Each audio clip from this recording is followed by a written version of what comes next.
Okay, morning. We are about to go live, and apparently there's a bit of a pause, so we will pause for a moment. This technology can't keep up with these in-person meetings.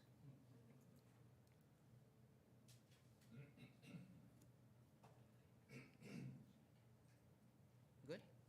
Okay. Welcome, everyone, to our general committee meeting, and I can confirm that we are now live, and I will call the meeting to order. And to start, I will ask Councillor Schumacher to please read the land acknowledgement statement. Thank you. I would like to respectfully acknowledge that we are on the traditional territory of the Anishinaabe under the terms of the Robinson-Huron Treaty Number 61 of 1850 and the Williams Treaties of 1923. We commit to acknowledge, learn, educate, create opportunity, honor sacred places, and take actions towards real truth and reconciliation in support of our commitment to walking the path together in respect, peace, and harmony for future generations. Thank you. I have a resolution moved by Councillor Stone, seconded by Councillor Thompson. It is recommended that the general committee meeting agenda dated Wednesday, June 29th, 2022 be adopted as printed and circulated. All in favor? And that carries. Are there any disclosures of pecuniary interest? Councillor Thompson. No, I don't, Your Worship. I just wanted to mention, though, with the adoption of the agenda, 7.5 we dealt with at council the other night.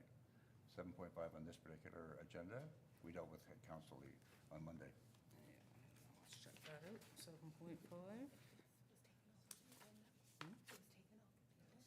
It was removed with the addendum. It's not on the approved one today. Thanks for that. Okay, we will move to deputations, and we have a number of deputations today, so I'll remind everyone that you are limited to 10 minutes. Our first, I believe, is a video presentation, if we have them in the waiting room. Crystal, do we?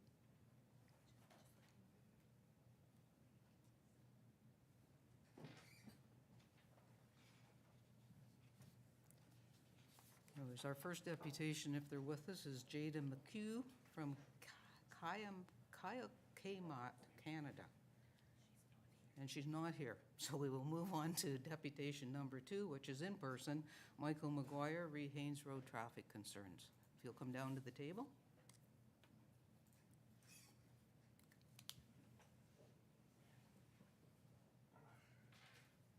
Sorry.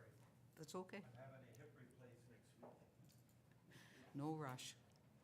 We won't take it off your 10 minutes.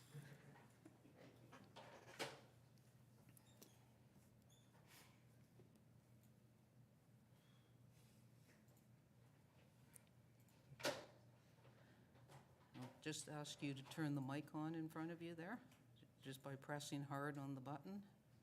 The red light's on? Yeah. Great. Okay. All right. My name is Mike Mcguire. I live at 69 Haynes Road. Little history. I worked underground for 30 years for Inco. My second retirement was with Riesbeck Construction. I was safety coordinator provincially, federally, and internationally. I was in charge of job sites from PPE to site traffic, so that's a little history. The subject about dangerous driving on Haynes Road. I think I gave you guys information on 4 items, and I'm just going to give you a brief summary of the whole thing, okay? All right. Number 1, just to be clear, I have reported this to the OPP about 3 weeks ago. The result was each time they set up speed traps, the traffic slowed down, but it did nothing after that. I asked if they would be interested in putting traffic cams. They said it wasn't up to them, it was up to the township. Now, having said that, I found it very interesting because on CP 24, Toronto had a little blip. They were buying 50 traffic cams for their city. I thought that was interesting, so what I did is I did a little digging myself. I'm a little bit more, I guess in a sense, lucky than other people. My sons are all in movies, so they get to talk to a lot of police officers. So what I did find out is traffic cams are the way of the future.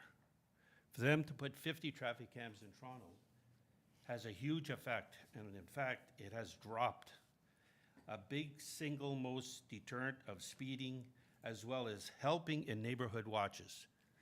And the reason why I brought that part up, where we live, we've been ripped off of gas on an ongoing basis. We report it, but nothing happens. So a lot of us end up putting locks in our gas tanks. That's the first part. Second part, the level of dangerous driving is apparent when you witness passing not only on a single line, but up a hill as well. I have seen moving into and out of the walkway that we have on that street, especially if you're backing a trailer into your driveway. They don't care. They'll pass you wherever they can, and they don't slow down. One thing you're going to notice that from Holland Street to Haynes, corner of Holland Haynes Road to Haynes Road Center Street, the speed limit is 50, and that's all residential. But in the middle of that hill going up, there's a huge complex going in. So the traffic is going to triple. That's a scary part. The third part, I mentioned tractor trailers. I can just imagine the cost of the road for maintenance when you have 12 to 15 transports carrying 20 to 35 tons coming up and down that street.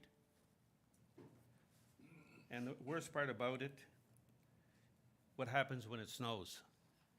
Logging trucks are our biggest problem.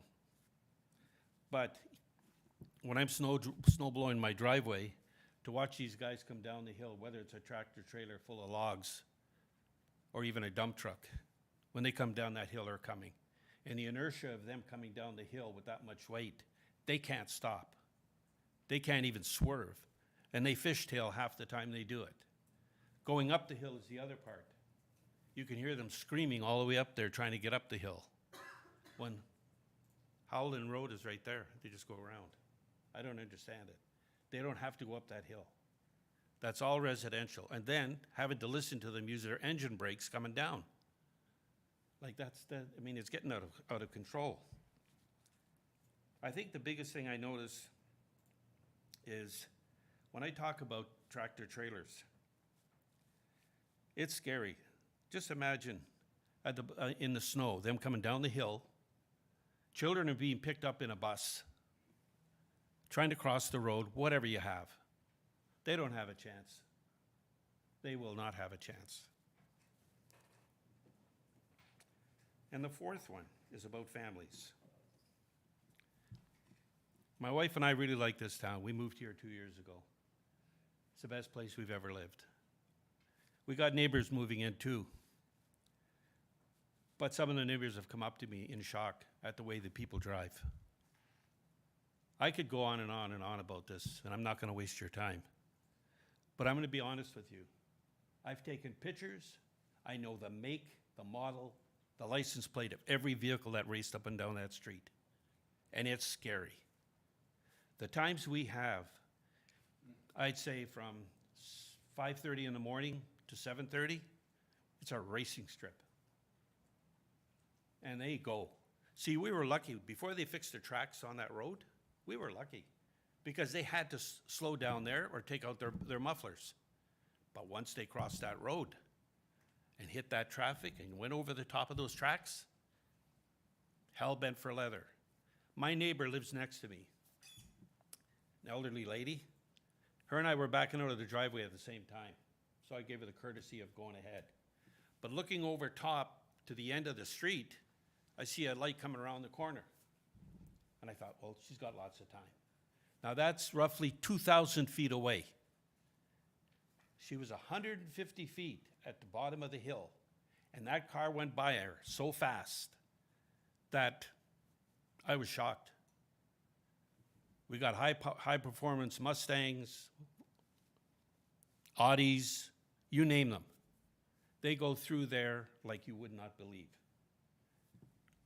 Now, I said I was in construction. Occupational health and safety have what is known as a safety pyramid, okay? And it goes in 3 steps. No injury, but incidences is 300. Minor injuries, 30. When those two numbers line up, either one serious accident or fatality. So I crossed the other side just to see. Tractor trailers, stunt drive, and I mean stunt drivers, that's where the police came in. Anything over 50 kilometers an hour on that street, let's try 80, let's try 85. The police have stopped people, gave them tickets, but you're not gonna stop it. We're in the new age now. I already talked to the police here, they don't have enough people.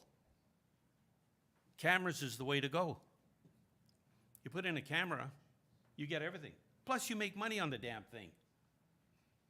But someone is gonna get killed. There's no ifs, ands, buts about it. We're way over the 300 for the speeders and the racers. Minor injuries, let's look at the passing, the street racing, and the fishtailing. We're way over 30 and counting. Fatalities and serious accidents, all the numbers add up, and I'm just waiting. In 1 year, the traffic has doubled. When that new subdivision goes in, you're gonna have a fatality on your hands, a serious one. Some of the neighbors have talked, why did they put in speed bumps? Well, they can't. You got winter up here. Can you imagine the poor guy on the plow? He'd be through the roof. We have to do something. Now, talking to a few people in Toronto about the traffic cams, they're the way to go, because they can get a person coming up and coming down the street. But then when it puts out an alarm to the police, when the people go over 30 kilometers over the speed limit, then you're into stunt driving. The question I have for you is this. We've seen that fatalities in Texas where those kids got killed. I've been at inquests when I worked for this company. You don't want to go there. The first one was typical. We were just sitting around like this. Second one, there was a fatality. That changes the game. It's a game changer. Huge. I wouldn't want to see a kid get hit by somebody that's doing 50 over the speed limit and watching a kid go through the air. And we have them crossing the street. We have mothers that don't even take their kids to school walking. They put them in the vehicle. And that's just around the corner. So I'm asking you, please, do something, anything. That's it, folks. Thank you, Michael, very much. I will see if there's any questions of council while you're here, but we will discuss the item further later on in our agenda. Deputy Mayor Alcock. Thank you, Your Worship, and thank you, Michael, for coming today. Very much appreciate hearing about the issue. It takes someone like you to raise it with council. Well, the neighbors all came to me. Yeah, okay, and So- I'm seeing at least one of them who's nodding, and I believe is one of the neighbors. Listening very carefully, and as Her Worship said, we will be discussing this later. Thank you. Just 1 second, Councillor Withy. We've got a couple more questions. Thank you, Worship, and thank you for your presentation. Remind me, if you can, is the speed limit from the Haynes and Center, it drops when you hit the bottom of the hill to 50. Is it, what is it? No, it's 50, right from It's the, 50 right up where the the top? new lights are going Okay. in, all the way thought- through to Tim Hortons Okay, I thought that, well, we or should, West Street. there might be an issue with signage for that. And the other question I have, is Haynes Road a district road? No. It's not, okay. That's great. Okay, thank you. Councillor Thompson? Thank you, Your Worship, and thanks for that presentation. Your tale of speeding in town is not new, and it's not specific to Haynes Road by any means, but really appreciate your presentation. You've done some research, obviously. These traffic cams, do you have any idea what they are costing Now, the installation of them, that's one thing altogether. If you're gonna get traffic cams, there's usually, I don't know if they come in pairs, but I do know when they're set up right straight through, hooked up to the police, hooked up to, I believe, here. And everything is all set up for you, but it's 60 grand, 60 grand, okay? okay. And you say so, You'd probably make that up in less than 2 weeks.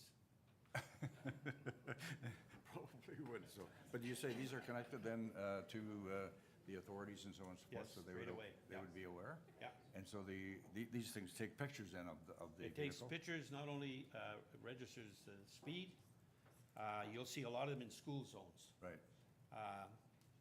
They'll show the car, the vehicle, the license plate, the front and the back of the license plate. yeah, So they get everything. Now, what happens is this, for instance, the person says, take a hike. right. Well, it doesn't work that way. The minute you go to renew your license, you don't get it. So let me ask you another question, Michael. What if the traffic, say, anything above a triple axle was rerouted to Howland, off of Haynes, Howland, and then around? Yeah. And then forced, say, to take Highway 60 up the hill? That's right. See, Highway 60 and Haynes Road run parallel to each other. Sure, So I've had people say to me, well, you know, the guys just want to go to a Tim Hortons. I said, whoa, whoa, whoa. You got a Tim Hortons yep, right on Haynes Road over by West Road. You've got another one right by Home Depot. You have another one at the corner of 60 and Williams, Sir Williams, Prince Williams. yeah, You've got another one there, and I think there's some more in town. yeah, So that doesn't work. Another one said, well, you know, they have to get over to Home Depot. They just stay on 60, they go up, turn onto Haynes Road that way, and they get in. yeah. Like every conceivable thing that you can think of, I've already done, and I've traveled it. And I've talked to people. I gotta tell you something else. A friend of mine worked together in Calgary. He's a retired RCMP officer. He was down to see me. His job in Calgary was traffic. When he watched what was going on there, he told me flat out, he said, I can tell you exactly how fast these people are going. You measure from one telephone hydro line to the other one, usually 150 feet. And he said, use a stopwatch. He said, you can tell you right away how fast they're going. So I gave him a stopwatch. Now you have to understand, I'm 76. This other guy's a little older than I am by about 2 years. But with two of us sat there, and he went click, and then he did the tax on it. 95? Like, that's sick. 95 miles an hour. You can't stop at that. I don't care what you've got. That was just one vehicle. Lots of them, 80. The majority are all 80 in a 50. Okay. Councillor Weed? Thank you, Your Worship. Thanks, Michael. Part of my question was asked by Councillor Thompson in terms of the actual cameras. I know that both, you mentioned at Calgary, Edmonton have both put a lot of them in. Yeah. And it seems to be very effective. Very effective. And then the question I was going to ask was kind of covered off, but it's an automatic ticket Yep. that gets What they sent out? do is, as soon as they do the flashing thing and they get you, you're gonna get a ticket. Right. It's mailed right to you. I think I got one in Edmonton. Yeah, and, or they'll send, and it's surprising, they'll send you an email. And you don't realize right away until one day you're thinking, how the hell did they get my email? Okay? Makes you think. Right. So, the reason why I know all this stuff, I have students that work in Ottawa that don't even have initials in the jobs that they're in. Yeah, I was just going to say that I received just a couple days ago a couple more emails from folks just further down on Earls Road saying the same thing. Basically that the roads are get finished up and turn into raceways. So I think they're probably connected. These two issues and the same speeders are probably linked. So I'm eager to see us take some concrete measures to try and mitigate this. And I'm looking forward to that at the end of the meeting. So thanks for that. Okay, Councillor Arman? just to touch on one other thing. I had all the list of the vehicles, the colors, the license plates, and I was informed by my friend from Calgary. He said that's illegal. He said, you can't do that. So he took them, took care of them. So just to let you know, okay? Councillor Armour, please.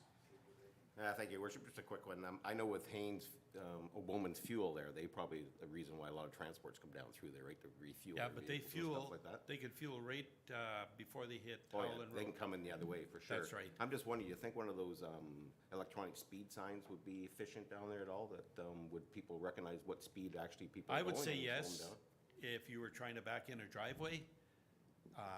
They have no trouble whatsoever going into the walking lane to get by you. And they do not slow down. I kid you not. My neighbor was moving in, and I heard tires screeching from the mid-hill down to where he was. And I thought, oh, that's got to be some big... No. It's an idiot with a bunch of flags on his truck. You know? Okay, Michael, I want to thank you for being here, and the CAO has just informed me that we actually had a report on automated speed enforcement on municipal roads 2 years ago. So I will make sure our director has a look at that before we get to this topic at the end of the meeting, and maybe we'll re-highlight some of that report. Thank you. Thank you. Our next deputation is Sarah Thatcher and Todd Truax, raise safety concerns at crosswalks. So we've got a theme going here. We seem to, yes. Todd's fine back there. Yes, we have a great segue. So thank you, Mayor Terziano and members of Town Council for allowing Mr. Truax and I to come and present our concerns to you today. We're here on behalf of hundreds of students and parents of Huntsville Public School, along with support from our fellow teachers, administrators, and school staff. I've gathered over 200 signatures from local residents of Huntsville who live, learn, and work in this town, and who are concerned about the lack of painting for high visibility crosswalks, specifically at Huntsville Public School at Center and Caroline Streets. We're asking that you prioritize the painting of this crosswalk, as it's now completely invisible and neither students nor drivers know where the crosswalk is actually located. Without the help of a crossing guard, it's extremely difficult for students and other pedestrians to cross the street. I became aware of this issue last summer when my family and I were crossing Center Street after an event downtown, and we'd parked at Huntsville Public School. My son and husband were almost hit by a vehicle that was driving into town. They had no idea that there was a crosswalk there, didn't even see us. We tapped on the back of the car as she drove right past us. This year, due to parking difficulties downtown when I got to school, I started to park down near River Mill Park and walk up the hill to the crosswalk. I noticed at that time it was also still extremely difficult to cross the street, and that it was a major safety concern that hadn't yet been addressed. As you're aware, there's a crossing guard at the school crosswalk during times when students are arriving, at lunch, leaving the school, and at the end of the day. However, many teachers wish to take their students out for a variety of community walks or learning outdoor experiences at other times. Just last week, a colleague of mine indicated she was unable to cross the road with her small group of students who were going to learn at River Mill Park. She had to return to the school with the students as she was not able to ensure their safety crossing the street. This is one example of what's happening daily around Huntsville Public School. When I phoned the Town of Huntsville Works Department, I was told the lines would be painted in the spring. It's now summer, and that the lines and lights around Huntsville Public School meet the minimum standards required by the Ministry of Transportation. As someone who works, lives, walks, and volunteers in this town, I would like to know if it's the goal to only meet the minimum standards for our students and pedestrians. As an educator, I'm not satisfied with the minimum standards for myself or my students that I teach. My question, therefore, is what will it take for the town of Huntsville to prioritize safety for its students and other pedestrians at local crosswalks? What are the next steps for fixing this crosswalk at Huntsville Public School? Thank you. Thanks, Sarah. After reading your letter when the agenda came out, I purposely took a drive down to Super. Huntsville Public School and surrounding areas, and you're absolutely right. There's no visible crosswalks there.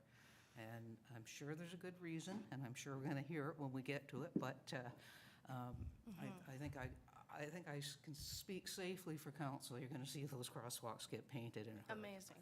But questions from council. Councillor Thompson. Yes, thanks, Your Worship.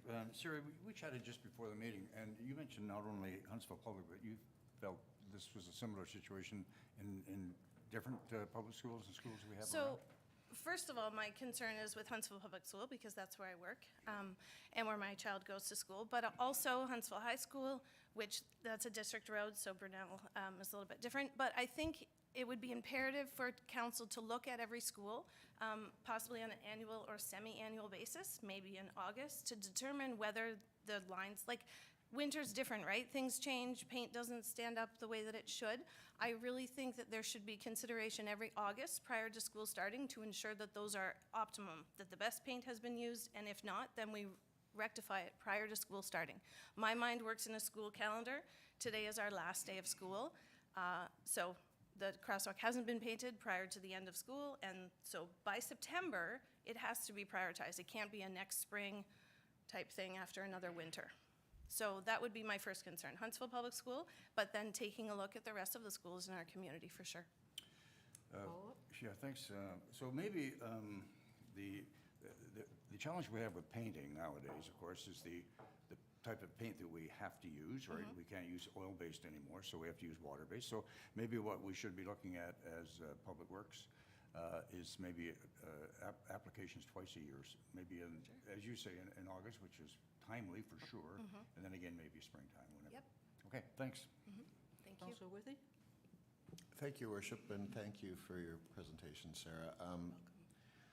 When the Main Street project was done, we installed a crosswalk across there, and I remember at the time there was a number of rules about how we can do that, but that's the kind of thing I actually would like to see, more than just paint. Absolutely. I don't would think also that, like to see that. Something overhead at all schools, preferably with a button. Yep. Somebody pushes and everything lights up and And it stops it. if you take a look at the different schools, there's not one system in place that works at every single school. Spruce Glen, where I also used to work, Mr. Truex was also principal there. That school has a button with light-up signs, so it depends on all the different schools. So we're not saying that there's one solution that's the best for everyone, but there has to be more visibility. You have to be able to see the students crossing the road. Well, and a and thank you. I think that it would be better if it was standardized Absolutely. everywhere. So that way people will recognize when they're approaching. I mean, there are flashing lights to say it's now 40 when Correct. at certain times. I know from experience that those lights aren't always working, but we need to do better with this. Thank Thanks.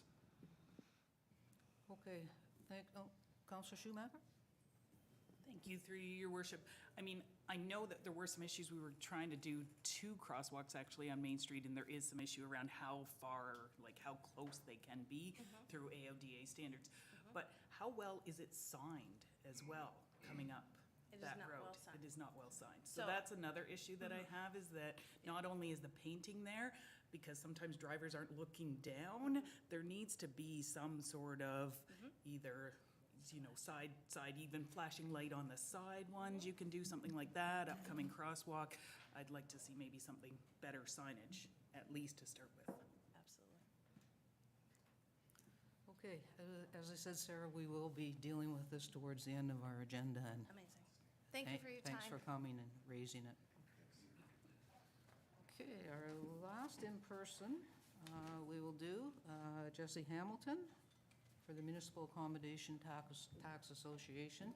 And I understand that our Zoom delegation is here now, so we'll go to it after this one. Welcome, Jesse. Hello. Is there a way for me to advance the presentation that was sent in? Crystal's going to Oh, help awesome. you with that. Thank you so much. I was going to try to use the 10 minutes from the earlier deputation, but since they're here now, I won't use those. I will stick to 10 minutes. Yeah, just use just a polite reminder. It's fair. I can use this one as well, probably, as I move over there.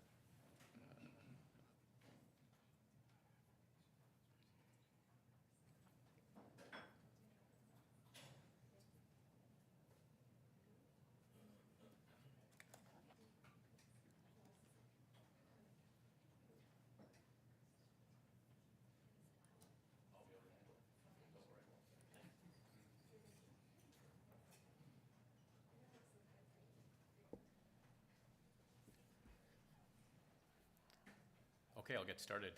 Mayor Terziano, members of Town Council and members of town staff, thank you very much for your time today.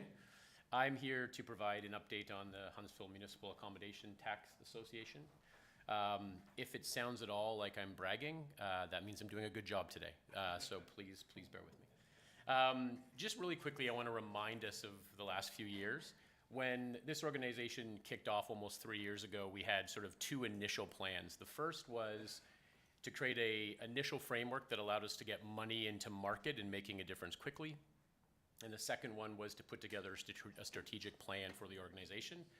The first one I think we did a very good job of. The second one, COVID really got in the way, and having a board made up of organization or leaders of organizations here in town, the focus was more on keeping our businesses afloat, and so there was certainly a pause in getting that done. But I'm happy to say that we are now refocused again, and all of our energy is being put into the strategic direction for the organization.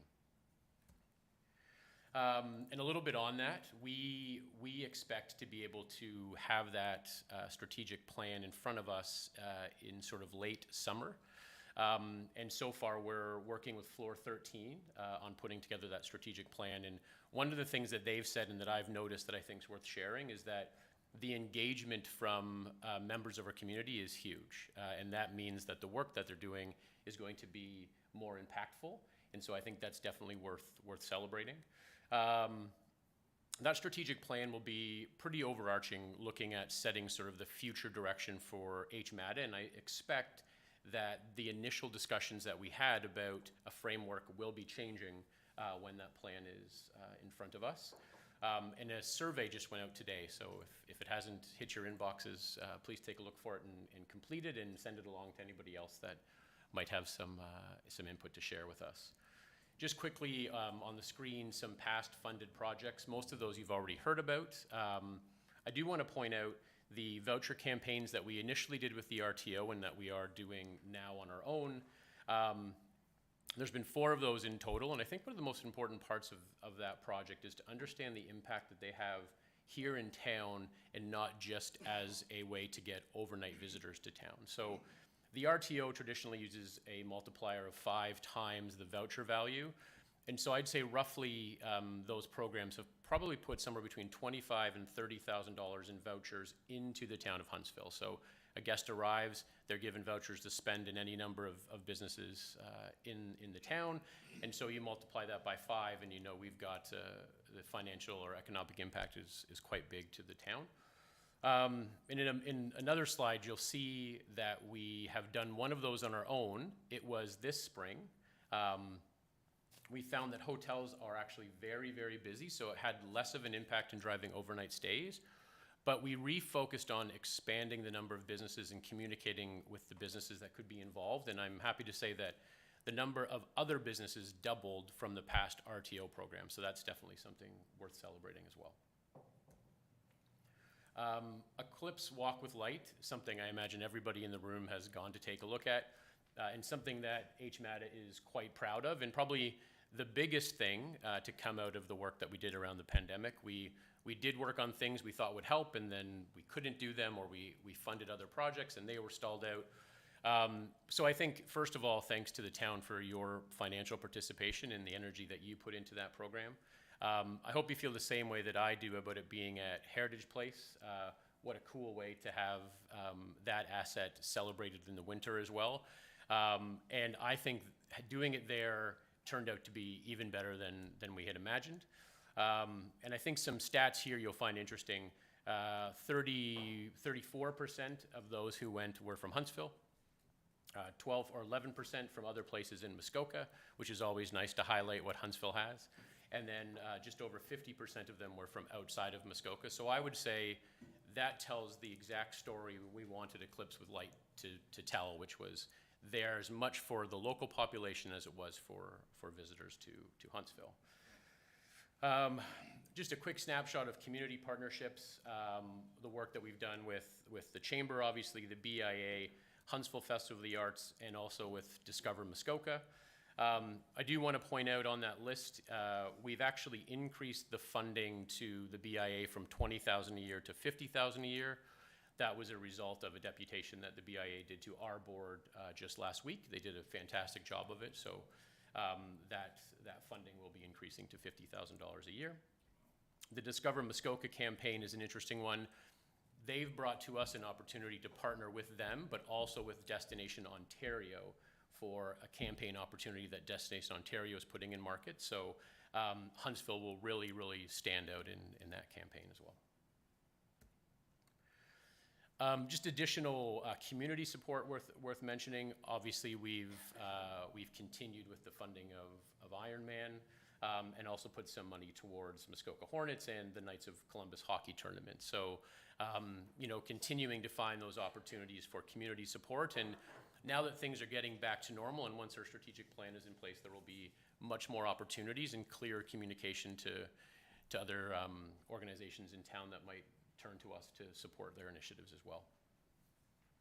The next slide does talk about the voucher campaigns, but I think I spent some time on that one already. We do suspect, though, that should voucher campaigns continue, they will always be done by our board directly through the chamber rather than teaming up with the RTO. They'll be something that we do on our own moving forward. Just quickly looking ahead, there is a discussion and a substantial placeholder that's been set aside for Eclipse Walk with Light to continue into next year. There's certainly lots of work to do there. You know, the chamber will head that up, work with the town on making sure that everybody at this table is happy to see it continue.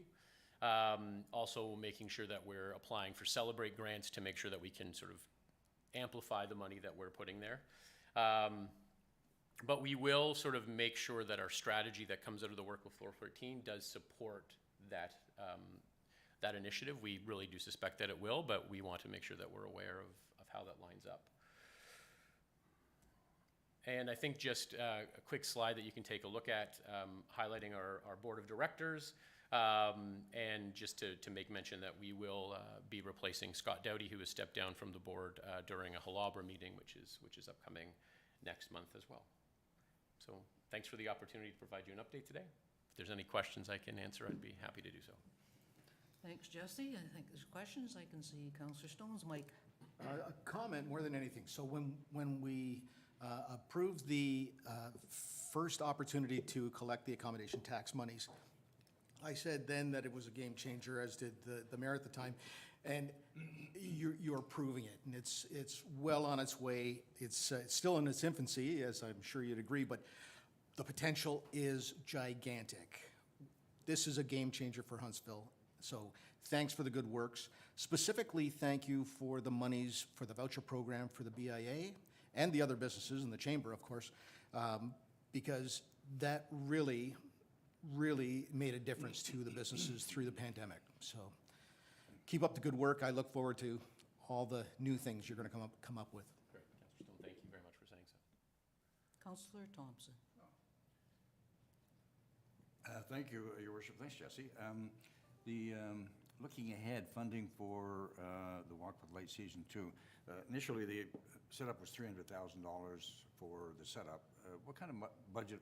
I didn't see it in there, and if it's in there, I'm sorry I missed it. What are we looking for cost-wise this year? So we're still working out the finer points of that before, and so what will happen is we've had a discussion at the board level to set aside a placeholder. I believe that number was either $350,000 or $400,000 coming out of the MAC group. That was based on direction and some input that was given to us from the chamber. That involves the setup and tear down for next year, as well as the addition of 3 new sort of experiences, and one of those experiences we're hoping will be here downtown. So that would be the placeholder that we've set aside, and now the chamber will use that money through a Celebrate grant, we hope, to sort of maybe double that for next year. Okay. You're welcome. Deputy Mayor Alcock. Thank you, Worship, and thanks, Jesse, for the presentation. I echo a lot of the comments Thank that you. Councillor Stone said, and it was exciting seeing the numbers on the Eclipse Walk of Light. Exactly to your point, it's so cool to see so many locals going, right? And it was spectacular. So my question is, and I think you kind of touched upon it, I understand there might be some changes this coming year to shake it up a little bit, and At one point, there was some discussion of having a bit of connectivity between Heritage Place, which is, you're right, a great location, and to the downtown. And I don't know how that happens, if there is any thinking, or if it's just you go there and then you also go to the downtown.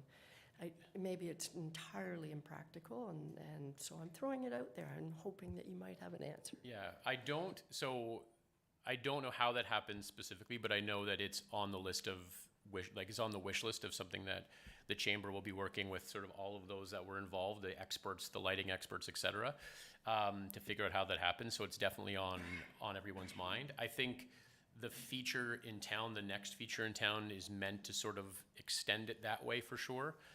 So I'm not exactly sure, but I know that it's what people are thinking about.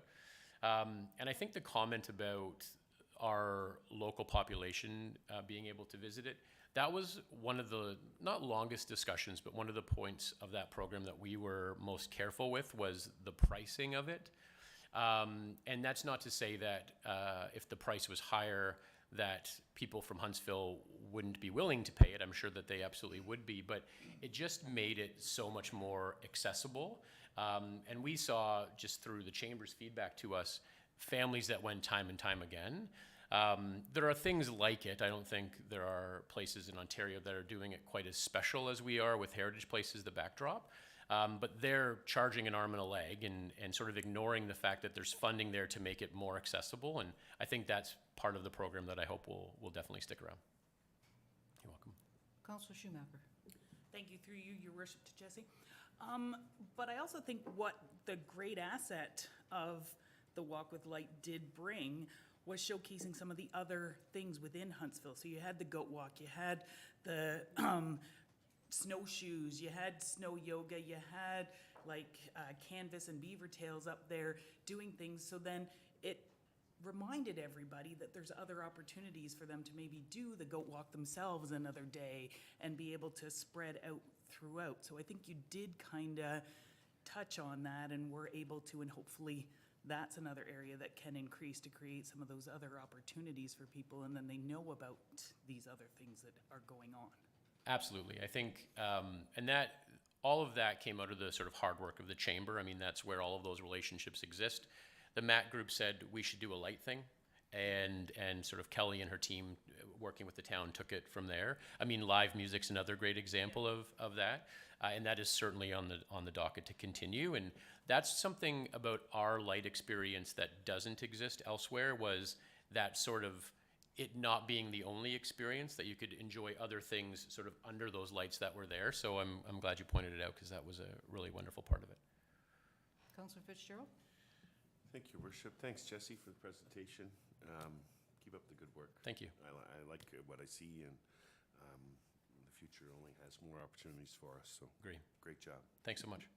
Jesse, I just want to echo the comments that are made, especially as Councillor Stone pointed out, the support that was provided to the downtown businesses through the pandemic was very important. The support that's been provided to different sports groups over the years, to the continuation of the triathlon.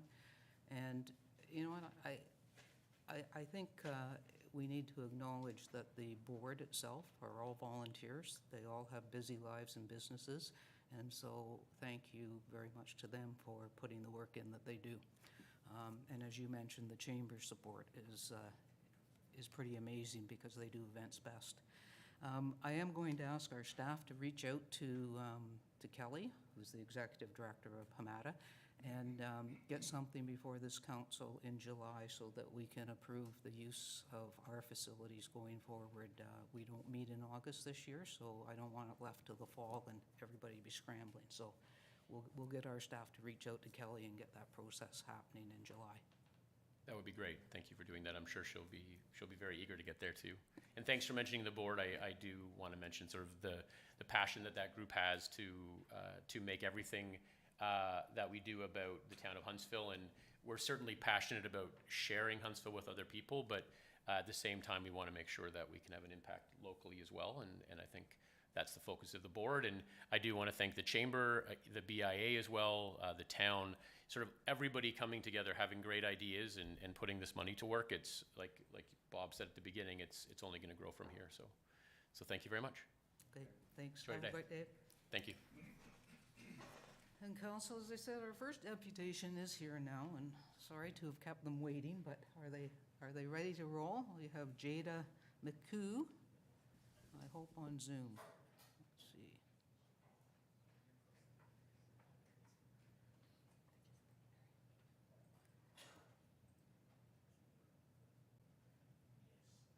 see. Jada, Yes, welcome, and you have a presentation on self-serve SUP rentals. that's right. Okay. Yes. The floor Yeah, is so yours. yeah, go ahead. Yeah, the floor is yours, go ahead.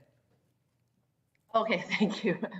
Yeah, so my name is Jada, and yeah, I work with Accommodation Canada, and it's a new concept that we're bringing to Canada this year.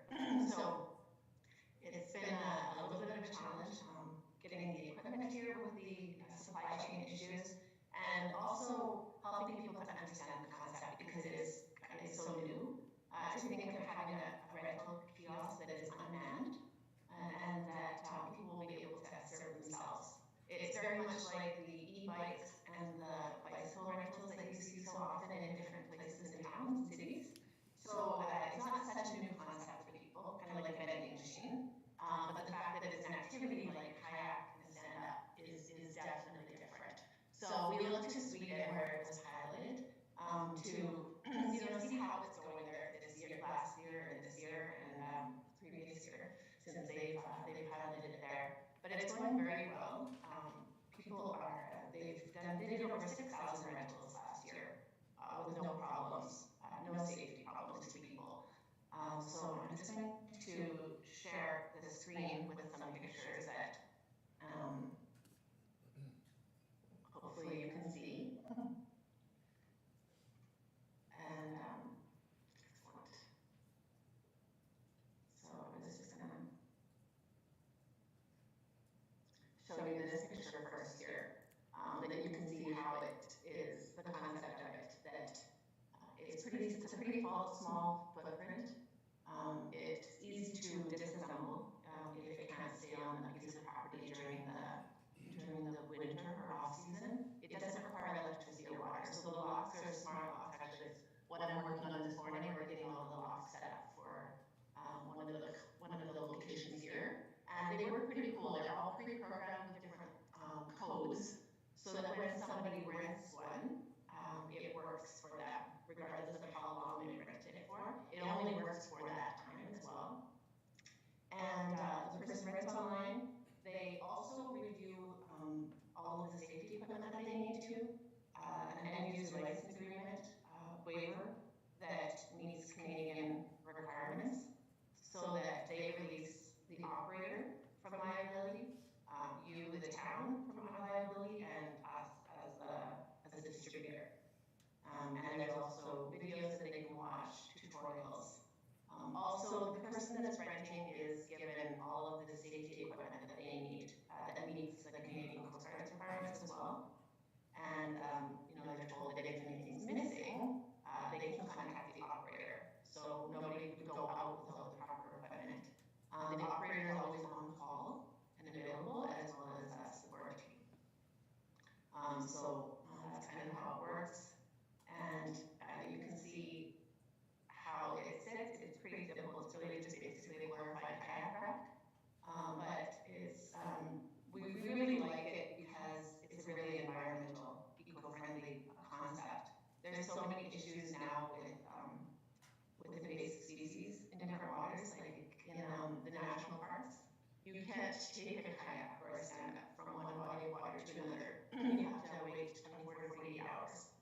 When you come into Banff National Park, they will tag any equipment. So this is nice because it's dedicated to the water that people are at. So it would help to curb that. It also provides there's no chemicals used. They don't need any services like anything like electricity or things like that. So it's not going to change the waterfront beyond just sitting there. We don't anticipate any impact. They negative impact to the shore for this either. As we know, people are already using the parks, and this will give them something that they can use while they're there. And while it's there, we really hope, you know, that it will really enrich the experience that people have when they come to Huntsville, because they may not have the means or the funds to have this equipment for themselves or the vehicle that could carry it. So it's nice because they can come and just use it and then leave it there for the next person. And the fact that they don't have to have contact with other people is also something that, you know, in light of the pandemic, is something I think we're going to see a lot more of. It's really a response to those changes in society. And we want to encourage people to get out, do a little more activities outside. It's good for mental health and physical, and for communities as well. We really encourage the operators to get involved with the community. Perhaps they can create groups that can go paddling together. They can offer discounts to nonprofit groups or to underprivileged youth or adults that they can use equipment like this that maybe they wouldn't normally have access to. And yeah, so that's just basically, I know we only have 10 minutes, so that's just basic overview of the concept and how it works. So if you have any questions, I'd be happy to answer them. Okay, if you stop sharing your screen there now, I can see Yeah, lots of sure. hands in the room here, so I will go first to Deputy Mayor Alcock. Great. Thank you, Your Worship, and thank you, Jade, for the presentation. On a conceptual level, I love the idea. I do have a couple of questions, though. I have actually used e-bikes in Vancouver before, where exactly as you pointed out in your presentation, it's the same concept. You know, it's all digital and all of that. I notice, though, often with those bikes, the helmets are not there. So I'm in this situation, I'm curious, life jackets would obviously be a very important part of this, and how are, if a life jacket isn't there or left there or whatever, how do you ensure that they're replaced every time that the kayaks or the floating devices are used? Yeah, excellent question, and that's one that I had at the beginning of this. I'm personally planning on my sister and I operating two, so we definitely are concerned about that. And I have experience in the rental. My family has owned a marina for 30 years in Alberta, and we rented out fishing boats and sport watercraft. So yeah, definitely a good question. When somebody goes to rent one of these and something is missing, the onus is on them to let the operator know. The operator can easily deal with the issue right there at the moment by giving them a code to unlock another one that's not rented and take the life jacket from there. Also, the operator is involved. Like, we recommend checking these regularly or having somebody check them regularly. They can have an employee. Like, that's very nearby if they aren't right there. And to make sure that all of the equipment is there. Each location, I think, will have a different environment. So some might not encounter that problem where things, like we don't anticipate, we hope doesn't get stolen. It's not easy to access the stuff if it's not unlocked.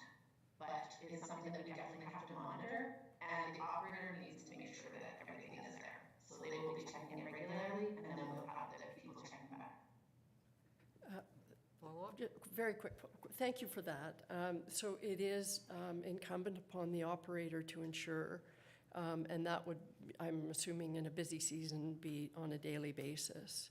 And not to be a naysayer, because as I said, I really love the idea, I truly do. And but I'm trying to think, if someone accessed a kayak, no life jacket there, and then they just decide to, well, we don't need a life jacket. There's no way, and maybe I'm asking you an impossible question, but then and I hate being this negative, but does then, is there a liability question with respect to the municipality, for example? Yeah, that is a good point, and like, we can only control what people do so much. In Canada, in order for you or the operator or myself to be held liable, they have to prove negligence. So if it was negligence on our part, if we, did not provide the life jacket at the beginning, but the fact is that the life jacket is provided. If it's not there, they have been informed that they need to take action, and they cannot go out without wearing a life jacket. So that is on them, and so the liability for that would fall on them. Yeah. Thanks very much for that. Thank you. And thanks for the presentation. Councillor Withey? Councillor Withey? Thank you, Your Worship, and thanks for the presentation. Conceptually, I think it looks great. I do have some questions, not dissimilar to Councillor Alcock's. Mine was about life jacket sizing, because if you're pulling out, if you get a life jacket that doesn't fit you, there doesn't seem to be, other than having to contact and unlock other places to find the right size, I think that could be somewhat of a problem. The other thing I noted, you said something in your presentation about not being able to take them somewhere else. If somebody unlocks a kayak, what's to stop them from throwing it on their car and going anywhere they want? I guess would be my second question. And I guess similar to the life jacket question, paddle sizing as well. I know kayak paddles are pretty standard, but I don't know, there may be some issues with that as well. So I don't know if you want to address those. Oh, for sure. I'll start with that one first. The paddles are adjustable, so you can adjust the length of the side, the length of them. The one thing to note is that this is all, if you're in the paddling world and you're familiar with .65 from Sweden, it's really high-end line. These are really nice kayaks, and the paddles are really good, high quality. So yeah, that is, you can adjust that. The same. So for the life jackets, they are like a universal style life jacket, and when the person is renting, they're informed of that. Like, if you are more than this size or less, you have to bring your own life jacket. Children's life jackets are not provided, just because children's life jackets should really be fitted for the child, and we're not going to presume to do that and then have a parent use the wrong one. So children's life jackets have to be brought, and most parents do have life jackets for their kids if they have them in the water. So that's something that they're informed of ahead of time. Yeah, and as for taking them off, I did say that these are dedicated for that water. It's not forbidden though to take them out if they want to. And in fact, you can rent these for the day or the week, which brings us to the same issues that any kayak canoe rental company has. You can rent a canoe or kayak from any place for more than a day or an hour, and once they take them, you can have them wearing a life jacket when they leave, but you have no control then what they do with them afterwards. So at that point, you are facing the same issues as any rental company. Yeah, and actually we are looking at the idea of putting these in like parking lot spaces in Toronto or different areas where we are not able to operate on the water because of their bylaw structure this year. They're not accepting any new. So it is a concept that can be taken to a different place. Yeah, and one thing about them reviewing the safety and everything online is that every single person gets the exact same information. It's on them to read it, so they get a very comprehensive safety review and liability. Whereas if you're in person, you're then relying on the person to give them all of that exact information, which, depending on maybe the kind of day that you're having, your employee might be stressed or super busy, might not go through everything. But the fact that they have to review everything in print and sign that they have, we hope gives them a comprehensive safety review before they take it. Councillor Stone. I'll come back to you. Councillor Stone. Thank you. Two quick questions. I love this. This is really exciting. Have you identified locations where you would like to put these, and how much does it cost to actually rent one? Okay, great questions. I do not have the privilege of having been in Huntsville. I've lived in Ontario for 6 years. I'm currently in Alberta. I moved here I came back in September, but technically still in Ontario. But I know the area is gorgeous, and I've been looking at, you have the Avery Park Beach and also the area by the Canada Summit Center. We understand that we can go to private businesses as well, and that sometimes is the option that we have in some places. But I know that having a public location, it does open things up more for the whole community. So we do like to work with the community where possible. And those are two places that I've identified, but we're always really open to other places. You know, if you have a better recommendation, or if you know better where you might like to promote people visiting, then yeah. And sorry, what was your other question? That's all right. I do have some ideas of where these might go as well, so I'm happy to give my input.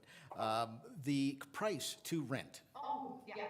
So we're looking at a price from $20 to $25 an hour, just based on the market price. And, you know, for the operator, the cost of operating it and purchasing all the equipment and maintaining it. Yeah.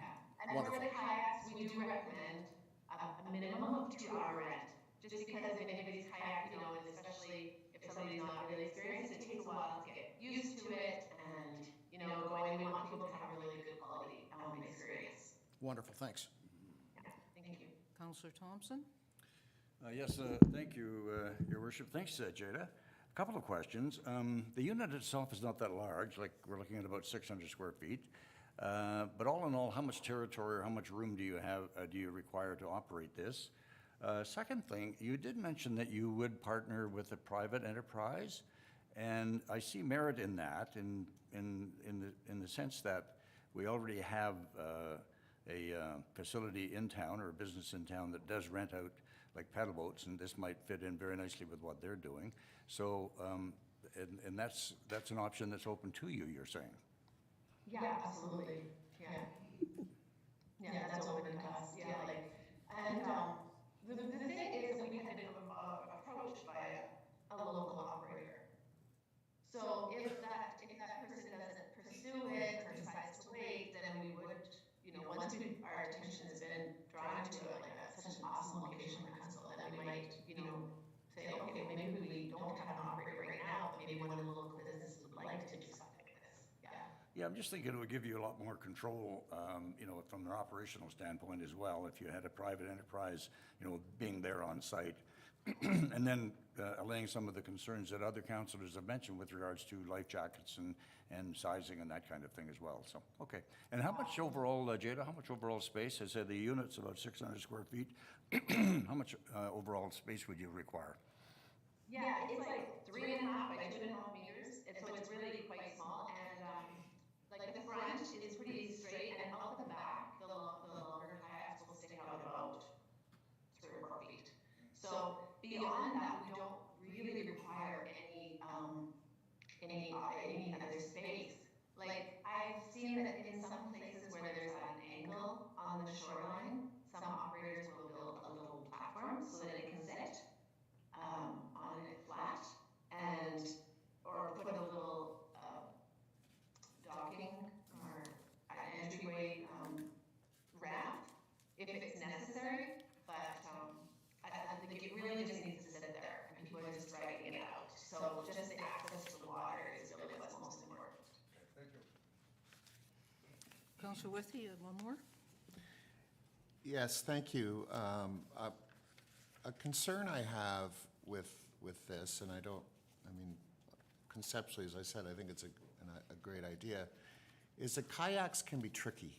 And, you know, people generally don't rent a bike if they don't know how to ride a bike. I think in this situation, people who have never been in a kayak before may attempt to do that. And this brings up a liability concern.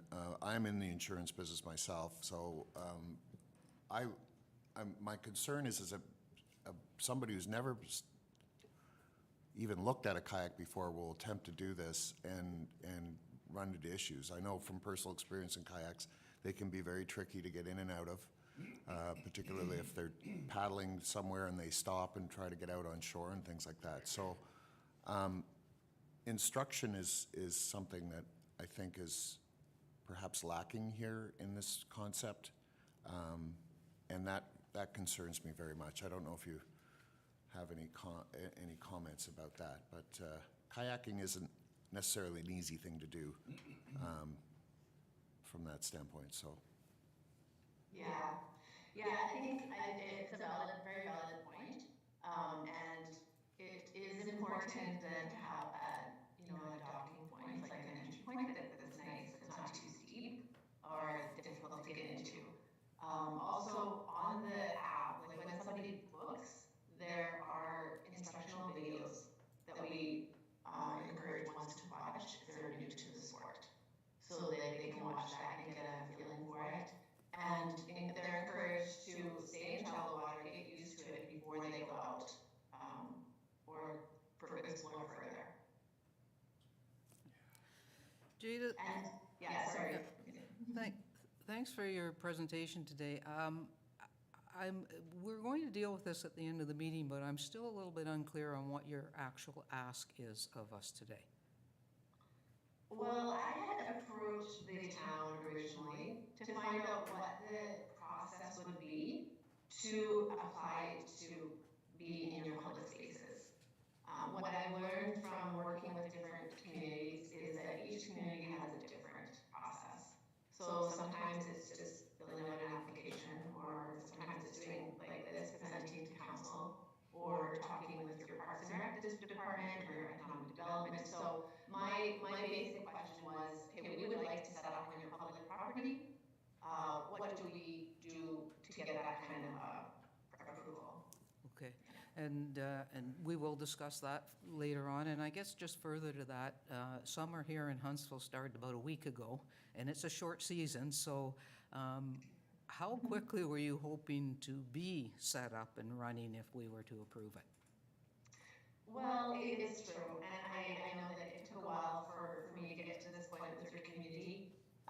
So I'm not sure that we can make it happen this year, to be honest, because our operator team is a little bit concerned about how they can make it viable starting so late, considering that it is almost July already.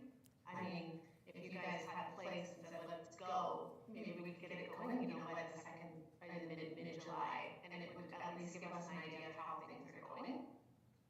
But yeah, I understand that there are some logistical issues now with timing with our short Canadian summer seasons. Yeah.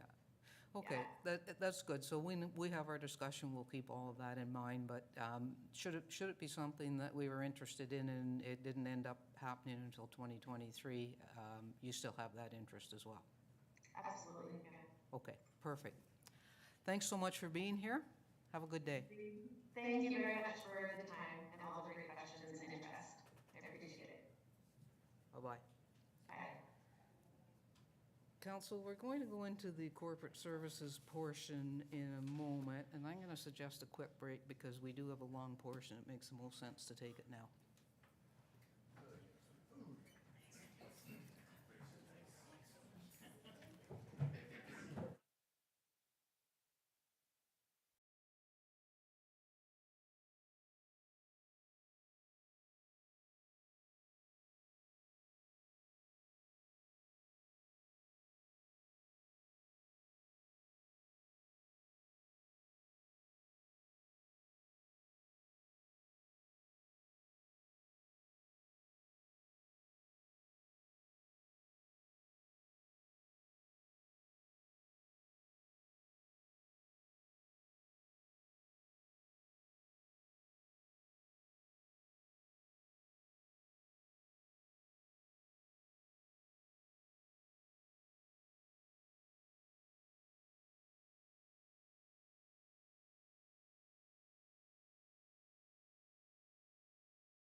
Councillor Withy, the chair is yours. Thank you, Your Worship. We are on to new business, and corporate services is first up. We'll begin with 6.1.1, a report on the property tax billing collection policy amendments. There is a motion that I will read. It is moved by Deputy Mayor Alcock and seconded by Councillor Fitzgerald. It is recommended that committee approve the amending property tax billing and collection policies attached to Report Corp -2022-49, and further that recommendation FA 95-08, adopting the tax sale policy Schedule A, be hereby rescinded. And I don't see Lee, I see Julia, so up to you. Thank you, Chair Withy. I do apologize, Lee is under the weather today, so I'm presenting the report in his absence. So this is to bring forward both the property tax billing policy and the tax sale policy. And we've just combined them into one document and just done a lot of cleanup on the wording and just updated it for current practices, that sort of thing. Sorry it's such a long report, but we did have to include both previous reports and then also the clean version. So at the very end is the clean version of the new policy if adopted. All of the items that have been changed are outlined in the report. Just one thing to note that I would like to just highlight is that section 13.6 has changed from owners approaching or currently approaching 3 years in arrears to 2 years in arrears to be considered for tax sale. And this was a change that was made through the Municipal Act back in 2017. So this isn't something that just the town's doing. It's a change that was in part of the Municipal Act. Thank you. Any questions? Seeing none, I will ask the question. All those in favor? Carried. Thanks. And we are on to 6.1.2. Julia. This is a report number Corp 2022-54 Policy Code of Conduct update. And there is a motion. It is moved by Deputy Mayor Alcock, seconded by Councillor Fitzgerald. It is recommended the committee approve the amended Code of Conduct Policy HR EC 20 as attached to Report Corp -2022-54. Over to you. All right. So we just needed to bring forward the current Code of Conduct policy, as it does have a section there that does say that staff cannot utilize discounts as a result of their employment. It is a common practice for companies or organizations to offer discounts to their employees for different organizations, that sort of thing. So we just wanted to bring this up to today's standards. These are generally things that don't have a cost to the employer. So it's a good example that we had was Attractions Ontario. They can offer discounts to your staff, to all of your staff, and then you can experience different attractions within Ontario, and then it also kind of gives us some experience with that and bring it back to organizations. So we just wanted to bring that up to date so that we can utilize those. Questions from council? Councillor Thompson. Thank you, Mr. Chair. Through you to Julia. Then, Julia, with regards to this, there have been situations in the past, for instance, where, let's say, for instance, we have a mayor's golf tournament, and we have suppliers to the town or whatever that want to buy a foursome or whatever, and then invite members of staff and/or council to be a part of the foursome at no expense to them. Is that a conflict? I'd have to look at the exact circumstance, but every circumstance you'd have to look to make sure it's not creating a conflict for yourself and that you're not violating any policies. So we do have very strict policies within our procurement bylaw. Right. So you'd have to make sure that when you're dealing with suppliers that you're not creating any sort of benefit to them or benefit to you. So that's still in place. Oh, so the same would apply then. We go to AMO, for instance, okay? And we have suppliers that are there, and they want to take us out for a beautiful, a very expensive steak dinner. Are we in conflict? I'm going to look to our CAO, but I think the answer is that I can't tell you when you're in conflict. Only you can tell yourself when you're in conflict.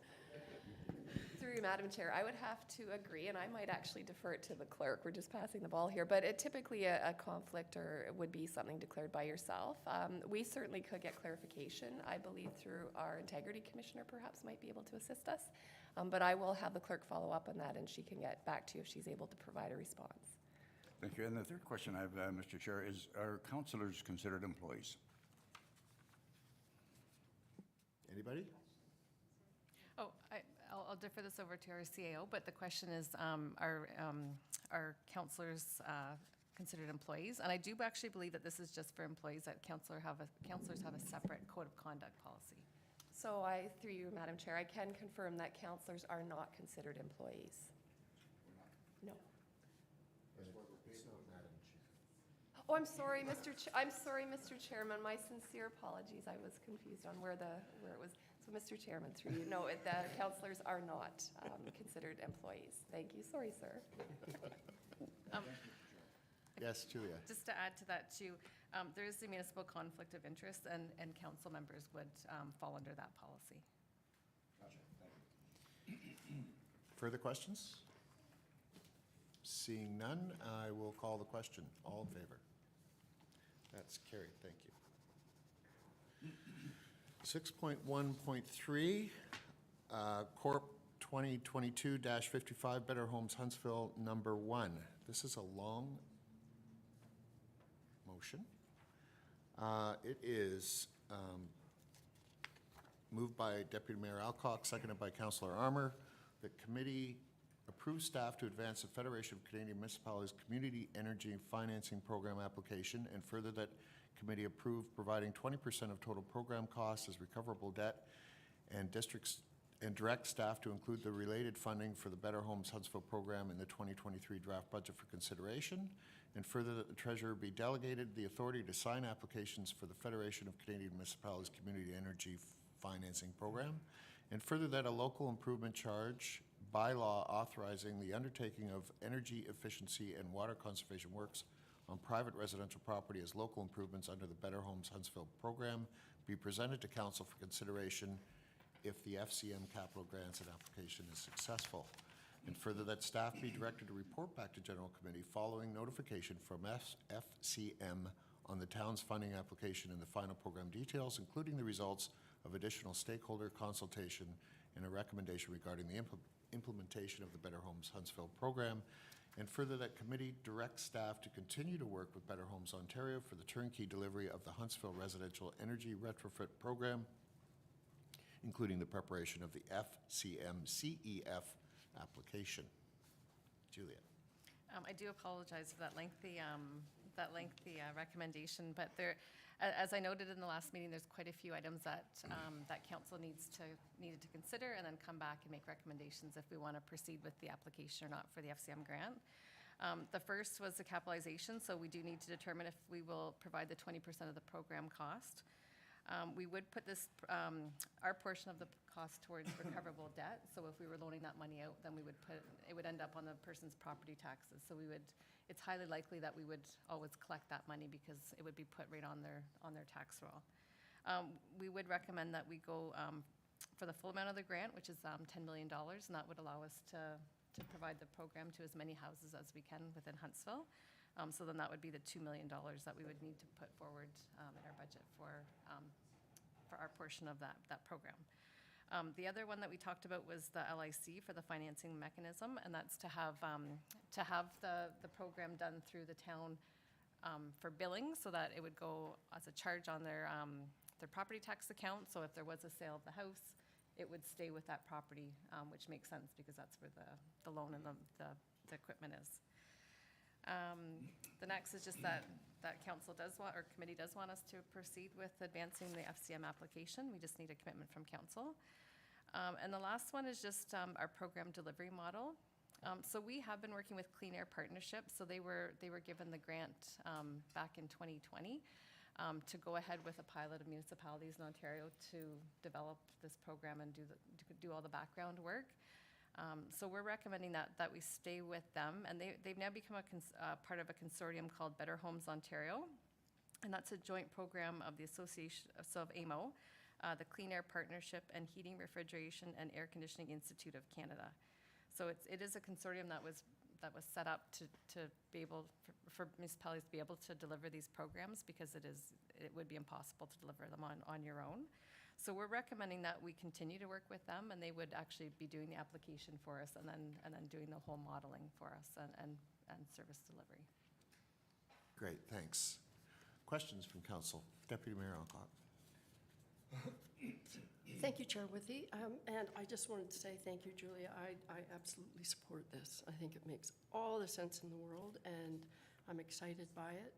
And I think you made reference to it, but I wasn't sure how many other municipalities have had the opportunity of going into this program, or if this is entirely new and we're on cutting edge. So Huntsville was part of the pilot program. The town, or the City of Toronto has their own program. Right. So there's a few different models that are being out there, but I was talking with some other counterparts, and they're looking at Huntsville to see what we're doing. Excellent. Again. Okay. I'm very supportive. But there are different municipalities that have already gone out and started this program and done some got it started up. Thanks for that. Great, thanks. Mayor Terziano. Thank you, Mr. Chair. 3 quick questions, Julia. One, whatever financing costs we incur to make this program happen, will they be reimbursed by the applicants, or will that be on us? The second is, I know you're recommending staying with a program being offered by a third party, but is there any staff time or new staff resources required?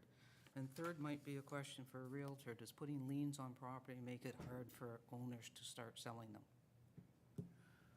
Julia. Okay, so for financing, so if there is financing, like if we are charging them interest on those loans, we could recover that cost, and that would be part of the whole program design. So I'm not sure if that, and I guess the other thing is if we had to borrow money, then we could, I believe that's an eligible cost as well under the program.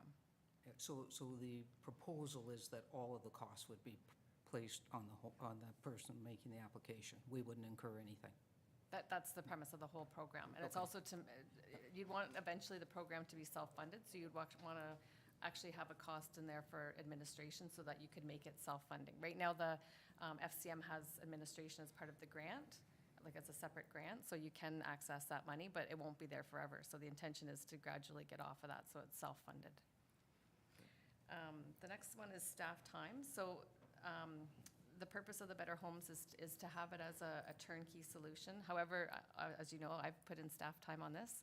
And it would also take some staff time from the property tax department, because once a year we would have to put it onto the tax roll. But once it's on the tax roll, then we don't do anything after that. We've done that before with other local improvements, where it just goes on your taxes, and it's just part of your not assessment, but it's just a charge that's on there until it's done. With the liens on the property, I think the benefit is that the property would be, and I can't answer that from real estate point of view, but I think from the point of view of the buyer, if you have a house that's energy efficient, I think that would outweigh the fact that there's a loan on there, because your energy costs would be lower. So you may have a higher property tax bill that has that charge on it, but you would also have lower energy bills. And just to point out too, I believe I shared this with Councillor Alcock, but the Light Spark that's been doing the data work behind this, they've been working with, I believe it's Edmonton and Vancouver, and they're working with the real estate associations to put scores on homes and communities, so that it's actually more valuable if your house is one of these properties that has the lower, and they have mapping, and they've done some of this modeling for Huntsville as well. So it's actually the real estate agents or associations that are driving this in those communities. Councillor Weeb, please. Thank you, Chair Withy. I want to just follow up on one of the last points about the liens. And I'm just wondering about if we can find out from the seller's perspective, if there's a legal sort of tripwire there because of the lien on the home.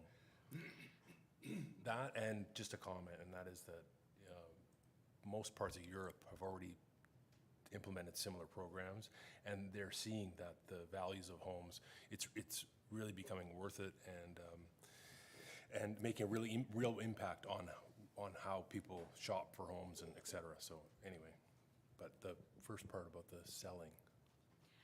So it is similar to, it would be a local improvement charge, so it would be similar to as if the district did water and sewer on their property, so there's really no difference on that. It's a first priority lien on that house.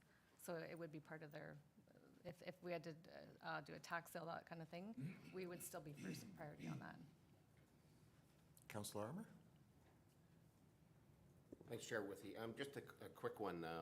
The payback period, is it stretched over how many years of the property, or is it, what's the time frame in that? So through you, Chair with me, so it depends on what projects get done and what the archetype of the house is. So I couldn't give you a definitive answer for each one, but it would depend on how many energy upgrades they did, and also like what they had, like what type of energy upgrades they're doing. So it could be between 3 years, and you know, if it's a newer home with more natural gas, it might have a longer payback period. But we wouldn't anticipate it being more than probably 10 years. Any further questions? Oh, Councillor Mayor. Councillor Mayor. Thank you, Mr. Chair. I'm sorry, I'm beating a dead horse here, but I'm still concerned about the idea that we put this loan on the property, not on the applicant. It's like when you buy a house, you know, your lawyers transfer the portion of the taxes that was the part of the year you owned it and the other one, and I'm just really concerned about, like, is that how everybody's doing it? Putting these costs, like if somebody borrows $500,000 and it goes on to a house and then they want to sell it? I'm wondering who's going to buy it. So we already do this for other things. So we do have water and sewer projects that are on homes. So when people buy a home and they do their tax sale certificate, or not tax sales, their tax certificate, it would say that they have this charge of X. I've never heard of anybody being thrown off from that real estate deal, but I'm not a real estate agent for that one. But I think most municipalities are looking at doing the LIC option because it makes the most sense, because it's the property that has the upgrades, not the applicant necessarily. Some people have done it through their utilities.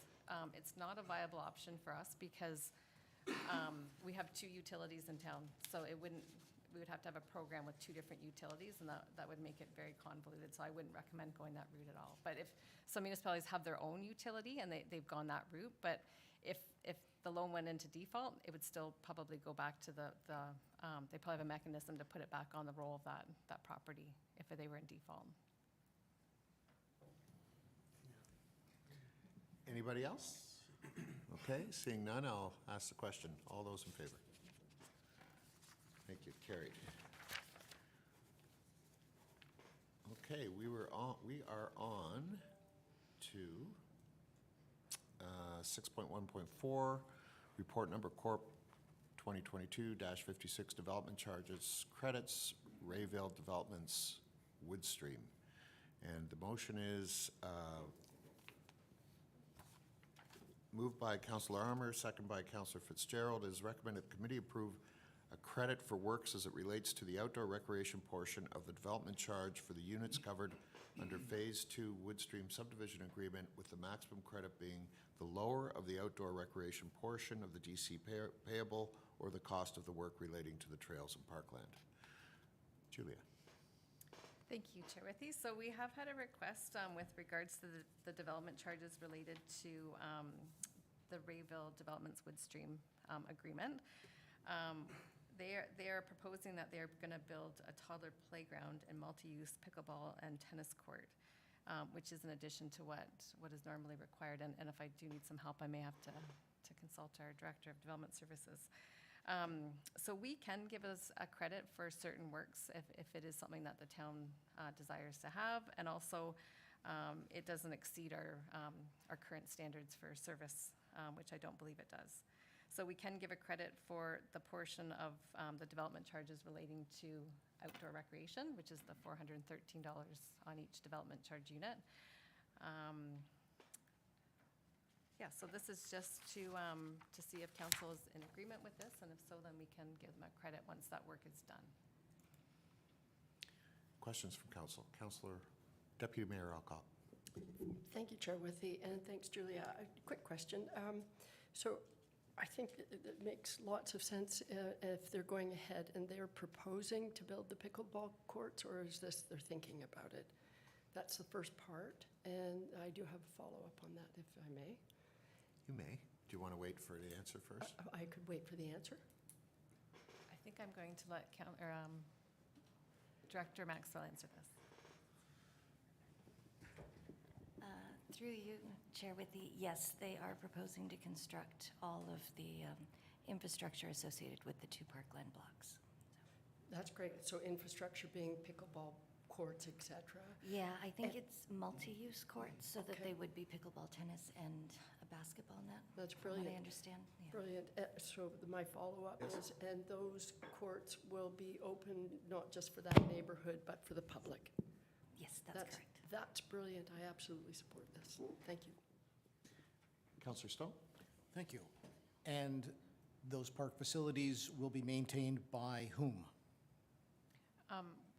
Once they're transferred over to the town, once it's assumed, I guess, it would transfer over to the town, and we would have to maintain those. Okay, thanks. Further, Councillor, or Mayor Terziano, sorry. Thank you, Mr. Chair. This might be more for Kirsten, but like, I don't recall ever having this discussion at planning or anything, or ever seeing an official proposal or an official agreement, and maybe I missed it, but do we actually have something, or is this has come out of left field to me? Director Maxwell? Through you, Chair Withy, at the time the application was submitted it went to Planning Committee in May of last year. And it was, they were amending the subdivision, and then we were doing the zoning at the same time. And at that time, they were intending to do a toddler playground, which is. So I guess just further to that, I do recall the discussion between operations and them. I don't recall us ever making any kind of a council decision, and yet here we're approving a $100,000 credit for something that we don't even have an actual agreement on. So I believe that through discussions with operations at the time, that it was determined that that would be a good location and use for a parkland block. And also, I believe it's referenced in the Community Services Master Plan as the town should be looking at opportunities when we're doing larger developments like that for bigger green spaces that we can then program and have available. Further? Just further, I guess, and none of that requires any council approval, is what you're telling me. The construction of the parkland blocks, I don't know how that would normally happen. When we see them through planning committee, it's normally just to say this is what we think we'll be using this block for moving forward. However, if council, I don't know if it's been done differently in the past with operations and parks as to whether or not they've brought forward, we're going to build a new park. So. Does any other senior staff have any comments on that part? Julia? I may be corrected here, but I do believe that when the roads are assumed, then that they bring us the inventory of what they're giving us, and then we would accept it. Is that, so I believe that would be part of that. I don't know that.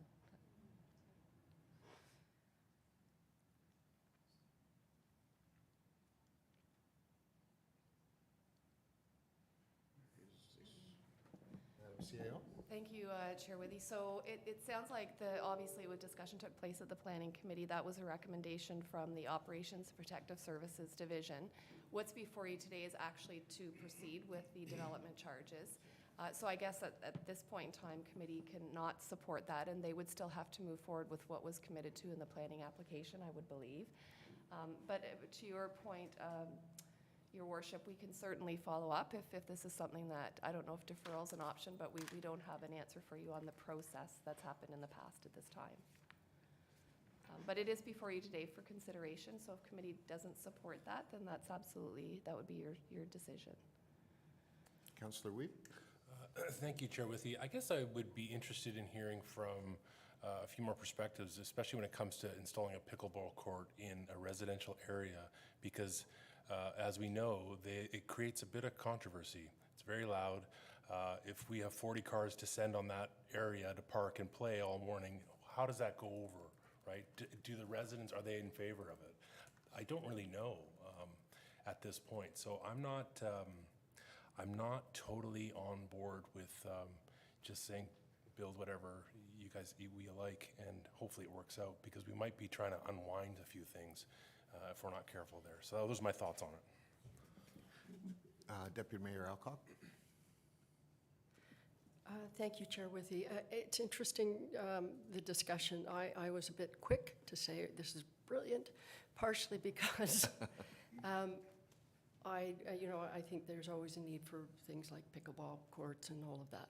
Having said that, the mayor raised a couple of issues that certainly I recall the discussion, and we were excited around the table when it was recommended by our Director of Ops that instead of making a number of smaller little parkettes, that we create a larger open space.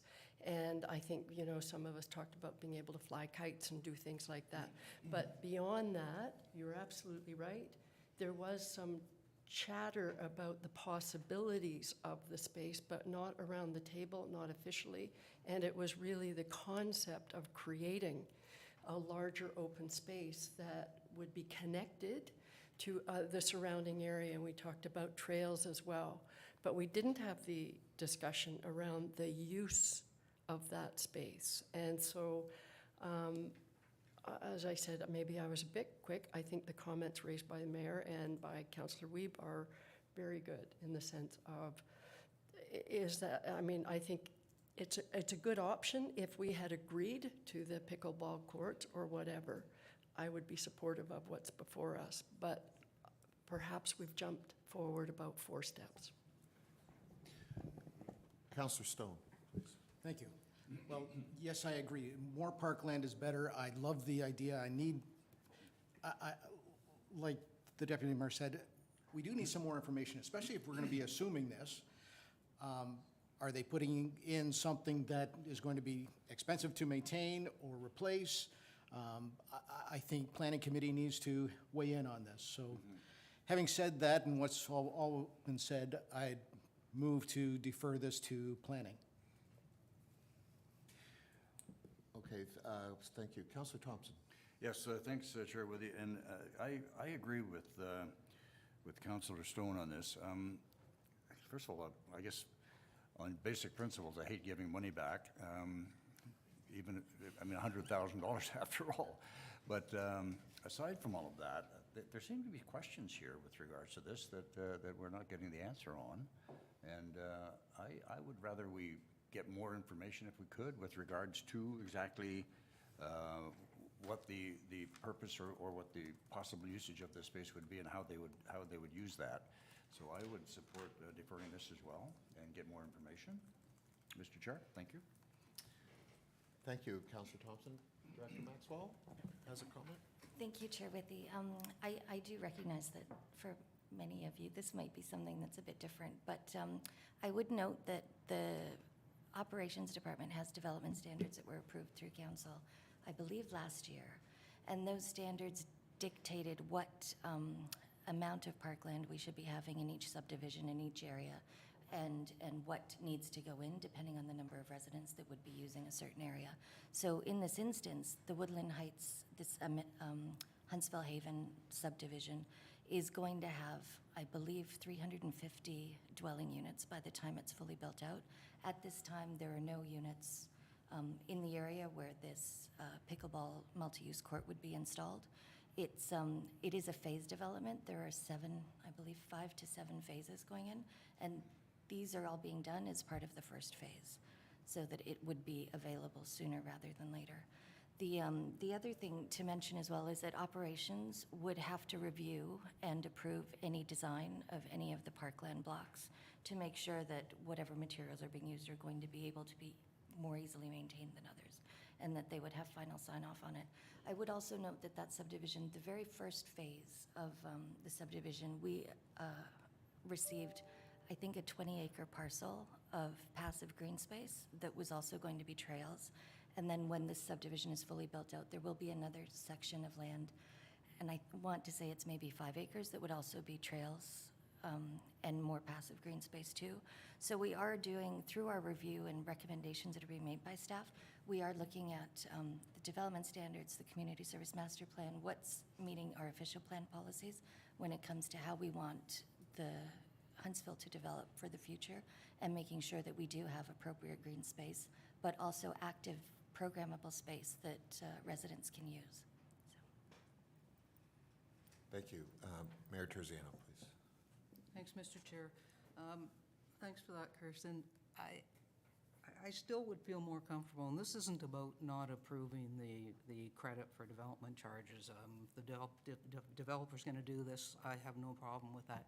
I just think that we need to see the big picture, where the locations are, where our green spot is, where the potential trails are. And this conversation, I do recall, all came about when we were talking about building more pickleball courts out of the ball diamonds down in Port Sydney, and we didn't know where they're going and thought this would be a great idea. But if it is anywhere close to any kind of housing, it is not a great idea. We know that now. And, you know, we need to know what the makeup is of the potential buyers in that subdivision to know what amenities make the most sense there. So I just think we should see the whole picture before we consider this one. I agree with the deferral. Any other comments, questions? Yes, Crystal. Thank you, Chair Withee.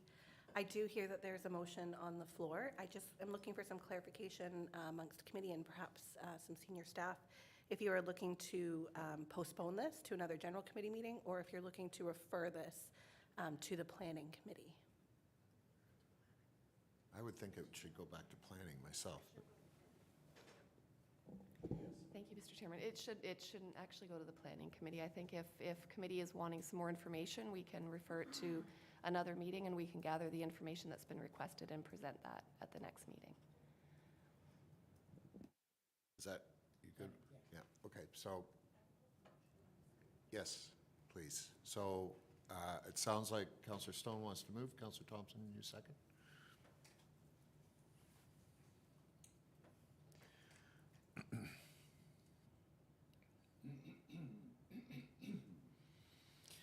Okay. I don't know if you can keep making that bigger. Just one sec. I got it. Okay, we have a motion moved by Councillor Stone, seconded by Councillor Thompson. As recommended, the committee postpone Corp 2022-56 development charges, credits, Rayville Developments, Woodstream, to allow further consultation with staff and the developer, and further that staff be directed to bring back more detailed information regarding the proposed outdoor recreation development and ongoing maintenance cost estimates. Should it also state that it's going back to planning, or? Councillor Stone, are you okay with it going back to general, or you wanted to go to planning? I think it should go to planning. Staff doesn't agree? Councillor Fitzgerald? Sorry. Thank you, Chair Withee. I think that for it to be all-inclusive of every member of council, it probably should come back to general, because the committee is smaller. Crystal? And the CEO can correct me if I'm wrong, but this also does fall under operations as well, the operations division. So because it does have to do with development, but because it also falls under that, I would recommend that it come back to general committee. Councillor Weeb? Thank you, Chair Withee. I'm also wondering if we need to also discuss capital replacement costs as well, if we're talking about building out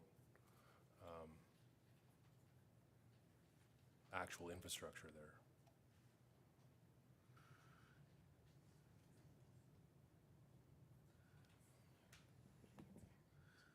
Capital repavement costs. Not quite sure what that is, Crystal. Okay, I don't know if everybody has read that, or we've just added in capital replacement costs.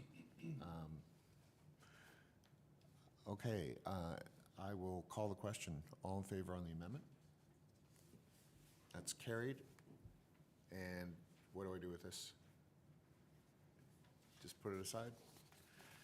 That's easy to do. All right, we are on to 6.1.5, Julia. Report number Corp 2022-59, 2022 budget deviation dash fuel. The motion is recommended by Councillor, or moved by Councillor Armour, seconded by Councillor Fitzgerald. It is recommended the committee approve the expected budget deviation range of $73,000 to $162,000 for fuel costs to be funded through the Working Funds Reserve for 2022.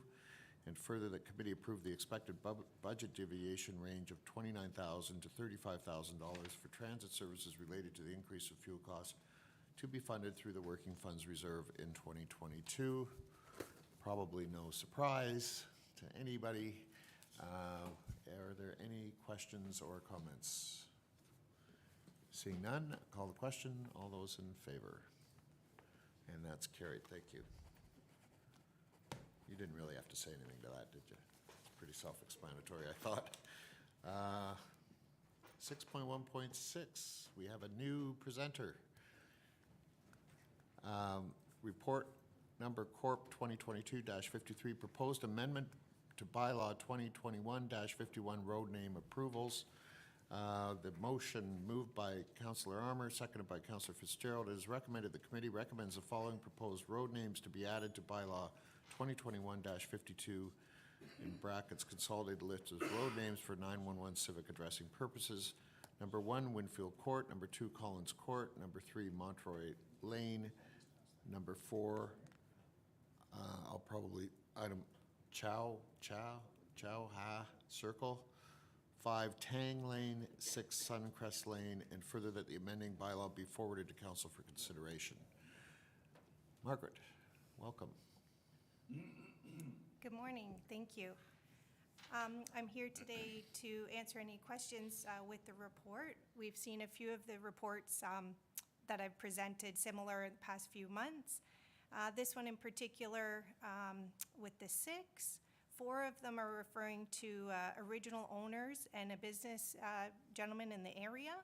One's referring to a World War I casualty of war, and the other with a geographical reference with Suncrest in that location. So happy to answer any additional questions. Any questions? Councillor Stone? Sorry. Just a quick one. I don't know how to pronounce one of these. Is it Choha, Chuha? I'm just curious, and is that a problem? Through you, Chairman. Thank you. That's a great question. I had a similar thought. I confirmed the pronunciation, Chow Ha. So they're similar words of cha in other municipalities. This one, with the addition of the second word ha, makes it distinguishably different than the other. So during our road name review process, it was accepted that way to be distinguishably different from any other duplicate or similar sounding. So the issue is if we don't know how to pronounce it, what's it similarly sound like? But anyway, Councillor Fitzgerald. Thanks, Chair. With you, the translation is pearl. Chow means pearl. And what's the ha part then? Okay. Any more comments, questions? Seeing none, I'll call the question. All those in favor? That's carried. Thank you. Thank you, Margaret. Thank you. 6.17, Jessica, I see is approaching.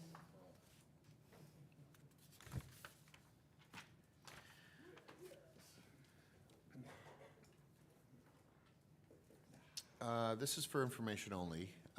Report number Corp 2022-57, RC 07 2021 HG Perrin ORA closure second update. Jessica. Thank you, Chair Withy. The applicants are looking to close the original road allowance directly off Hoodstown, abutting 280 Hoodstown Road. The application was before committee previously, as there were objections and the immediately abutting landowner had not responded. The matter was deferred to attempt to contact the abutting landowner. The abutting landowner was reached and responded in favor of the closure. The objections remain. The objections pertain to property owners in the area wanting to keep the original road allowance open for a potential future use. In consideration of this application, from a road's perspective, there is no future operational needs for the lands. From a legal perspective, a municipality needs to be mindful of ingress and egress of properties in the area. In this regard, a road allowance will not be closed, which will deprive landowners of their sole vehicular access. This road allowance is not being used as an access point, and this is evidenced by the natural state of the lands. The topography of the lands is steep from the road and levels out at the back. There are other access points in the area which can be seen in the map and photos provided, and it is evidence from their pictures that they are being used. Lastly, I would like to remind committee that under the Municipal Act, sections 26 and 28, these road allowances are within council's care and control. Should they wish to approve or deny the application, council has the power to do so. Thank you. So there's a Part B to this section, which is the postponed motion, which I will read now. So it is moved by Councillor Fitzgerald, seconded by Councillor Armour. It is recommended that the ORA in application RC 07-2021 HDE be approved to be closed in accordance with the Ontario Road and Shore Road Allowance Closing Policy Development-07, conditional on number 1, the applicants pay all survey, legal, and associated expenses. Number 2, the sale price for the land proposed to be closed in accordance with the fees and charges bylaw as amended. Number 3, a survey be provided showing the original original road allowance being closed as a separate part. Number 4, a registered transferred/deed of land for the closed road allowance be filed with the town within 1 year from the date of this motion passing, or the motion will be considered null and void and a new application will be required. Number 5, that any utility plant located on the property proposed to be closed be given an easement. 6, the original road allowance is hereby declared as surplus to the town's needs. And 7, the portion of the original road allowance being closed merge in title with Part Lot 27, Concession 8, designated as Part 2 on 35R-24674. Questions, comments from council? Councillor Schumacher. Thank you, through you, your worship. So we agree to close this one, we would then not close some of the other ones that would create an opportunity for the other properties to be landlocked, is that correct? Through you, Chair Withy, that's correct. The same considerations would be made for any future applications, and the use of those other areas would be considered, and the applications would be denied. Thank you. Yes, Councillor Thompson. Sorry. Yes, thanks, Chair Withy. Yeah, we had, I know I did, I'm sure other members of committee have as well, but have had discussions with the budding landowners, not the one that we couldn't contact, but the ones that actually we could, and then have filed objections to this. And I thought perhaps they had a good case, but then Mayor Terziano and I did take a drive out to that area and tried to find where that possible road allowance could be. And quite honestly, we couldn't see any indication of where it might be. All we saw were very steep cliffs there, very steep property, and the idea or the possibility of putting an access road through there would require significant blasting, sort of like tunneling or something like that, unless we had the wrong territory. But anyway, so I appreciate where the others are coming from. They do have access still, as pointed out on your Schedule A here. And so with all due apologies to those who are objecting to it, I really can't support their objections to this based on the geography that we saw. And if there's something different to it, I'd love to know. But what we saw, there's very little chance of creating any kind of an access point from Hoodstown. Thank you. Thank you. Any further? Mayor Terziano. I'm still really conflicted on this one, so I guess, Jessica, you could just help me out on the one schedule, because there's so many reports here. let me find the right paper. I think it's Schedule A. Yeah, that's a fairly good blow-up. So on Schedule A, the proposed road closing is the red line, correct? And the blue outline is the property of the owners that are requesting the closure.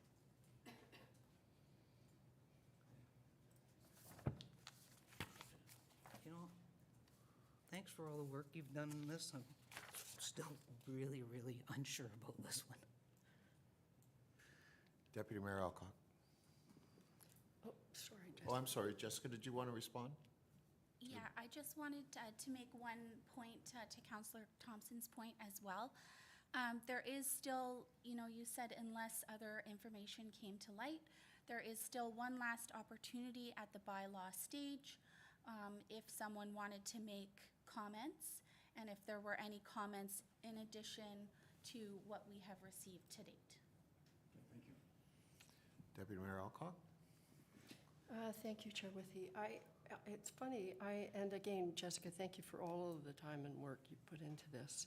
It's just so odd, and I almost want to hear one more time that all of the people that have written letters saying their potential access will be cut off, and their lots will be landlocked.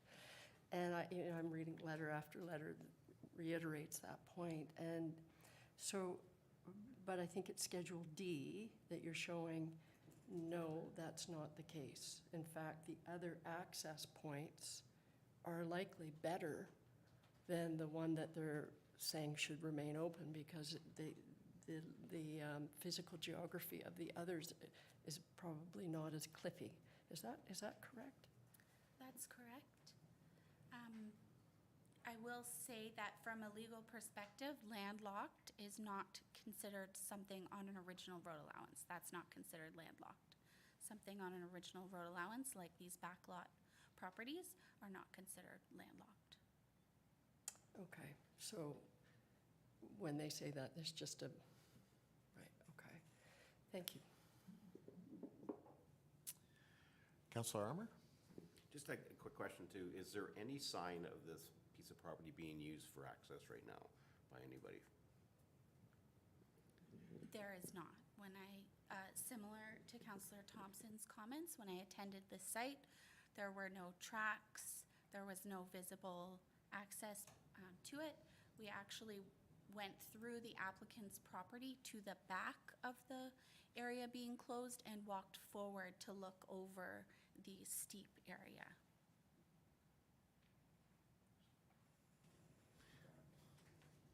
Did you have or you were just gesturing? I saw your hand go like this. I thought you went. Jessica, do we know or the reason why they want to close it? Is that something that is discussed or asked, or they just put in an application and it's? Yes, they just put in an application. They don't have to have a requirement. Right. You know, we do ask if they have any encroachments or anything, which they don't. They would like to just add it to their existing property. Okay. No further questions or comments. I will ask the question. All those in favor? Sorry, you're making faces at me. Did you have something? Someone made a motion. It appears to me it's for information only. No, there was, I read a motion. Okay. You want me to read it again? Chair It's- Withy. Yeah, you actually moved it. You good with moving it still? Okay. All right, I'll ask the question. All those in favor? And that's carried. Thank you. Thanks, Jessica. 6.1.8, Lisa Smith, report number HR 2022-06, OMERS non-full-time expansion. This is for information. Welcome, Lisa. Thank you, Chair Withy. So the report before you today is for information at this time, with further discussion to be held during our 2023.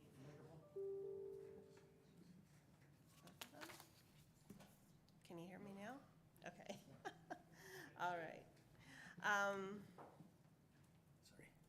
thank you, Councillor Stark. It's all new.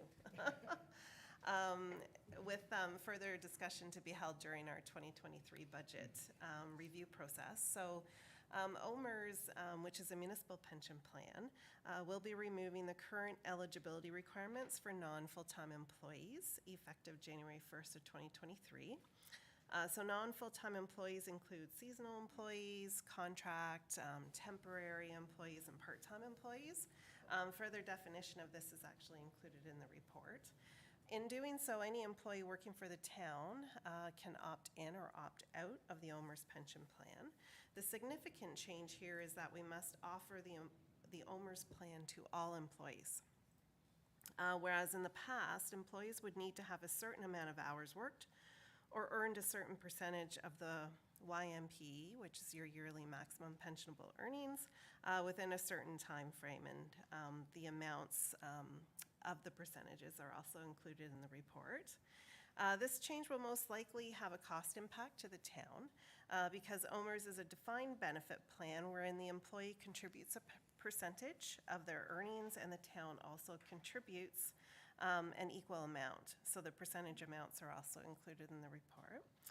Based on assumptions of this impact, planning for the 2023 budget may include all existing, so those currently not enrolled but employees, and new permanent part-time employees for OMERS enrollment. So staff would also recommend that any variances during the year would that be managed through our human capital reserve fund by recommendation in a salary, wages, and benefits report to council. In addition, this change will also have a direct impact to the workload of the Human Resources Department, as the bulk of the administration will be ongoing since our turnover rates are increasingly higher in our non-full-time status employees. And if you have any questions, I'd be happy to answer them if I can. Councillor Thompson? Thanks, Chair Withy. Just a question, Lisa. Are casual considered part-time, or is that a different category entirely? Yes. They're Yeah, considered it would, yes. Yeah, casual would be an employee status. Okay, Yeah. thank you. Yeah. Other questions? This comes back to the question, are councillors employees? Because in the old days, elected officials were on OMERS. Right, Yeah, right. but, And I do know some municipalities do have some of their councillors on OMERS, like have their council on OMERS, so. Interesting. Anybody putting forward a motion today? So, thank you, Lisa. Okay. Nothing further I see, so the baton goes to Councillor Wiebe for the next section. Thank you very much. All right, thank you, Chair Withy, for that, for managing that portion of the meeting. I want to start by welcoming Trish, and I've got a motion in front of me. It is moved by Brian Thompson, seconded by Councillor Stone. It is recommended that committee accepts the Town of Huntsville Algonquin Theatre 5-year business plan attached as Appendix A to Report CS 2022-19. And further that the document be used as a reference and guiding document for the next 5 years for the operation of the Town of Huntsville Algonquin Theatre. Trish, the floor is yours. Thank you, Councillor Wiebe. Looks like my microphone's on. Good morning, Council.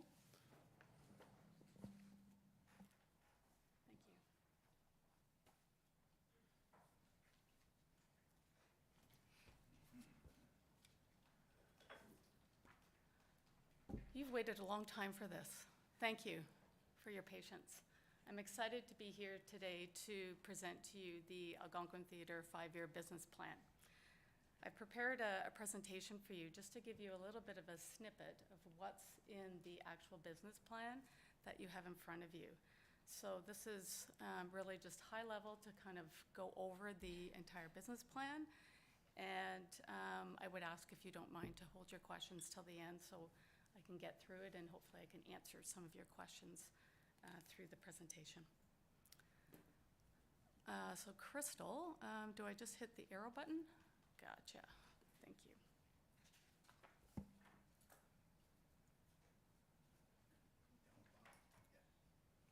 Thank you. So what I'd like to talk about this morning is I'd like to do a bit of an introduction and then provide to you some key messages that I heard from council as well as our stakeholders. I'd also like to highlight some of the new ideas that we're excited about over the next 5 years. And I'd also like to talk a little bit about the financial plan that is both in the business plan as well as in the staff report in front of you. And then I would like to finish up by talking about what your theater experience will look like moving forward over the next 5 years. That's kind of a fun one, a little bit of visioning. And then I'll finish up with a quick summary and would love to take your questions at that time.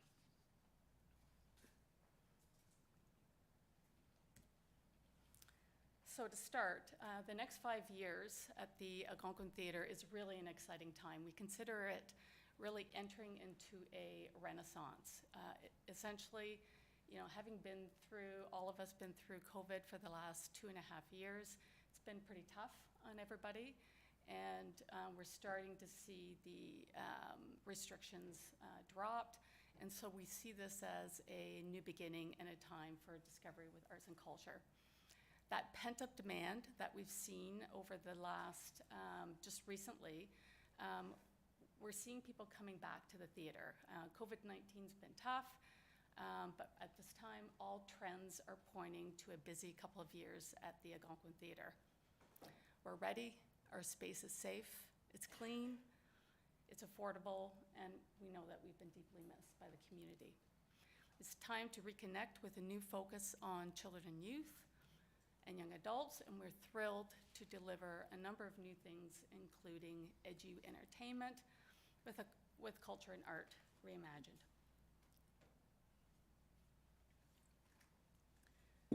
I'd also just like to thank council for assisting staff in completing this 5-year plan. The scope of work that you passed at the beginning of March, that was really important to provide guidance to staff and also to ensure that we're meeting your expectations. So thank you for that. In addition, it's been extremely helpful to receive the clear vision from council with respect to directing staff with the service delivery approach that you reviewed during the March 30th General Committee meeting. You had 4 options that you had to grapple with, and you provided direction to council and asked us to go forward with a community service approach and to put more of a focus on children, youth, and young adults, as well as schools. So thank you for that. I also want to say that there's been extensive consultation. We've been working on this for approximately 8 to 10 months, so it's been a bit of a process. The amount of consultation has been extensive. It also was very helpful to meet with each of you, and that really has shaped the business plan that you have in front of you. I can tell you that the community agrees with the outcome of this plan. It aligns with what they said. It also aligns with the corporate strategic plan, and also most recently, the Community Services Master Plan. So here's some key messages that I thought that are important to highlight. This is what we heard during consultation, and this is, a lot of this is what we heard from council as well. So you wanted us to determine the right mix of use in the theater. Everyone was looking at some sort of hybrid approach, not exactly sure what that was. However, I think that you've identified that with the service delivery model. The other messages that we heard were to maximize the use of space in the theater, especially during the non-prime time. You also asked us to provide more access to local groups, as well as schools and youth, and also to continue to offer professional level entertainment. You asked us to be affordable. You asked us to create revenue, and you also asked us to control expenses. We've included financial projections in your business plan, or in this business plan, and you also asked us to be accountable. You asked us to see if we could access MAT funds. You also are looking for demographics and what their impact is on the theater. Partnerships are important. We need to activate the space and get the community's input, stakeholders. So new ideas. So here's what you can expect over the next 5 years. And this is some high level, just a bit of a snippet of what's in the business plan. There are 6 strategic action items in the business plan. They include finance, people, marketing, presenting and programming, partnerships, as well as rental targets. So the first 2 I'll highlight, financial. Over the next 5 years, you can expect to see a projected lower net levy. You can also expect to see increased revenues during our non-prime time use. In addition, you can expect double our historical bar sales starting in 2023. We're super excited about this one. We are licensing our front of house, and we're in the process of doing that right now, and we expect approval any day now. You can also expect to see an increase in revenues with third-party food service operators. That's an enhanced experience that we heard that you were looking for, as well as controlling the expenses projected over the next 5 years, despite the increased costs of CPI. On the people side, we're looking forward to recruiting 20 new volunteers. This is a goal of ours to help support the increased attendance at the theatre, as well as utilizing our recreation staff through community services. This is a great opportunity with our new hire that we had this year to develop some participatory art programs, as well as cultural type programs for all ages, including seniors as well. Also, you can expect to see an increase in box office sales. Our customer service staff have been very supportive, and they are helping us at the box office through our sales team. And also, we are looking forward to offering special access for certain events, again, focusing on children and youth. With respect to high school students, we'll have some events that we can charge as low as $5. And of course, that would be paired up with some sponsorship to help support that. Our third and fourth strategic items are rental targets and marketing. So with our rental targets, important that we create a pricing plan and a schedule to allow more affordable access specifically for schools and education, as well as working more closely with youth by utilizing our recreation staff to reflect diversity and showcase events and concerts. We are also in the process of investigating technology to offer enhanced and new movie offerings in the theater. On the marketing side, we're excited about putting together a Huntsville Culture Pass that would look something like having access to a number of events through the theater, through Muskoka Heritage Place, and even through the Canada Summit Centre.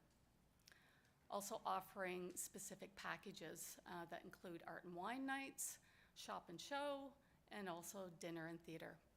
And my personal favorite, the next one, is leveraging youth influencers with social media and digital strategies. What better way to get young people into our facilities when they're hearing about it through their online platforms? Again, the educational speaker series, this is important, working closely with the high school and with the public schools to make sure that we're aligning with their curriculum. And we are also excited to develop member incentive programs to offer such things as backstage passes and VIP tickets. And the last 2 strategic items are partnerships and presenting and programming. So on the partnership side, this one's clearly a no-brainer. We need to improve ways to measure the economic impact of tourism here in Huntsville. We also look forward to offering food that is themed and tied to events through third-party operators. We're also looking at strategic partnership plans to offer cultural events to grow tourism and local participation. So such things as Girlfriend's Getaway would be an example of that, and then perhaps some new events as well. And also to open our venue up during underutilized times, so that non-prime time, to offer programs and non-arts programming as well to help increase our revenues. And the final one, presenting and programming. We're excited to be presenting some edu-entertainment shows annually. We're looking at 2 shows for youth a year, as well as high-quality cultural experience that would be more of a commercial type of an event that we would showcase ourselves. Collaborating, as I said earlier, with Recreation as well as Muskoka Heritage Place staff and also library staff team to increase experiences in the theater, doing some intergenerational programming and film. Again, reflecting diversity, knowing how important areas such as Indigenous and LGBTQ community, providing that type of programming in the theater is really important. And finally, to engage young adults by offering boutique experiences. So the things and the places where young people want to be to have their cultural experience. So we're looking at unique venues for that.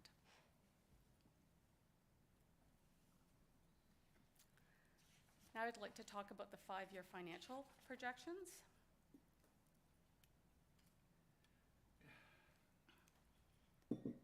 So these projections that you have in that are in the staff report as well as in the business plan, they are based on trends. They are projections. They are also based on a significant amount of consultation with our stakeholders. So we are entering into what we would call now a post-pandemic world, and we expect to see an increase in demand in ticket sales. We're expecting 10% initially, increase in sales, as well as an increase in the number of shows and performances, up 5% initially. We've heard this from our partners that they're seeing this, this trend already, and so we feel confident in those projections. However, here's where the real comes in. We expect a plateau. So, there's been a pent-up demand. I think people will be out for the next couple of years participating in all kinds of things. But at some point, we're anticipating that there'll be a slight decrease in theater usage as the COVID pent-up demand slows down. So that's where we expect we'll come back to 2018 and 2019 participation levels, as well as the number of shows that are presented. In addition, the expanded programming and presenting is expected to increase usage with commercial activity helping to subsidize those activities. So as I said earlier, we're looking at decreasing the tax levy due to the new operating model that will be starting in 2023 over the next 5 years.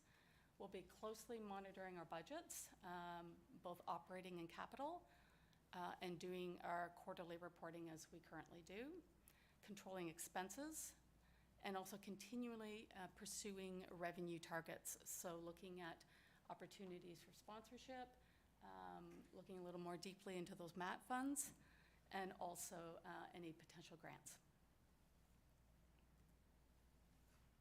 So how are we going to get this done? Lots of work ahead of us. So first of all, the last chapter in the operating plan, or of the business plan, has an operating plan, and that spans over 5 years.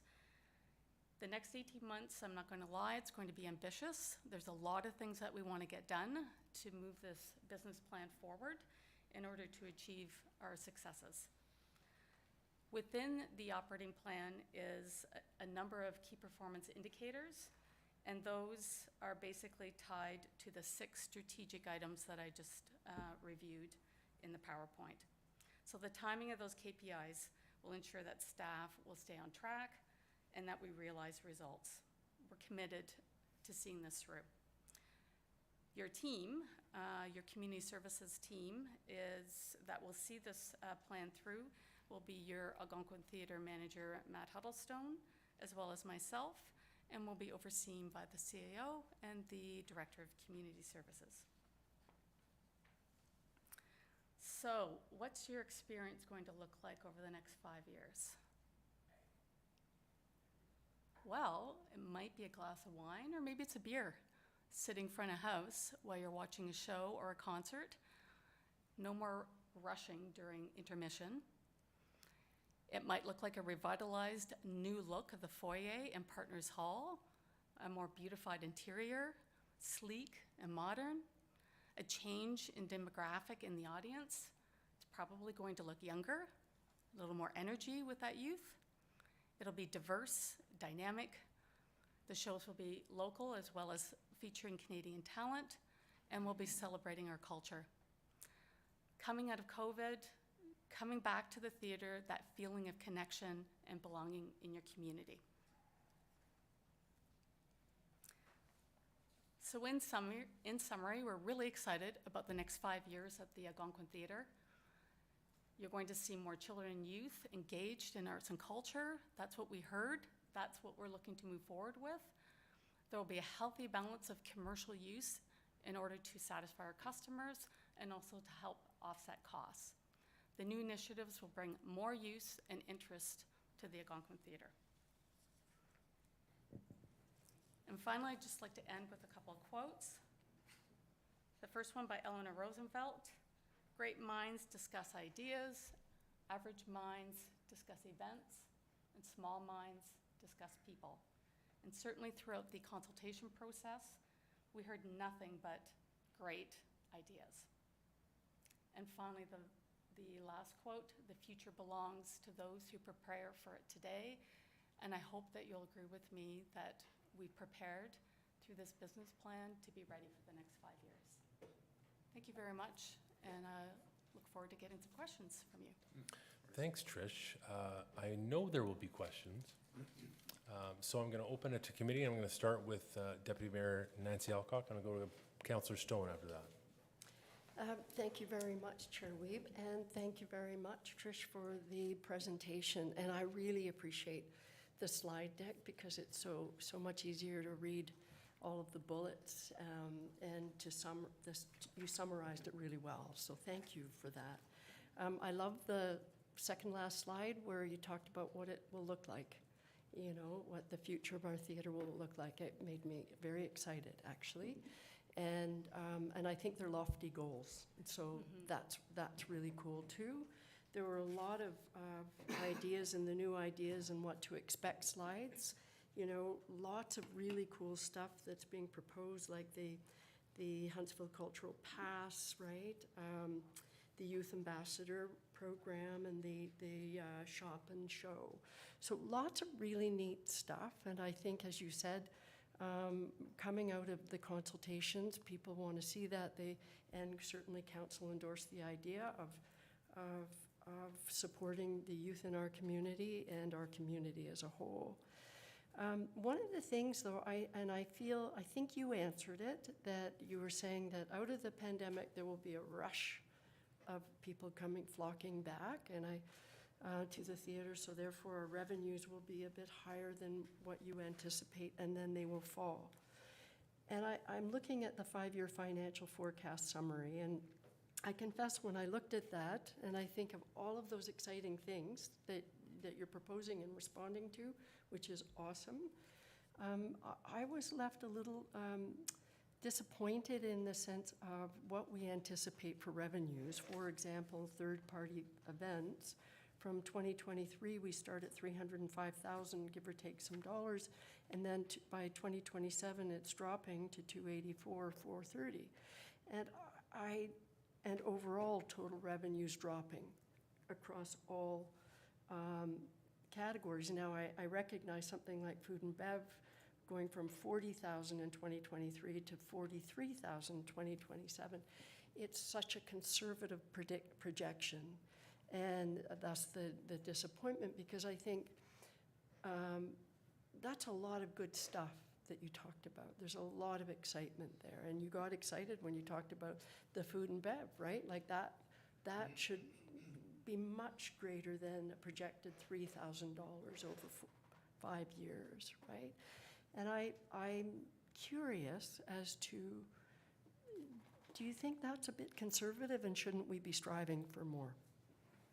Thanks for that. Trish? Thank you for that question, and through you, Chair Weeb. And those are great questions. It is a conservative approach. We don't want to overpromise. These are all projections. I can tell you right now that those revenue targets for food and beverage are double to what they have been in the past. So just due to the fact that we're licensing front of house, we're already doubling. We haven't done this before. So I don't, I would rather I don't want to overpromise. So I think that, I think it's realistic. And also, I think before that you had asked a question about how the revenues drop slightly, although I do want to point out that we're controlling expenses on the other side. So the net levy goes down throughout those 5 years. So this is based on trends. This is what we're hearing from our stakeholders. This is what we're hearing from our partners. So we're expecting, I'm not going to say they're blasting down the doors, but over the next 2 years, we're expecting a 77% capacity in the theater, which is much higher. I shouldn't say much higher. Our typical capacity back in 2018 and 19, it was more around 67%. So again, not wanting to overpromise, wanting to be realistic, that would be my answer to your questions. Okay, thanks for that. I'm going to go to Councillor Stone and then followed by Councillor Withy. I love to hear that. Under promise, over deliver. We do acknowledge that this is never going to be hugely profitable. We understand that this is a service that we're providing to the town, but it also can't sink us financially. So understanding that. My question is, in the past, staff's hands were tied to the sales model so that they couldn't run promotions, give discounts in order to create a particular excitement in a particular area. Does staff have the ability now to be more flexible? Through you, Councillor Wiebe, they do. That is part of our strategy, is to try to make sure that we're offering those kind of incentives.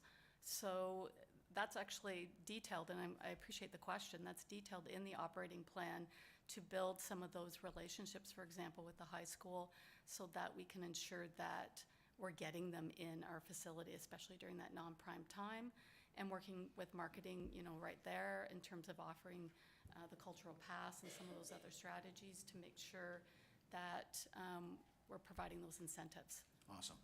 Thank you. I love the presentation. Councillor Withy. Thank you, Chair Wiebe. I'd like to start by congratulating you and your team.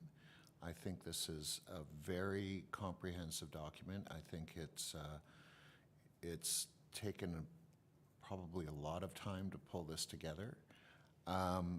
And I'm very pleased with what you've come up with. This is what we were looking for in the past, and recognizing that budgets are essentially throwing darts. We don't know exactly what outcomes are going to be, but what this shows us is that you have a plan, and that's, I think, one of the most important parts of this kind of document. The numbers are going to reveal themselves in the essence of time, but I think this is. I'm very happy to see this. I think this is well thought through, well researched, and kudos to you and your team for pulling this together. I think it's exactly what certainly I was looking for. Thank you. Thanks for those comments. I'm going to go to Councillor Armour. Thank you through you. Trish, great job. Matt, great job on this. I'm sure it was a whole team working on this, and I'm very impressed. It's nice to see this 5-year plan finally come out, and setting your goals not so high, but manageable goals for sure. So kudos to everybody in the team. And we look forward to having the beer in the hall. I'm going to go to the mayor next. Thank you. I have a couple questions. Thanks for this presentation.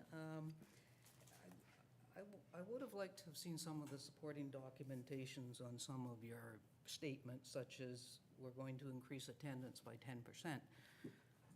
What were the ticket sales in 2018 and 2019? Like, what were the actual numbers? And so what numbers are we looking for in 2023 to do that? And I ask that question given that a ticket sale is only worth about $3 to us. as the venue. So, you know, that's got to be a big chunk of your revenue increase, right? Right. Thanks for that question through you, Councillor Weeb. I don't have actual ticket numbers here in front of me, but what I can offer you that I think should help answer your question, Mayor Terziano, is in 2023 and 24, that increase of 10% in events, 5% in events and 10% in increased attendance. That's coming from our consultation with some of our partners.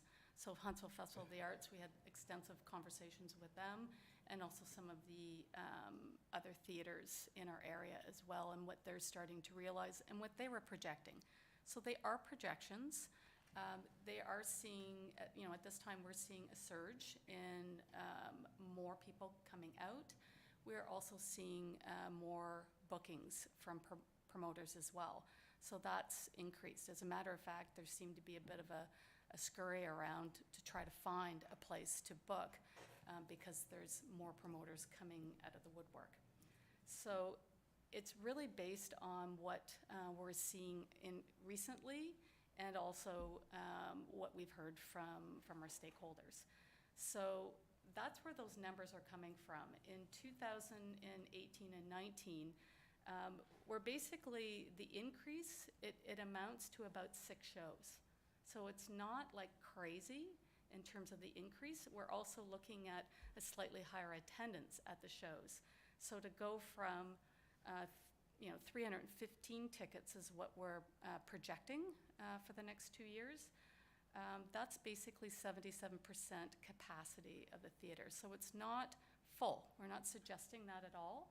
We don't know for sure. In 2018 and 19, we were looking at about 67% capacity.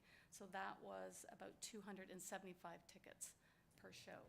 So I hope that maybe helps answer your question a little bit. Well, yeah, I guess, and so that means from the 275 to 315, you're looking at about 40 tickets per show more, which for us would be about $120 in revenue. So then times it by how many shows you're expecting to have. I'm just wondering how we get, you're projecting $160,000 in increased revenues, which is 70% increase. Every department in the town increased revenue 70%. We'd be reducing the tax bill this year. So I just think that 160 is pretty aggressive. 70% increase in revenues. Through you, Councillor Weeb. Thank you for that, and that's fair. I appreciate that. What I think we need to remember, that increase, that 160,000 that you're talking about, there will be a significant increase in food and beverage. We're licensing the front of house. That's going to help. We're also looking at doing our own presenting. That's new. We haven't seen that in our budget before, so that also increases our revenues. We're also looking at increased revenues in our events. So I indicated those 6 shows, so that's part of it. And in addition, there's also an increased demand that we're projecting. So they are projections. We feel confident in them, and I think it was said by somebody earlier, the proof will be in the pudding. For sure. A couple more questions. Yeah, go for it. In your revenue projections, you're projecting revenues of just over 12,000 in CIF rental and leasing costs, and yet you're actually transferring 30-some thousand to reserves for the same. Should those two numbers not be equal? Thank you for that. I'm going to defer that to Riva. Thank you, Trish, and through you, Mr. Chair. So the rental and leasing revenues are actually Partners Hall and the art space and everything in Partners Hall. So the CIF fees that we're actually charging per ticket, the 80 cents per ticket, is actually included in the third-party events. So that's the 31,000 that we're transferring into the capital reserve is included in the 305, that very top number. Okay. Yeah, so they're two different things. Thanks. It's a little hard to follow because you've changed the names of everything. The other question I had, because you highlighted in the plan about possibly looking for third-party food vendors. Right now, you run, basically, you can run at 50% profit for your food and beverage because you have absolutely no overhead. Why would you plan to bring in the overhead of a third party to provide the food and beverage? Through you, Councillor Wiebe, and thanks for that question, Mayor Terziano. First of all, we heard from our stakeholders that they wanted to see more opportunities to match food, for example, with a specific event. So it might be, bringing in somebody. It's not to hire them, it's to bring them in whereby we would receive a commission off of their sales. So it's not a level of service that we've got the staffing to provide. So it's to increase the level of service for our customers, to make the experience more unique, more fun. So it's not going to happen at every show, it'll happen at some shows. And essentially how I see it working is that we would receive a percentage of either their sales, or we would work that out so that there is not going to be the cost to the town. So you're actually talking about event catering? Potentially, yeah. Okay, big difference. Okay, I could ask a few more questions, but you know what? I will just say that I think $160,000 revenue projection in the year 2023 is too aggressive, and I hope that there's a way to reduce the expenses that go with it. Otherwise, I think you're going to be over budget. I'm going to go to Councillor Thompson. Thanks very much, Mr. Chair, and congratulations, Tricia and Matt and the two councillors that worked along with you, Dion and Jonathan. Great report. Really, really like it. I think you really nailed it well, and it's nice to for us as a council and a committee to see a 5-year plan going forward. It's tremendously well done. And I'm not too concerned about the revenue aspect of it. I think I think your position on that and your arguments are very valid. I do have some questions though, and they're just basically about what the heck's the culture pass, what's the VIP ticket, what's the boutique experience, those kind of things. And then I will have a comment afterwards as well. All right. Through you, Councillor Wiebe. Culture Pass, well, I think I talked about that just a little bit. So that would look like you would pay one price and you would have access to different events and shows in the theater. You could also use that pass at Muskoka Heritage Place to board the train, go into the village, check out the museum, see some of the new exhibits. We might have something unique going on at the Canada Summit Center that ties in. Might be an art exhibit that we're just unveiling. So it's a promotion to try to get people out into all of our facilities. I like the idea. Okay, VIP ticket? VIP tickets. So that's just another strategy to try to increase revenues. So it's providing someone access, maybe it's backstage to meet a performer. It might be, maybe we do something really cool with one of our performers where they actually get to, do a meet and greet and spend some time with them. Maybe they get to go out to lunch with them. Who knows? Yeah, right. And the other one was the boutique experience. The boutique experience, right. So that's essentially what that means is it's a small event. It's a small group of people. So you get a bunch of what I envision as 20 to 30-year-olds who are looking to have their entertainment experience outside of the theater. So it could be in a park location. It could be, somewhere at Muskoka Heritage Place, and it's just a unique venue, and it's something that speaks to youth.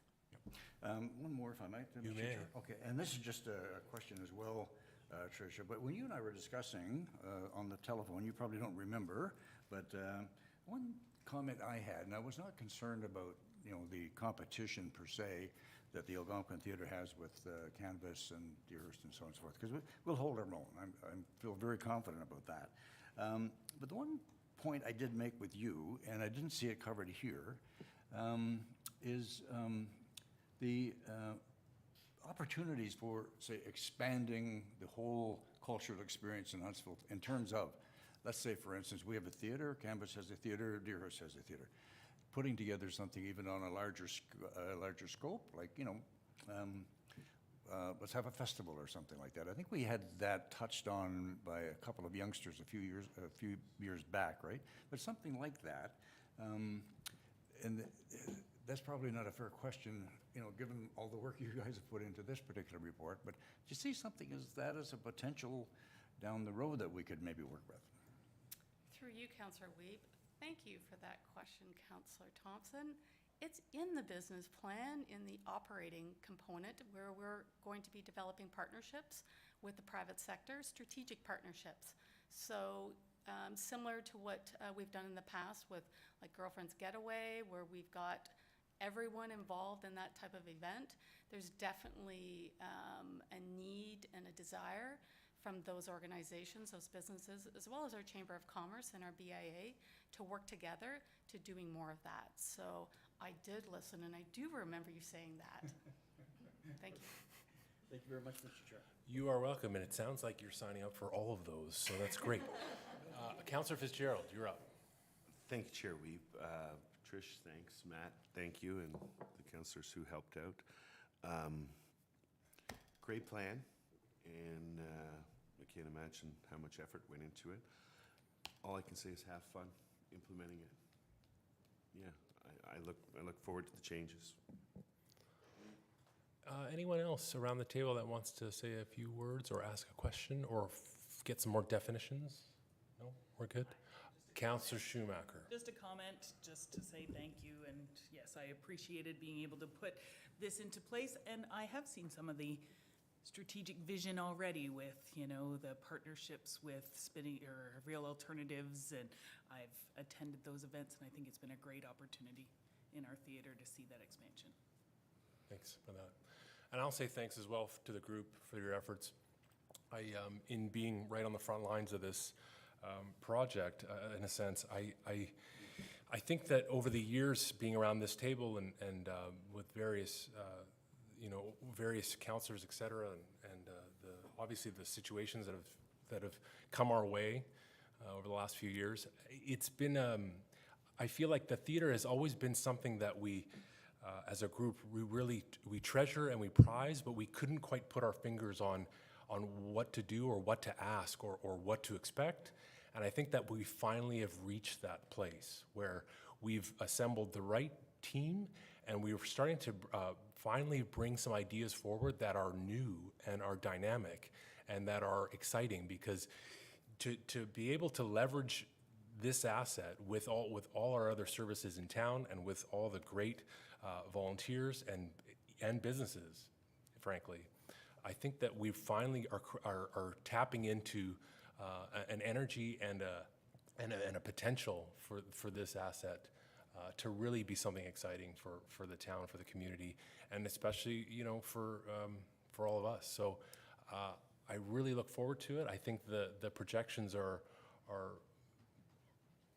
bold, but still on the conservative side in some respects. So I think that it's we can never know exactly what we're gonna, how much money it's gonna make in the future. We can't read the future, but my hat goes off to the amount of research and the amount of consultation to try and formulate the best bet on if the goals are achieved and if the strategies are implemented, that you can hit these targets. So I'm really looking forward to it, and I'm really thrilled with the extensiveness of the document. And as Councillor Fitzgerald said, let's have fun with it.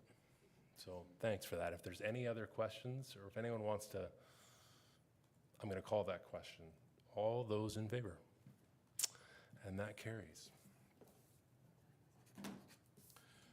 Thank you. I have another motion moved by Councillor Stone, seconded by Brian Thompson. It is recommended that committee approve the budget deviation of $18,000, including tax and delivery, for the lighting board equipment to be funded through the Algonquin Theatre Capital Reserve account.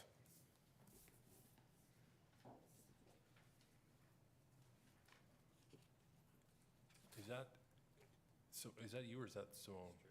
That is That's me. you. Well, go ahead. It's, floor is yours. Thank you, Councillor Weeb. I just want to express to council that there was definitely an urgent replacement required for our lighting board. We are so fortunate to have Chris Boone, our technical director, be as skilled as he is to help guide us through those next steps, as well as Matt Huddlestone, to ensuring that we did not have any downtime in the theater and we were able to carry on. Pleased to say we've got a loaner, which is not always the case, I'm told, recently with other theaters who've had similar issues and they're without equipment, so we're very fortunate. So I'm here for questions. Any questions? Councillor Armour and then Councillor Withy. Thank you, Chair. I'm just curious, do you see a turnaround getting this lighting board right away, or is there any holdup in getting one? Through you, Councillor Weeb. There will definitely be a delay, unfortunately. We've been reaching out to the supplier, and at this time it looks like it'll be early in the new year. It'll be that long. Follow up. Just quick, are we able to lock the price now? Through you, Councillor Weeb, we've got a quote, so that's the price before you, yes. Councillor Withy. Thanks. I thought you said Councillor Wendy, and I was looking who. Madam Chair. Go ahead. Wow. Just shots. Thanks, Trish. We had a discussion about this, and just to put this on the table, we have done some upgrades to some of the equipment recently, and part of the stage floor and stuff like that. I just wanted to make sure, and I'm sure you are, on top of other things that are ending their life stage, so we can, with the supply issues that everybody's having, it would be great just to make sure that we're on top of everything and more proactive on these to make sure we're not down, because that plan needs to be implemented. Absolutely. Thanks. Anyone else? All those in favor? And that carries. Thanks, Trish. Thank you. And I will now gladly hand it over to Councillor Thompson. Thank you very much, Actually, Councillor. Counselor, I'm sorry, it is 12 o'clock and we're going to take a lunch break before we start the Public Works I'm portion. okay with that? Yes. Sure. So we'll just pause until we get offline and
Okay, we are back, and Chair Thompson is going to take over for the operations section.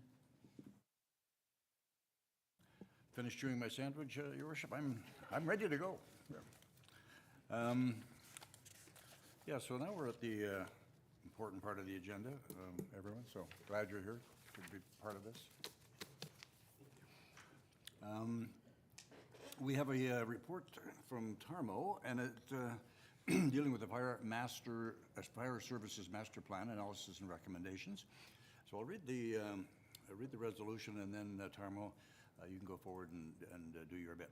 The committee received the fire master plan and direct staff to present an analysis of the plan at the July 2022 general committee meeting, and further that staff analysis include recommended next steps for consideration. Tarmo? Thank you, Chair Thompson. So I'm going to run through the report at a high level here, talk about the purpose of the report is to provide the fire master plan, the actual final document, to council for your reference. It's attached to the report document. And then that will give council an opportunity to read and understand the fire master plan prior to having further analysis completed on that, so that we're all on the same page in terms of what we're referring to.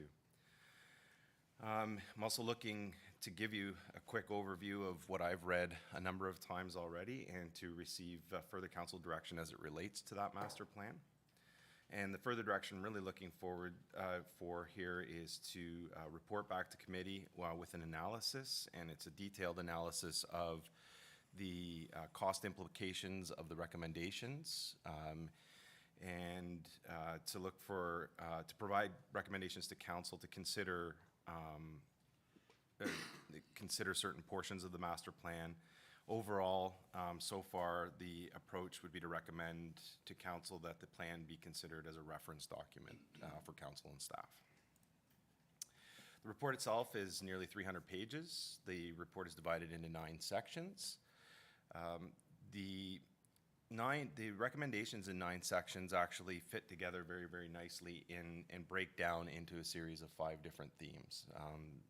And those themes would align very well with, or be very conducive to developing a fire services strategy overall for the town based on council's direction.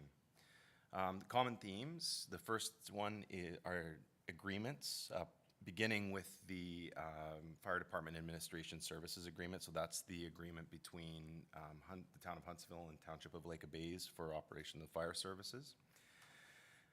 Revisiting that, and then all of the agreements with that. Tied closely to that is the council determined level of service. So we need to have a discussion relating to level of service provided by fire services and what it is that council would like to see fire services deliver. Then getting more into the nitty-gritty, we're talking about user fees, charges, fines, and other revenue opportunities in changes in the Fire Protection and Fire Prevention Promotion Act. Staffing and training recommendations within that. So again, the staffing and training recommendations relate largely to the strategic approach that council would like to see adopted, and the level of service, and then finally capital investments into the fire service that are again fall out of the front 2 categories.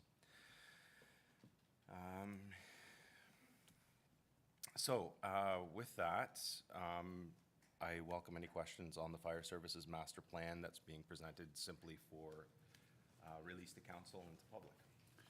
Okay, thanks for that, Tarmo. Quite a tome, actually, as Tarmo mentioned. We're looking at a 300-page document, and I'm thinking, are we getting handouts on that particular report, Tarmo, for us to peruse over the next 30 days or so? I imagine we can provide a printed copy to those that would request a printed copy, but the actual document itself is attached. So is it attached, sure? Yeah. Okay. All right. And I was remiss by not mentioning the mover and the seconder on this particular resolution. Sorry. Crystal. And moved by Councillor Weeb, seconded by Councillor Withy, recommended that committee receive the fire master plan and direct staff to prevent an analysis of the plan at the July 2022 General Committee meeting, and further the staff analysis include recommended next steps for consideration. So at this point, any questions for Tarmo with regards to this? Okay, seem to be none. All those in favor? Carried, thank you. Thanks, Tarmo. So next, this is a report from Tarmo on the unmaintained roads, Fish Rock and Jingle Lake Road. This is for information only, so Tarmo, whenever you're ready. Okay, I'm going to take it easy and slow through this. This is a fairly complex report, and I welcome questions as I'm moving along so that we're kind of trying to stick to the topic at hand so that, well, mainly so I don't confuse myself more than anything else. So, first of all, this is a town staff report. It doesn't pertain to any one individual, and I need to acknowledge the number of different colleagues and town staff that have helped feed into this report. It's, without them, it would not be possible to have driven at the facts quite the way we did. It's important to note that this report is presenting facts only, and these facts are unbiased and don't represent any staff opinions. And within my report, I did, within the town staff report, sorry, there I go, the purpose of providing legislative framework relating to the Municipal Act and Highway Traffic Act, as well as the procedural portion or discussion related to how policy is developed within a municipality, is for the purposes of helping the public understand. I know that council very much understands these processes, but it's the interplay of those that residents have brought forward and actually referenced. And so that there's a clear understanding of what that process is. That is the reason that it's in the report. And finally, all of the facts in this report have been verified by staff and verified again and verified a third time at least. So we are sure of ourselves in terms of the information we're presenting as at today. I'm going to pull that up. Bear with me here. So firstly, these are both roads in the former township of Chaffee and now Chaffee Ward in the town of Huntsville. That transition happened in 1970, as we all know, with what's the word here I'm looking for, when the District of Muskoka came to be, and through that provincial legislation. Both these roads are very short. They are Class 6 gravel roads. They are 1 lane each, but they're not one standard lane. They're actually narrower than that at 3 meters. And that's an important point when we're considering what needs to be done to upgrade these roads to municipal standard. Brought forward in this is that this is based on a property owner or a group of property owners and their concerns related to the maintenance on this road. And the biggest concern they're bringing forward, or the biggest argument for maintenance on these roads, relates to historic road maintenance that they believe has occurred. As we go through that, the maintenance history, I went through all of the maintenance logs. Essential to our discussion here today is the year 2003. So the residents are actually putting forward maintenance and after 2003, and we're looking at maintenance that was completed before 2003. There are no records of maintenance being completed on Jingle Lake or Fish Rock roads prior to 2003. There are 2 records related specific maintenance after 2003 that we have in our service requests, and these came in through a different system. The system, in one instance, it was to fill some potholes in the shoulder seasons to allow a contractor for one of the property owners to complete some work along, I believe it was Fish Rock Road in that case. And then in the other case, it was Jingo Lake Road, where we did send a grader through at one point based on staff direction. Some of the other maintenance activities, as I've discussed with the various different operators and operators that have been with the town for several decades. In my discussions with the operators, it is possible that operators have driven down some of these roads in error. And so they're basically, the way it was outlined or explained to me by the operators is that there are two groups of guys guys and gals that go out there. Some of them, when they're brand new, will take a pickup truck, drive the route, make sure that they know where they're supposed to be going, and then others will just hop in the equipment and go. And it's in that latter case, the hop in the equipment and go, they get the work done faster, however, sometimes at the expense of driving beyond where they're supposed to be going. And this happens both with summer maintenance as well as winter plowing, and I kind of went through some of that work.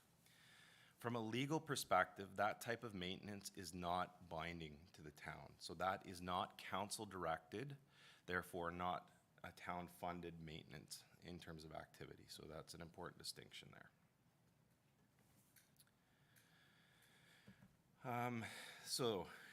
The current status of Jingo Lake and Fish Rock Road, and we have Jessica behind me here. I'll ask her to correct me if I'm misstating something here. There is no bylaw that relates to either Fish Rock Road or Jingo Lake Road that indicates that the town has assumed the road for the purposes of maintenance.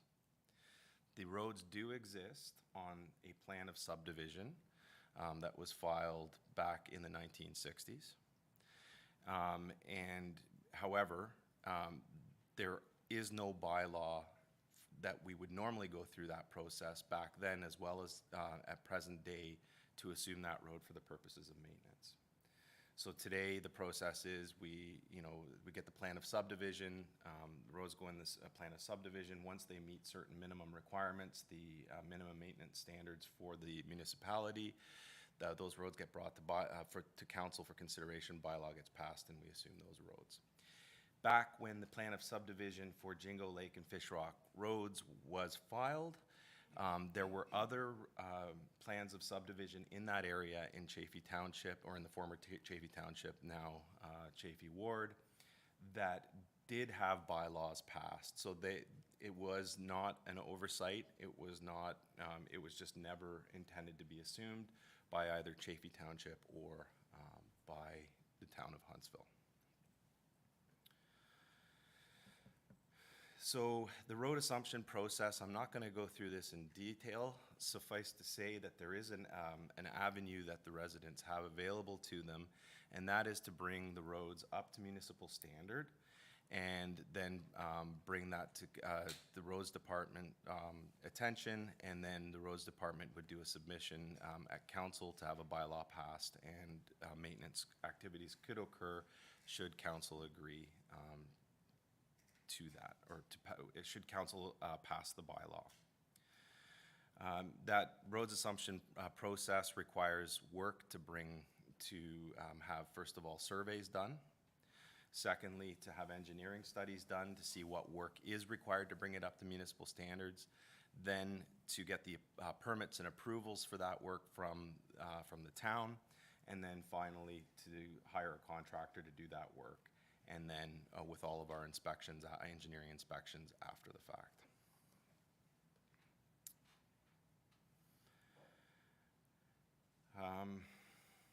So with that, I'm just quickly scanning my notes here to make sure I haven't missed anything that is of huge importance that I wanted to bring to council's attention. Bottom line here is that these roads have not been maintained by the town of Huntsville. They're not subject to any legal requirement to maintain them as at today.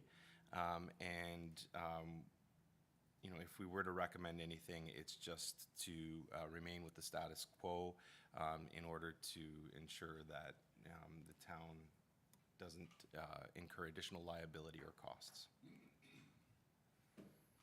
I will leave it at that and welcome questions. All right, thank you, Tarwell. And we have some questions. First of all, Councillor Stone and Thank you. Councillor Withy. So your very last statement, if you could elaborate on that. So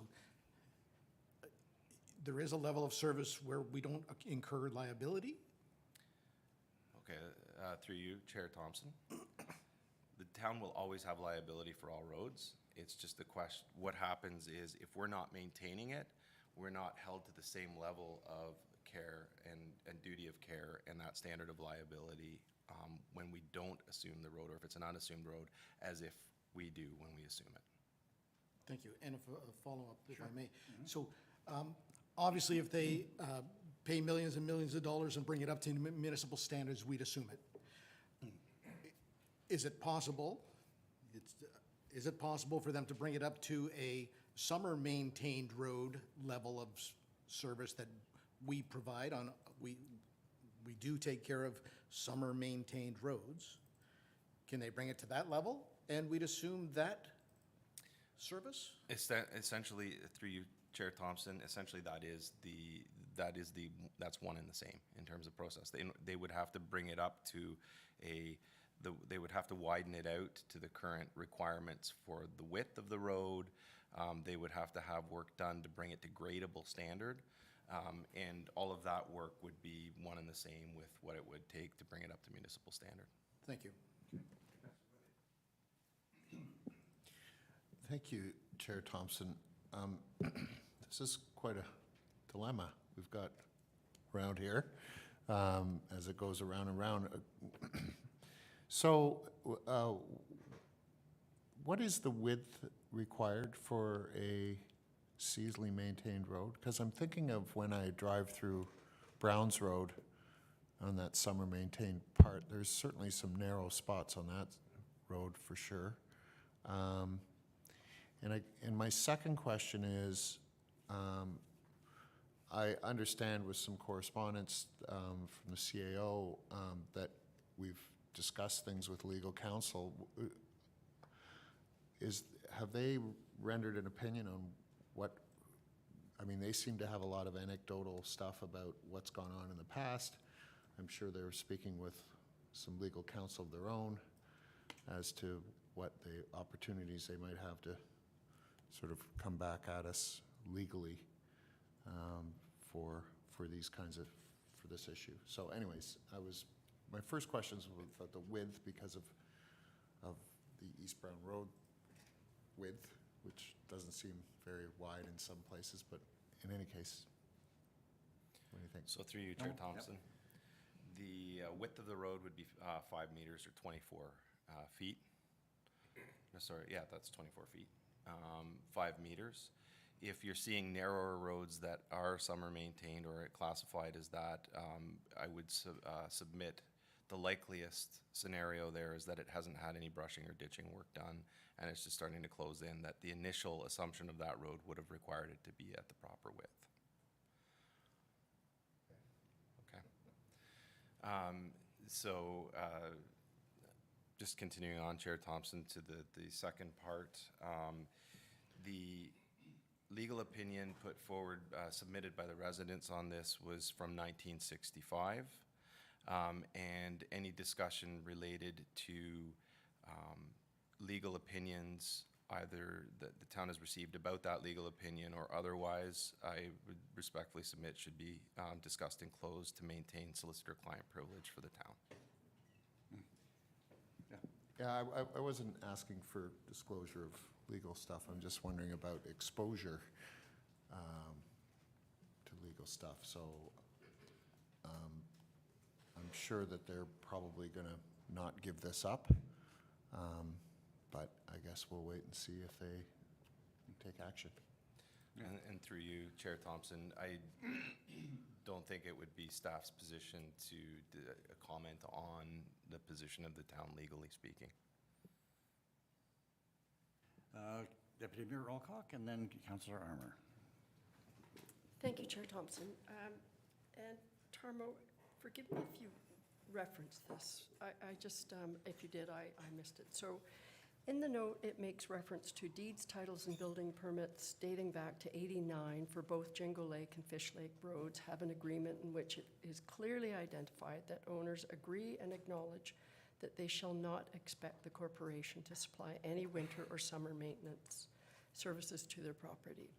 So are we hearing from any of those people with respect to our obligations, or is it all pre-1989? Sorry, I'm unclear on the question. I apologize. Sorry, that if I read this correctly, that for anybody who's purchased anything post '89, they're aware that we have absolutely no obligation. So, assuming that's true, which I believe it's true, it's there. I know that we've had, obviously a lot of people saying, no, we are obliged. So are those people who have been there since '89, who have that in their agreement, are they also part of the group that says the municipality has an obligation? Or is it all people who were pre-'89? Through you, Chair Thompson. Is that, I'm not probably very clear, but. I don't know the answer to that. There is we have been dealing with a small group of residents. I think there were 3 or 4 of them on our last call, and they have been really kind of leading this. There has been correspondence from others, but I'm just not sure. I haven't done the matching of those records. That would be, thank you, Tarmo.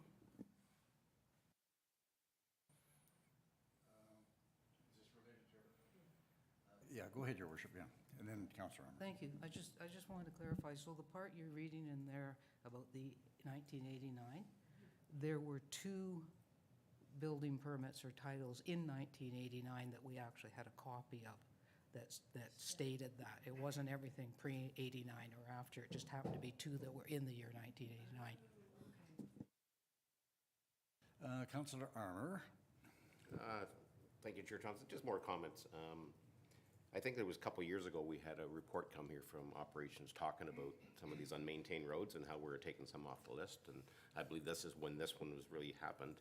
But I think we got to look at the bigger picture here. If we were to supply maintenance these 2 roads, how many other roads are going to come out of the woodwork that we're going to have to start dealing with?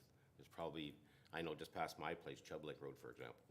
It's a unmaintained road, and we've had some culverts fail there where they've reached out trying to get us to replace the culverts, and unfortunately, it's an unmaintained road. So I think we need to really stay focused on where this could take us down the road. Yeah, we're very aware of that, Councillor Armour, and that's a scary thought, actually, when you start looking at it. Before I go to Councillor Weeb, Councillor Withy had a question with regards to legal. I think our CAO can answer to that. So thank you, Mr. Chairman. So as Director Ukivi had noted, we obviously, any legal information that we receive is client solicitor privilege, but generally, what I can share with council is that we do require a bylaw to be passed in order, as Director Ukivi had noted, in order for us to assume maintenance on the road. And it has been confirmed that that bylaw, in fact, has not been passed.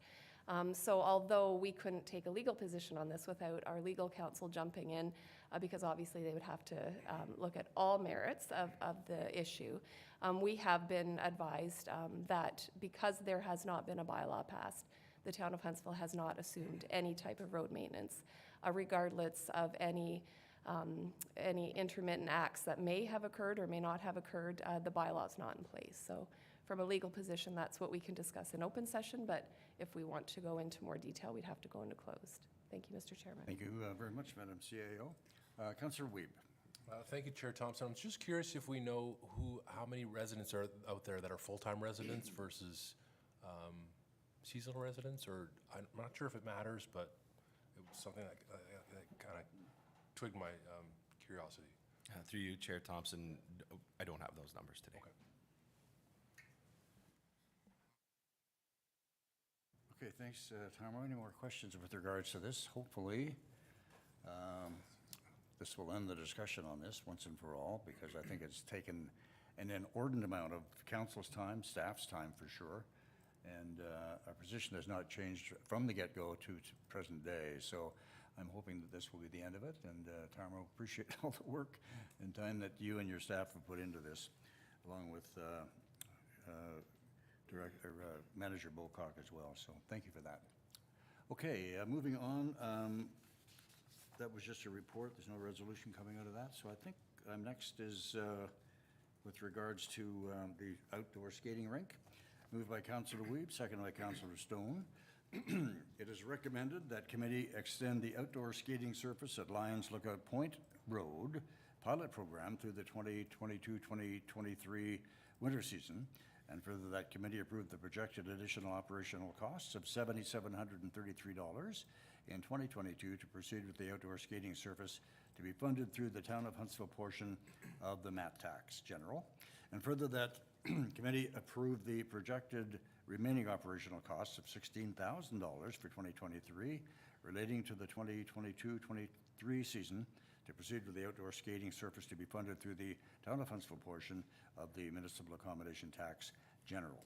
And further, that committee authorized staff to advance the replacement of the existing tractor scheduled for replacement in 2025 in 2022 for an approximate cost of $75,000 to be funded through the Fleet Capital Reserve in budget year 2022.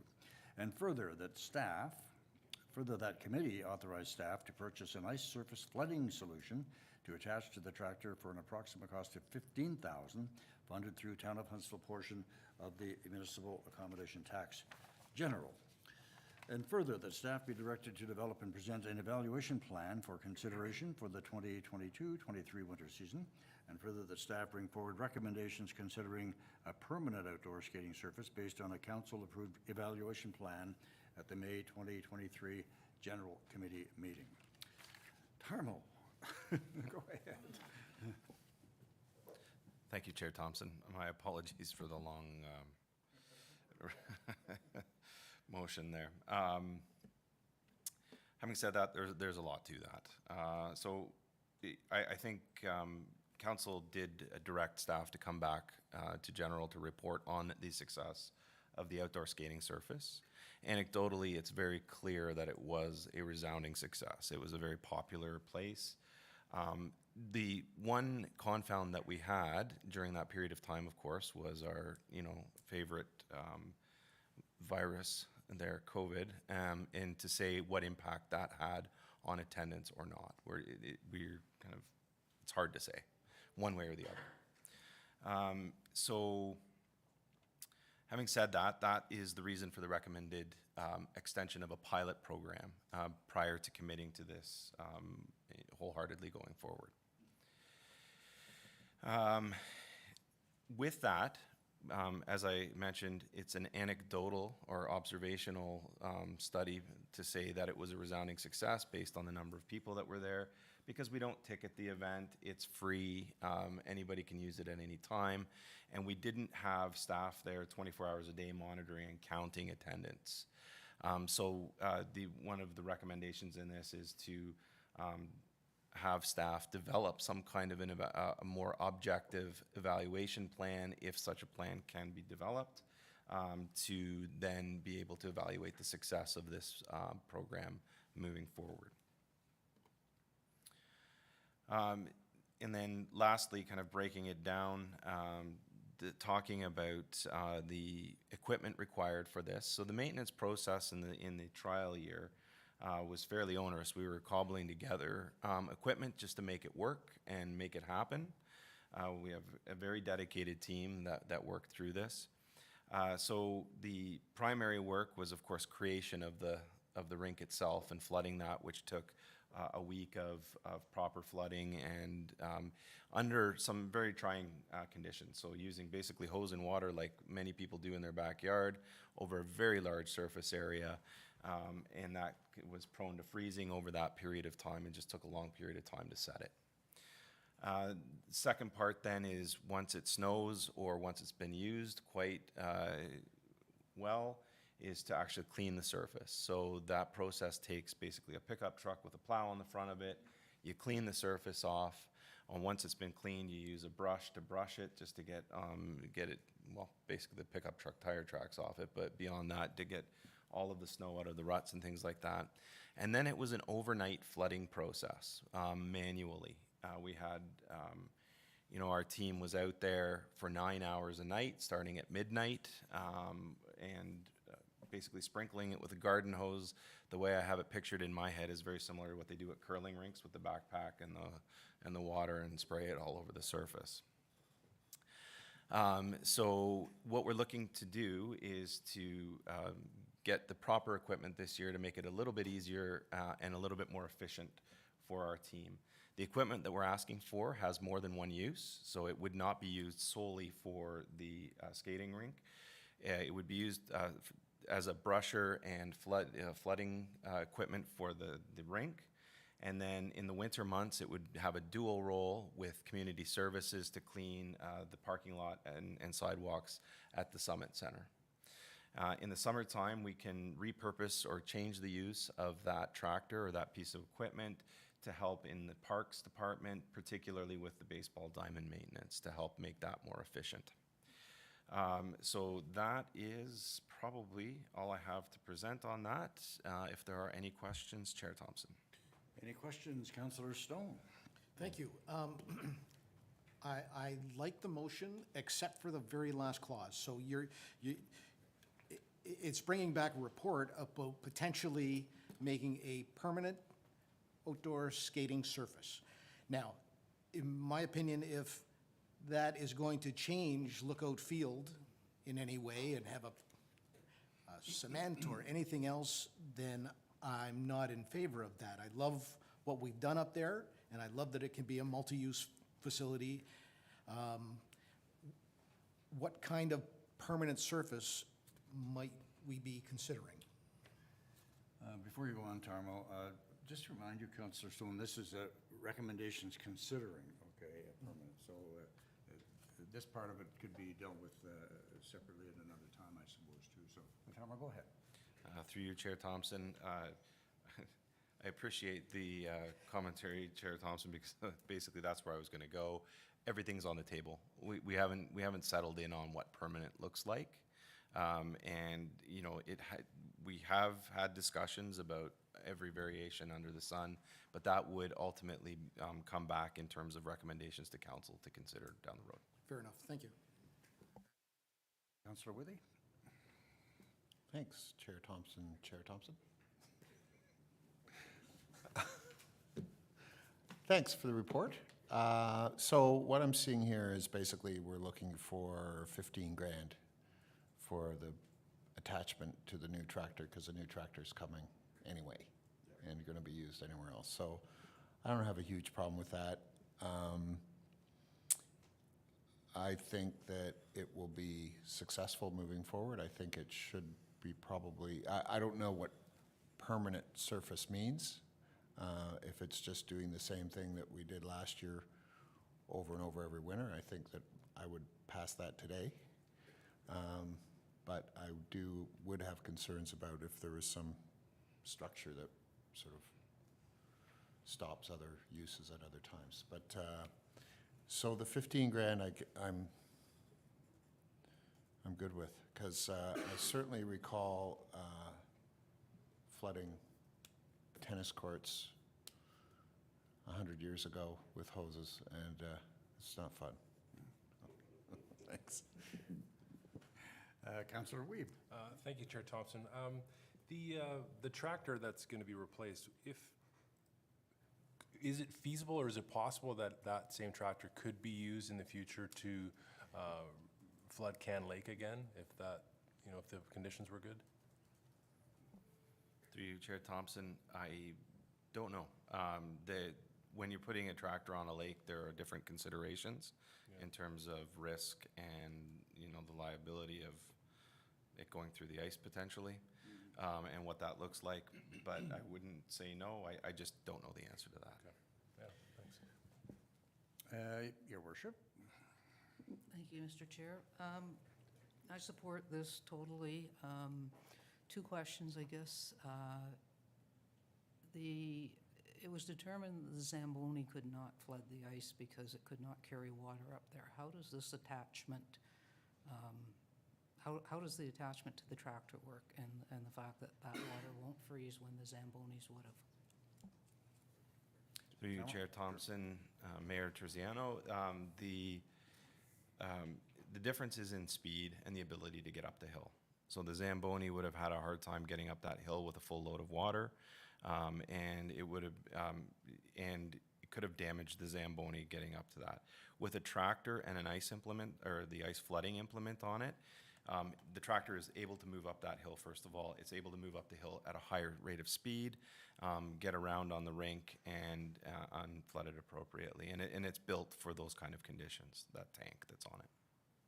And my other question, which is actually just a comment, and it was a conversation had with your, with the previous director last winter, about the consideration of actually making two separated ice surfaces up there, one for hockey and one for skating. There were often times when, you know, the hockey players were sort of overtaking it and making it hard for families and young kids. So if there was a chance to separate two rinks, that'd be great.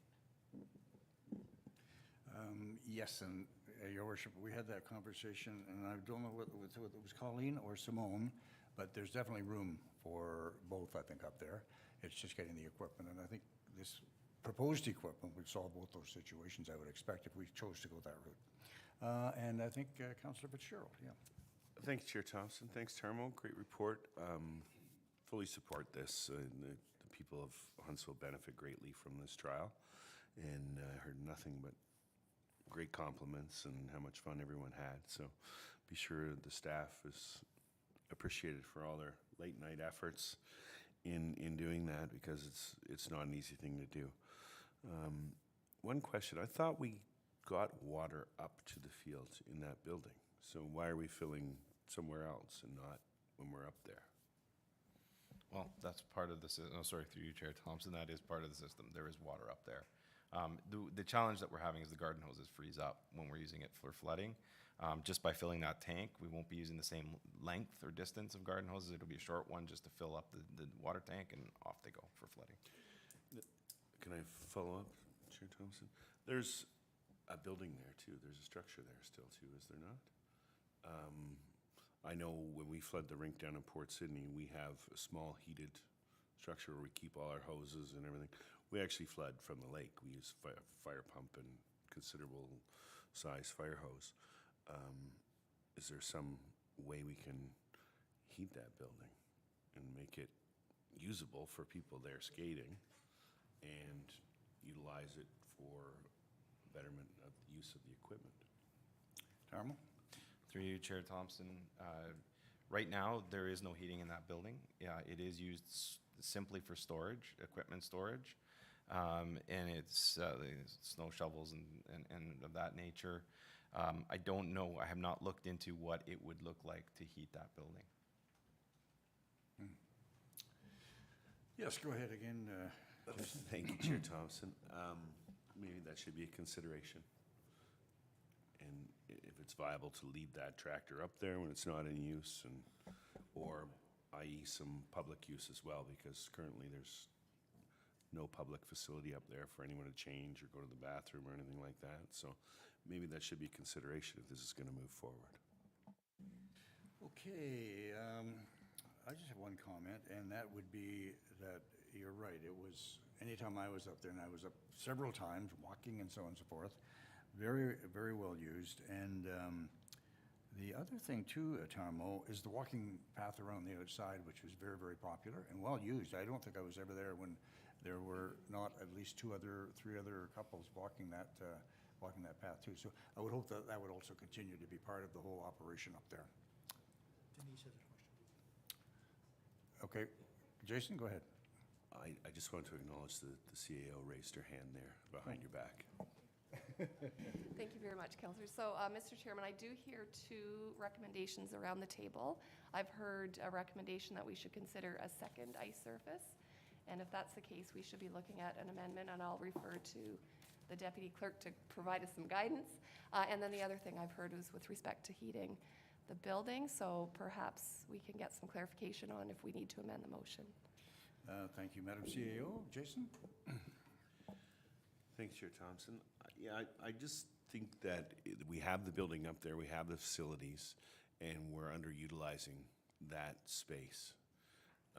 You know, we are currently looking at bathrooms in River Mill, and we had that opportunity 7 years ago, and we didn't deal with it then. So I think I'd like to be proactive with this area in Lions Field, because I think it's vital to our future and what happens in our town for activities like skating, concerts, sporting events. So let's plan ahead. Okay, thank you.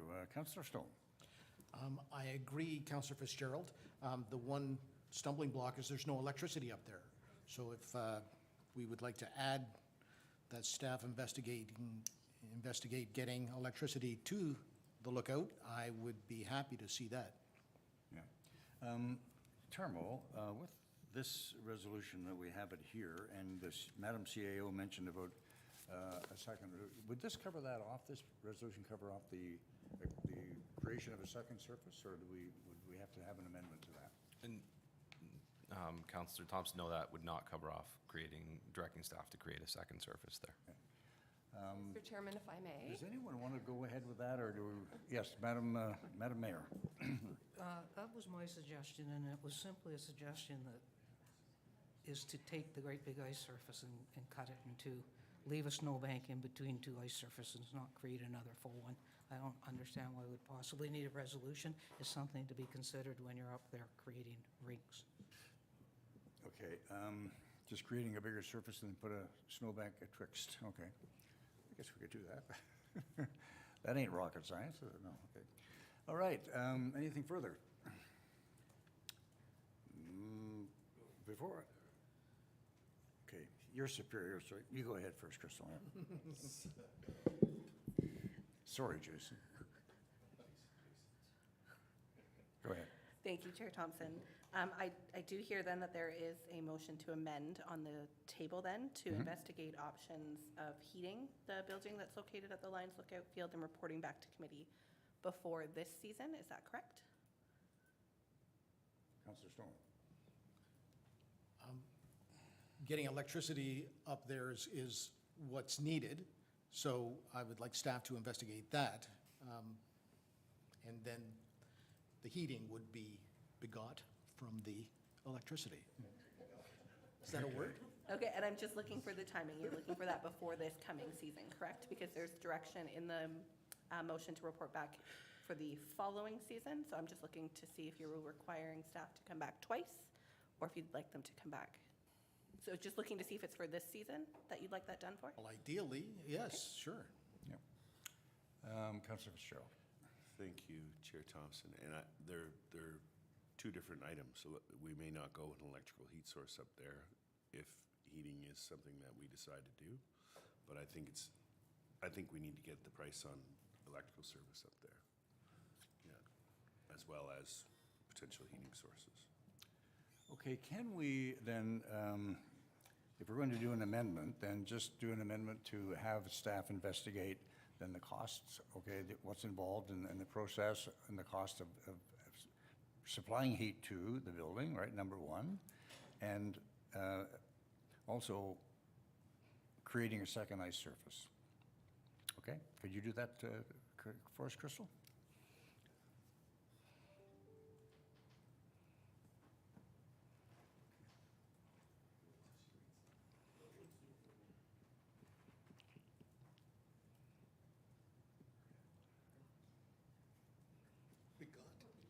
I'm gonna look it up. Troublemaker. Councillor Armour? Thank you, Chair. Just, I believe that building up there is just brick too, right? So it would have to be insulated and made heatable, because I'm not really sure what would happen if you start throwing heat into just a brick building like that, right?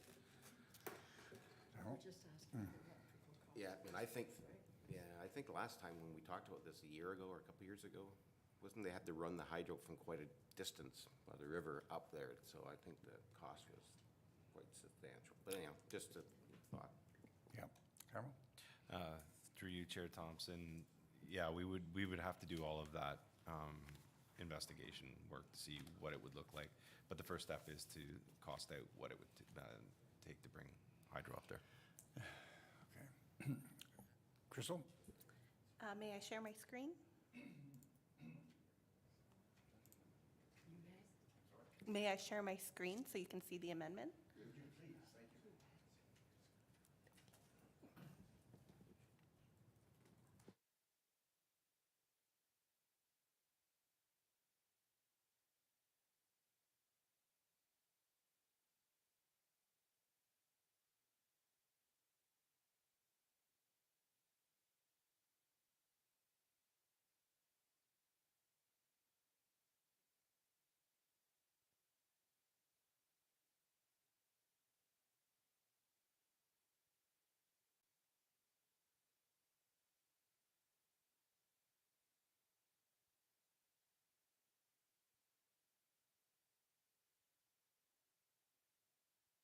Of course, thank you.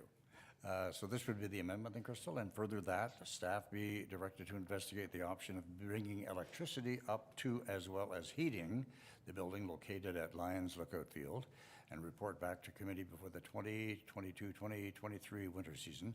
And further that staff be directed to develop and maintain 2 surfaces in the area. So that would be the amendment to this resolution. Any discussion with regards to that? Deputy Mayor Alcock.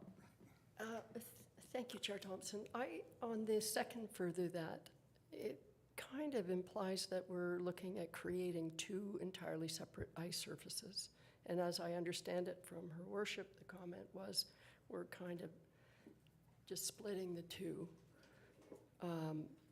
splitting the 1 surface into 2. Am I correct? Is that your interpretation? Your worship? Yeah, and it was only consider making it into 2 different playing surfaces.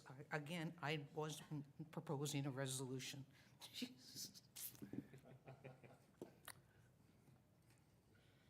Okay, Councillor Armour. But I'm just thinking, if we're going to have them do all this work, to review all this, instead of bringing it back to us to talk about it again, maybe we should add it to the budget for 2023, right? Okay, anything further? Any further discussion with regards to the amendment? Crystal? My apologies. I understand that Councillor Stone is the mover. Did we get a seconder? Sure. Okay. Moved by Councillor Stone, second by Councillor Fitzgerald. Okay. Any further discussion? All those in favor?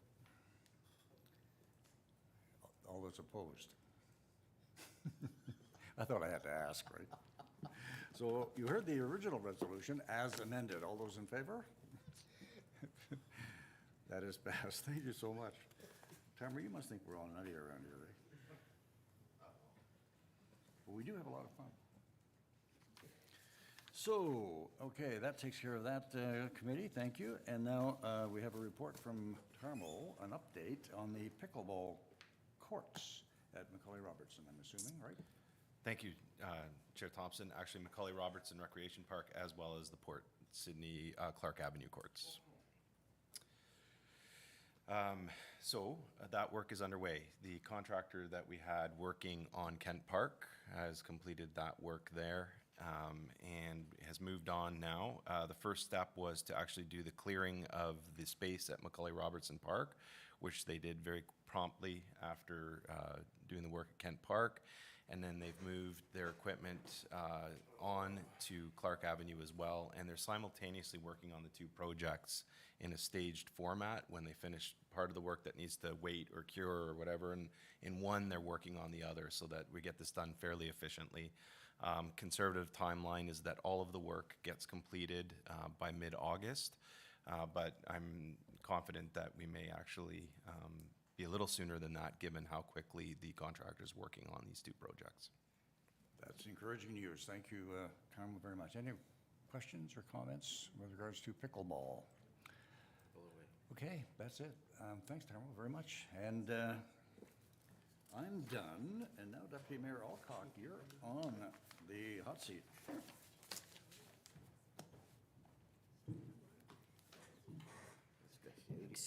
Excuse me, but Councillor Armour is stressing me out right now. We have moved on to development services, and we do have one item today, 6.4.1, and we're going to be joined by Christopher Nagy to talk about our short-term rental accommodation program review, which is report number development 2022-107.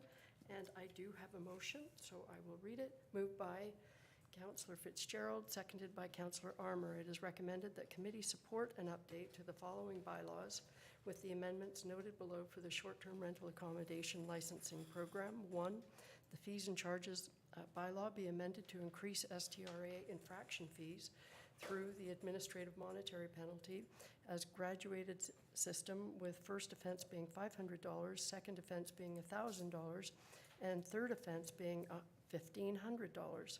2, the STRA bylaw being amended to incorporate a limit of overall number of renters permitted on a property to a maximum of 10. And 3, the STRA bylaw be amended to incorporate a sewage reporting element for septic systems aged 25 years or older. And 4, Schedule E be added to the STRA bylaw. And 5, Schedule D be amended as attached to the STRA bylaw, and further that staff be directed to prepare the amendments to the noted bylaws to be presented to council for final approval. With that, over to you, Chris.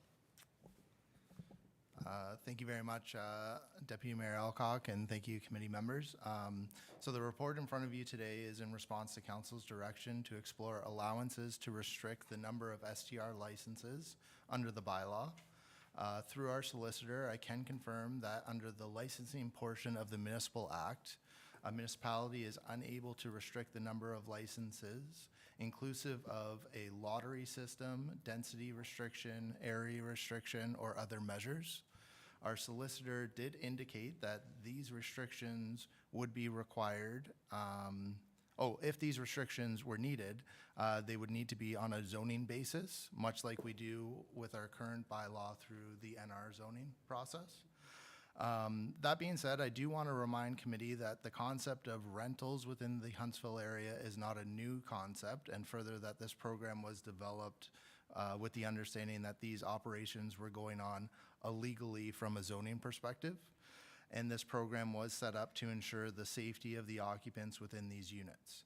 I would like to confirm that through this program, staff have been successful in noting issues with respect to septic occupancy and use, as well as giving the ability to enforce non-compliance through administrative monetary penalty program. Therefore, it's my opinion the lack of governing bylaw would actually place more onus on staff departments to further force non-compliance through the zoning bylaw.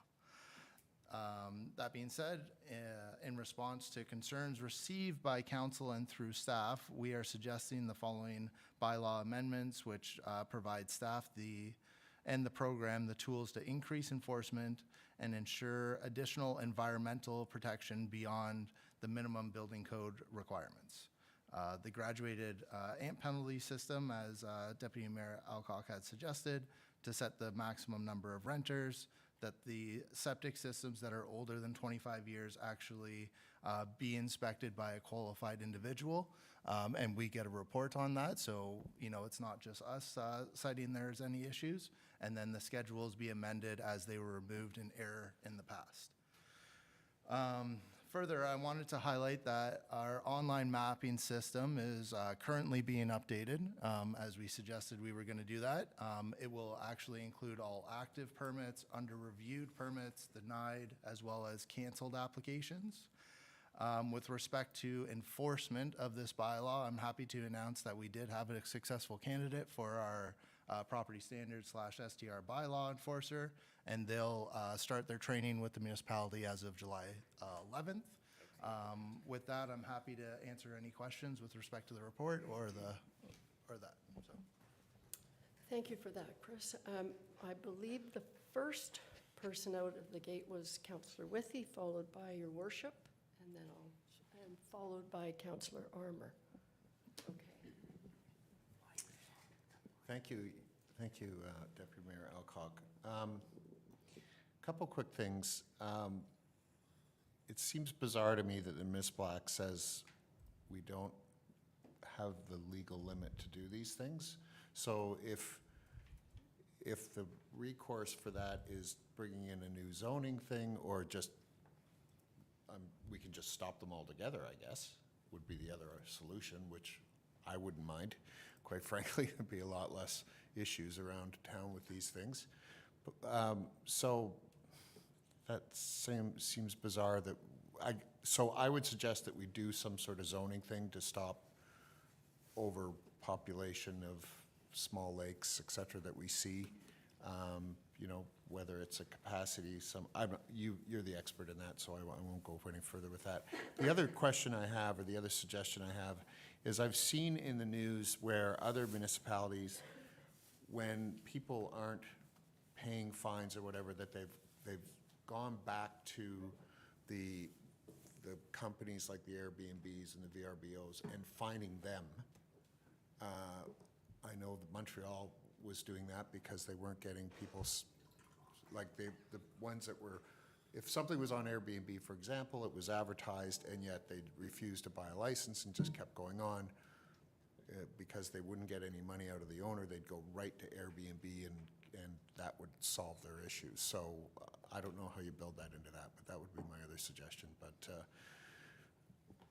STRAs are, I think they destroy communities, and it's sad to me that they've become so popular, and also destroy small businesses like cottage resorts that employ people. So anyway, that's my little rant. I'll let it go. Okay. Thanks. All right. Chris, do you want to respond to some of that, or just? I'd be happy to respond to a little bit. So with respect to the Municipal Act, so if I can kind of break that down. So there are allowances within the Municipal Act where a lottery is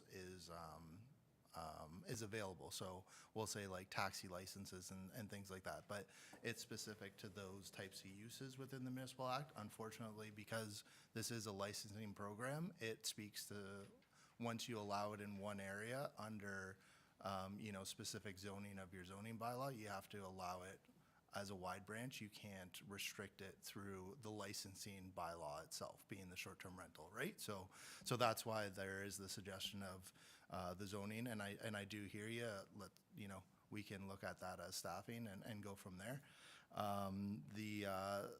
Further the aspect, kind of what we tried to highlight in the report, and my kind of opening statement by. Renting of properties isn't new to Ontario and things like that. I think, this program actually maybe provided, it brought it to the foreface that this was going on. However, previously without this program, there really wasn't a mechanism other than you're going against our zoning bylaw, and then you're into potential of Part 3 and a long, lengthy aspect through the courts, right? So, I do think that there is merit to this program, and obviously as the manager, I'm going to stand behind the program, right? But I do understand the struggles, and that's where our suggestions today of people that are not complying to have that graduated increased fines and things like that will be a huge thing, because we are finding the properties that aren't listed. The information that we're getting back from neighboring properties or even people in the program are like, well, $500, like that's almost the cost of doing business when they're renting it out for $500 a night, right? So by doing this process and putting it through our solicitor to verify, yeah, we can do this, I think, when they get up to that higher aspect, then we have more teeth in the program itself. So I'm hopeful, and then obviously with this new staffing, we'll have that backing to actually respond more quickly to enforce that and get it as a routine aspect rather than a responsive aspect. So those would be my comments to that, if that's good. Yeah. Thank you for that. You have a follow-up? Just quickly about being able to find Airbnb or those things. Yes, sorry. So sorry, through you, Deputy Mayor.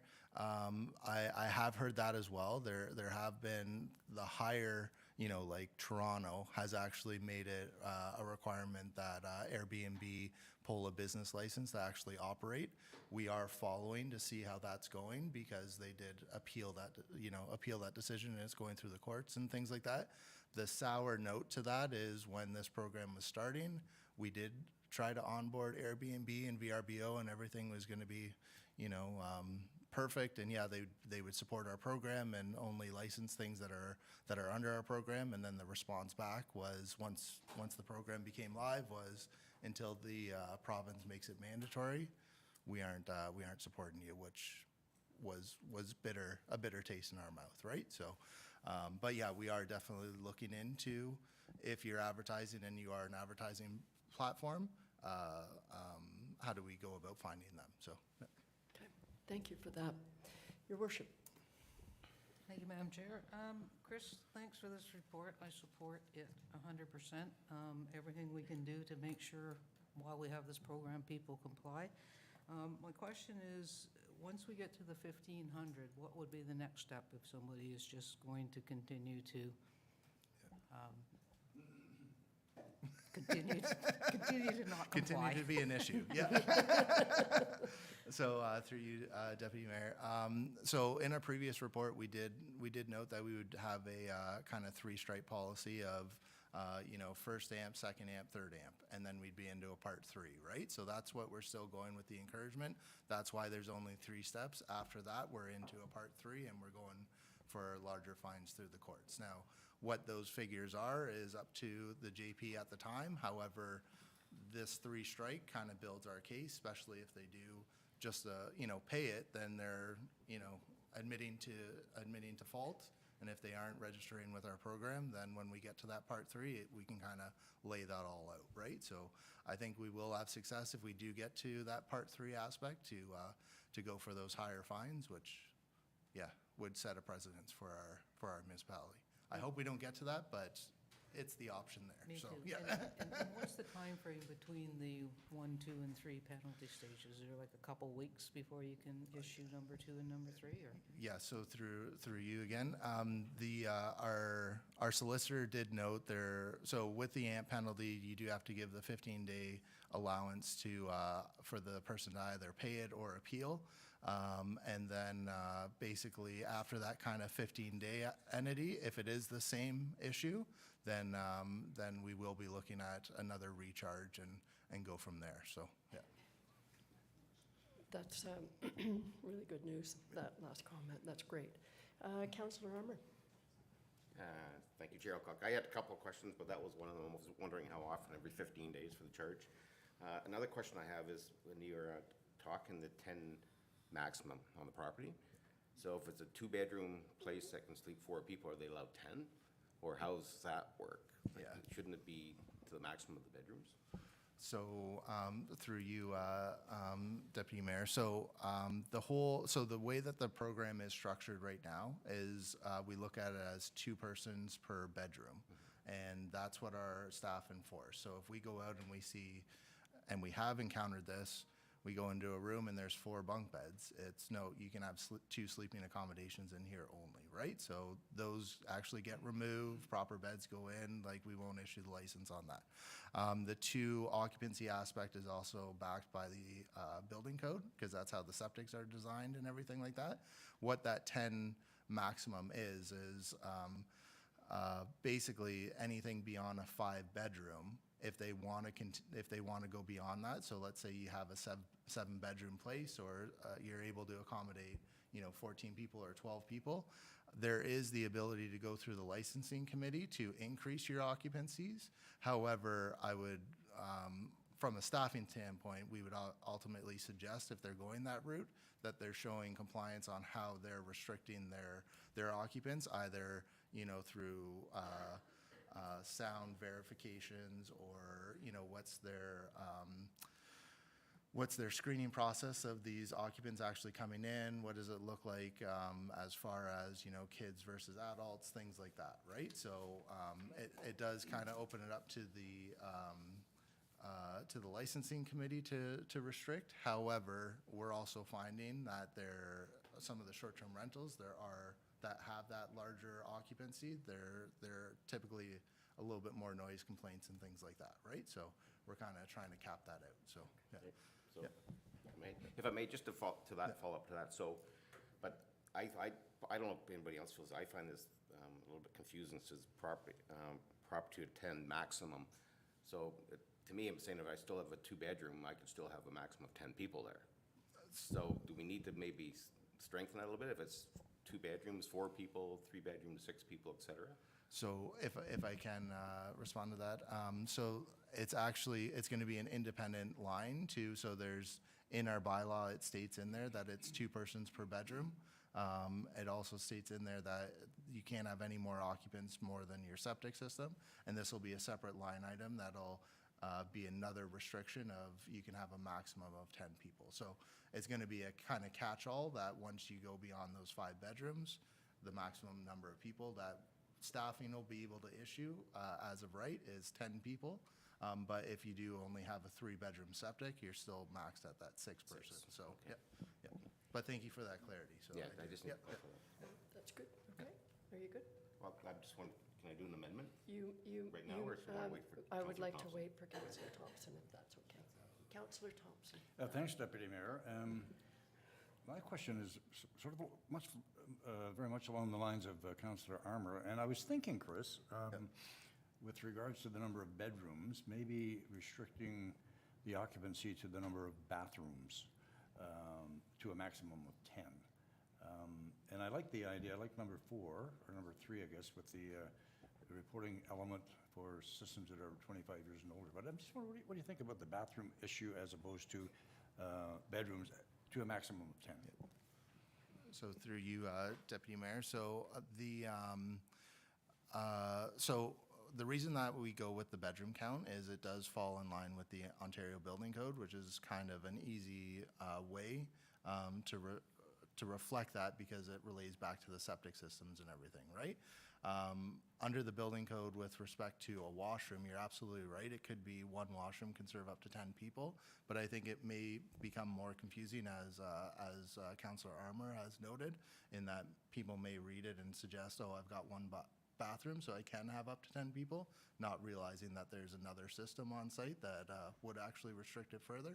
The other thing within the definition, those accommodations are also inclusive of pull-out couches and things like that, right? So it's sleeping accommodations, not necessarily just the bedrooms itself, right? So I'm a little leery to include something that would restrict it with respect to a washroom as well, because there's nothing as far as legislative restrictions that would restrict solely based on a washroom, if that makes sense to you, so.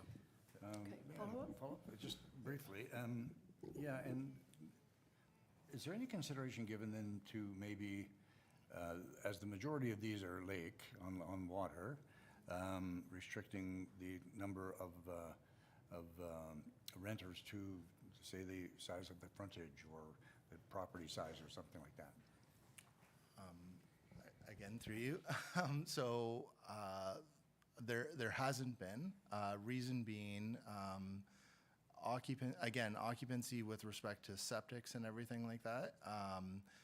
When they're going through the building process and going through zoning and everything like that, and setting the building back properly, all of that is kind of considered at that time when we're approving it at the building stage, and therefore, you know, I haven't heard of a mechanism anywhere that would restrict a residential building to restrict its occupancy based on the frontage. So I don't know, Director Maxwell, could I ask for your expertise as it's in the zoning realm kind of a thing? Director Maxwell.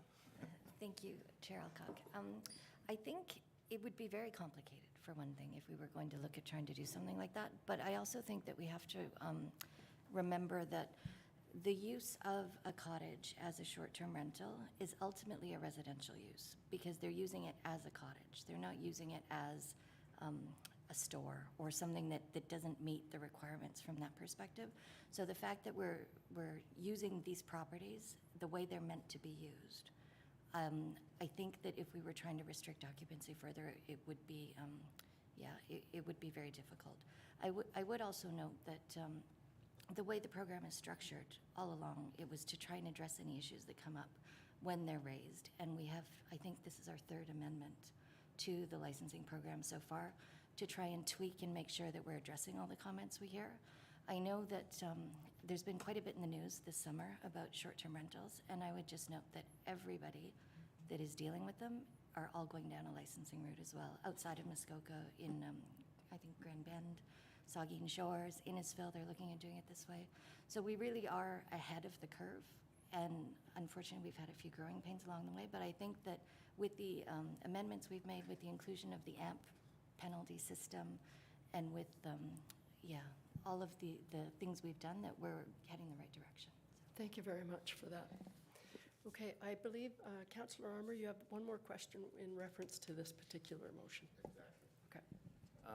Thank you very much, Cheryl. Just a quick one. With the AMP program being graduated, is there any opportunity for us to actually put a fine towards the renter? So if they have a maximum occupancy of 6 and they have 8 there, can we issue a fine to the person who's actually renting it, who's actually making the violation? Yeah, so through you, Deputy Mayor, there are ticketing allowances within the short-term rental bylaw as well, and it does speak to that. So it could be a direct ticket to that individual that's on site. The AMP program is better in that we've kind of shifted the onus of the operation that's going on that site to the actual owner itself, right? So that kind of falls back on the strike system that we have in the program, where 2 strikes and we're pulling your license, and then potentially you're in front of the licensing committee and everything. So we still want to kind of project that it's the owner's responsibility to be in charge of what's going on that particular property, right? So if there is proof of some screening or something along those lines, then, or it's a repeat renter, like say we went out weekend 1 and then we got called back out weekend 2 and it's the exact same person, absolutely, my team would be issuing a ticket to deal directly to that person and deal with that issue, so, yeah. Thank you for that. All right, I have a motion to amend the original motion, and I'm going to read it. It has been moved by Councillor Fitzgerald, seconded by Councillor Armour. It is recommended that the following item be added to the list of amendments. Added, okay. 6, number 6, the STRA Code of Conduct be amended to include a requirement that a copy of the fireworks bylaw be on site. So, with that, I will turn it over to you, Councillor Fitzgerald. Thank you, Deputy Mayor Chair Alcock. Chris, good report, and liked having a discussion about the fireworks. I know you've made some great strides to inform the public about the rules and regulations, and it seems to be helping. I just thought in discussion with you that this was a great step to make the renters aware of our bylaws and whether it was a fire ban and how you deal with fireworks. So great report, and I'm glad we're adding this in. I love the septic thing too, so great work. Thank you for that. And did you want to say anything, or you're fine? You seconded the motion? Or no? Okay. I think it was an excellent suggestion, by the way. So are there any other questions regarding the proposed amendment? All right, seeing none, I am going to call the question with respect to the amendment with regard to the fireworks bylaw being located in the dwelling. All those in favor? And that carries handily. All right, so you didn't have another amendment? No, I have one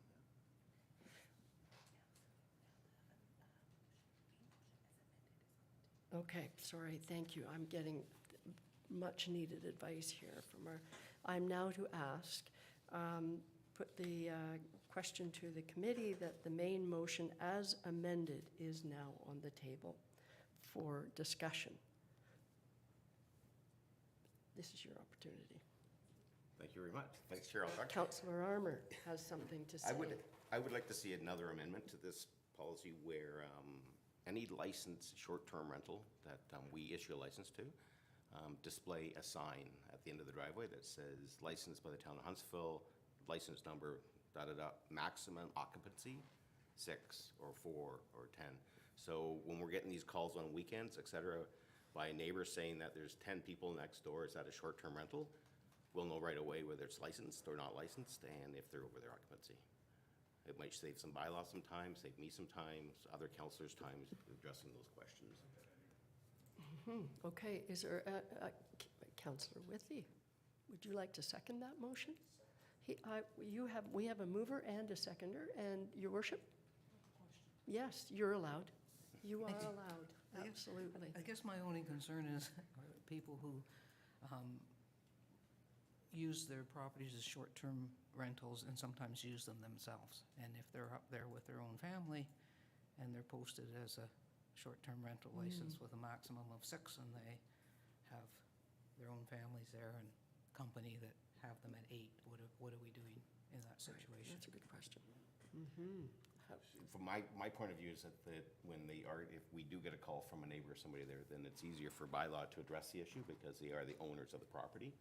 And more than likely, the people living next door making the complaint probably know the owners, in my opinion. Where it's these super hosts, et cetera, that owners aren't using them and they're just loading them up and taking the fines and waiting their 15 days for the next fine to pay it. So at least we'll know right away that these things are licensed, and me as a renter arriving there knows that it's licensed and it meets all the qualifications of the municipality. That's how I feel about it. All right, okay, thank you for the question and answer. Yes, Chris? Sorry, if I may make just a comment to that. And I know as staffing, like, it's just a comment.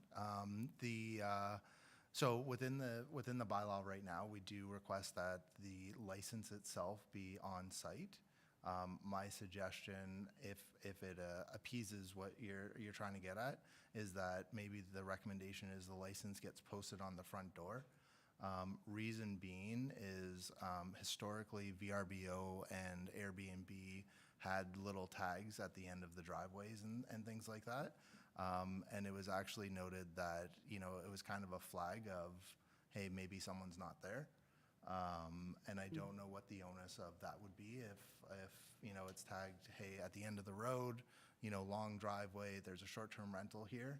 I think from what you're trying to achieve, Councillor Armour, as far as bylaw knowing exactly what the numbers are and everything like that, it may be better to have it closer to the residents if that's still meeting the requirements. That would be my only suggestion if I could. So. Yeah. Thank you for that, Chris. I have to say, I know I'm chairing, I'm not supposed to say, but I do think that's an excellent suggestion as a preferred option.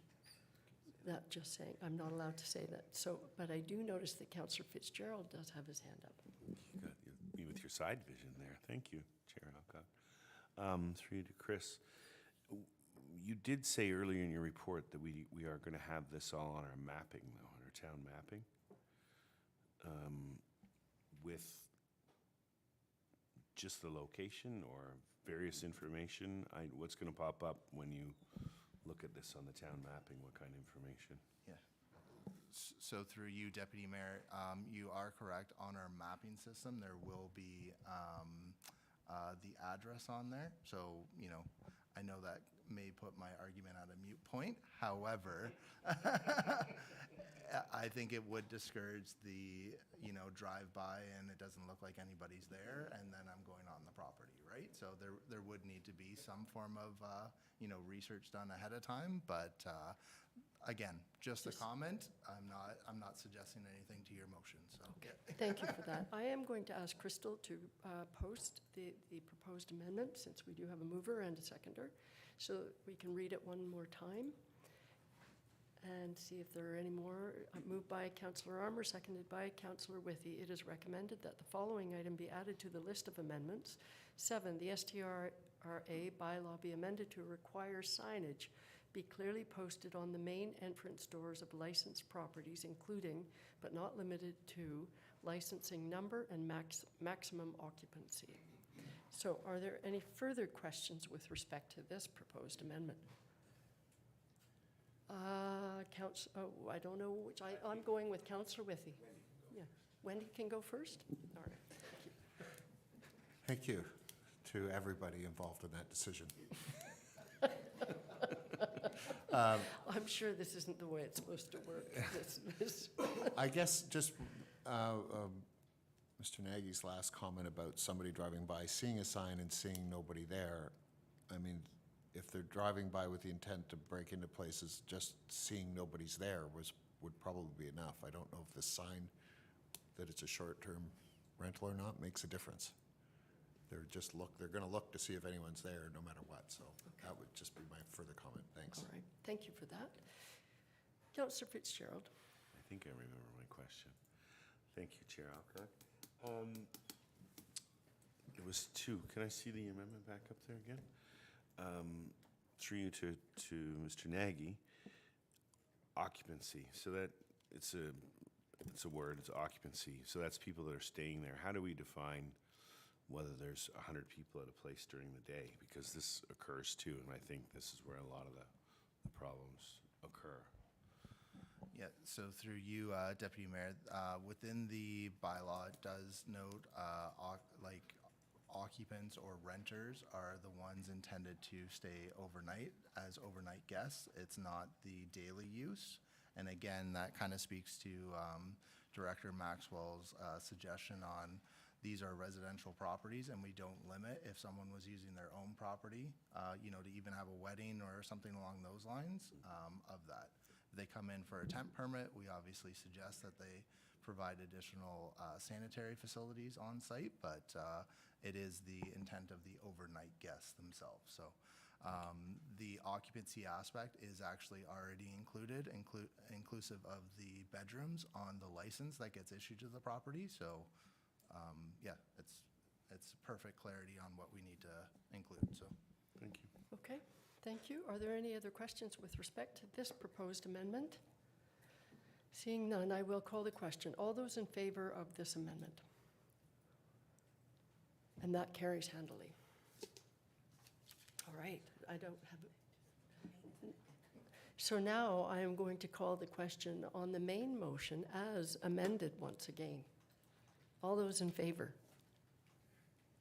And that carries. And we're done? We're done, Development Services, isn't that? Whew. Thank you very much, Chris. And I'm moving it back to her worship. Thank the good Lord, we're near the end. We're under new business. The ecotourism concept idea, self-serve SUP rentals. Councillor Withey. Thank you, Worship. I'm not in favor of this. I think there's too much. There wasn't enough there, and there's too much that wasn't answered. And if they want to come next spring, early enough for next summer, that's fine. But for us to get something going now, for them to rush and then have it for more than one term, I don't think is. I don't support this concept. Thanks. Councillor Armour? Thank you, Worship. Just a quick comment. I think we need more information on it, about it. They're going to be put in Toronto, see what happens there. My main concern probably is going to be more vandalism than anything else. So I think we need way more information on it. Would we maybe want to ask our economic development team to look at potential areas that could accommodate them and work directly with them to see if there could be something for next year? I mean, I'm not sure about closing the door. It is a nice amenity. Deputy Mayor Alcock? Thank you, Your Worship. I really support what you just said. I think that I don't want to close the door, but I do agree there are a lot of unanswered questions, and I don't think it's possible to get it going for this season. But the idea, the concept is an interesting one. It certainly works with other things like bikes. And if they have, lots of information, background information, how it's working in other municipalities, and it's working just fine, and they can respond to the questions that we had this morning, and perhaps working with our staff, identifying a couple of places, because certainly there are a couple of places, then the report comes back next spring, and I think that's, I wouldn't want to shut the door to it completely. Councillor Fitzgerald? Thank you, Worship. Yeah, I don't know if I feel I've got enough information to make this a council initiative. I I think the normal process would be that that proponent would come back to one of our directors or managers and have a proposal for them and bring it to us. And I agree with Councillor Withy that I'm not interested at this point. And it doesn't seem like the process was followed that I would appreciate. Councillor Wee? Thank you, Worship. Yeah, I tend to agree with some of the comments I've already heard. I couldn't quite grasp who the operator is, because she had said that she'd never been here, but I couldn't figure if she was going to be operating it or handing it over to a third party, or, so again, I think it's a little too rushed, the timing doesn't work, and we'd have to get some more info for maybe next year. Councillor Thompson? Thank you, Your Worship. Yeah, I like the idea. I mean, I like the concept, but I think I would encourage the proponent to try to work with a local business that is already in this business, because there's no shortage of waterfront around Muskoka, around Huntsville, I should say, and no shortage of operators that could maybe accommodate something like this. So I would encourage them in that sense. Otherwise, I can't see it myself, for the various reasons that were mentioned, and I think we've covered off the safety issue fairly thoroughly, I think, earlier. But I think if it was being administered and run by a local business in partnership with them, Bob's your uncle. I'd be okay with that, yeah. Okay, so their question to us was clearly, at this point, they were looking for municipal land. So I take it our response back is going to be work with a local private business and come back to us for 2023. Is that basically what we're saying? Could we drop that one? Sorry. Oh, did I miss a hand over there? No? Sorry, if I may, through you to our CAO, I'm just wondering if there is direction to be provided to staff if we are not moving forward with the project or moving forward with using any town lands. Thank you, through you, Madam Chair. So I think the important thing is to get direction from committee, and what we're hearing is that they would like for the proponent to speak to private business. So it could be staff be directed to advise the company, individual, however the wording is, that the town of Huntsville would encourage them to contact a local business to further the project, something to that effect. But there should be some kind of formal direction from committee today on how they'd like to proceed, and that's by way of motion. I can pop over if you wish. Okay, while they're drafting that resolution, we're going to move on to the Haynes Road traffic concerns. And Tarmo, are you going to have some info to provide us on traffic cams?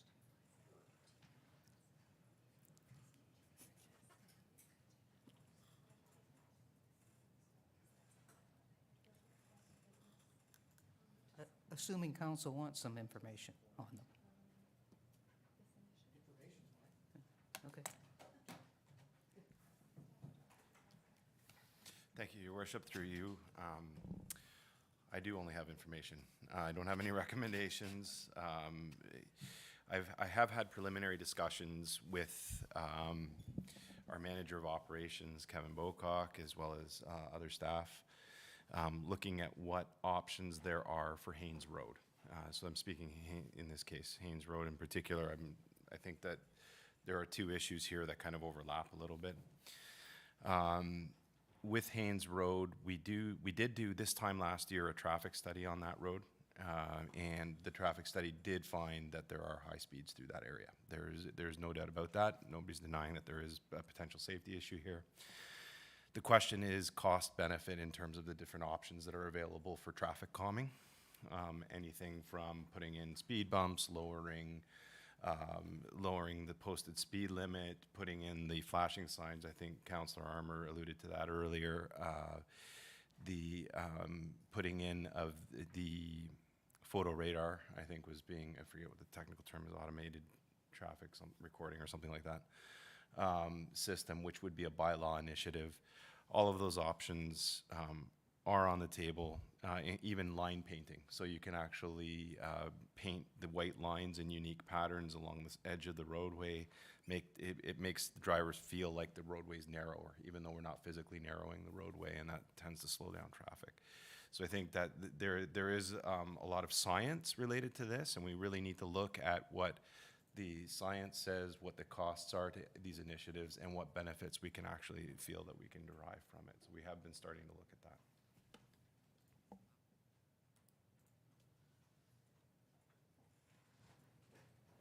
Well, Council? Councillor Wade?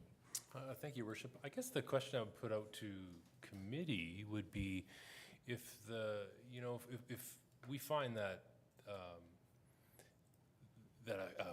one of these cameras would be paid back, or it wouldn't cost the municipality anything, and it would reduce speed drastically through fines, is it something that we would undertake? I mean, it's more of a philosophical question. Are we willing to put up cameras that hand out automatic tickets or not, right? And I think that's really the thrust of the deputation this morning was there's no other measure that's going to work other than this particular piece of technology. I've got mixed feelings on it. I think I quipped earlier about how I got a ticket in Edmonton. It seemed like a indiscriminate. I felt like I made a good judgment in driving. The camera didn't think so, right? That's the reality of it. It's black and white. You get a ticket, and that's it. So again, I think I'm still sore over it years later. Anyway, I think that's really what's at hand here. Are we willing to go down that route of having this type of technology in the municipality? So, Councillor Armour? Thank you, Worship.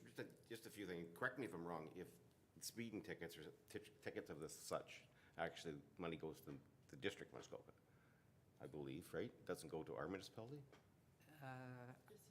Sorry?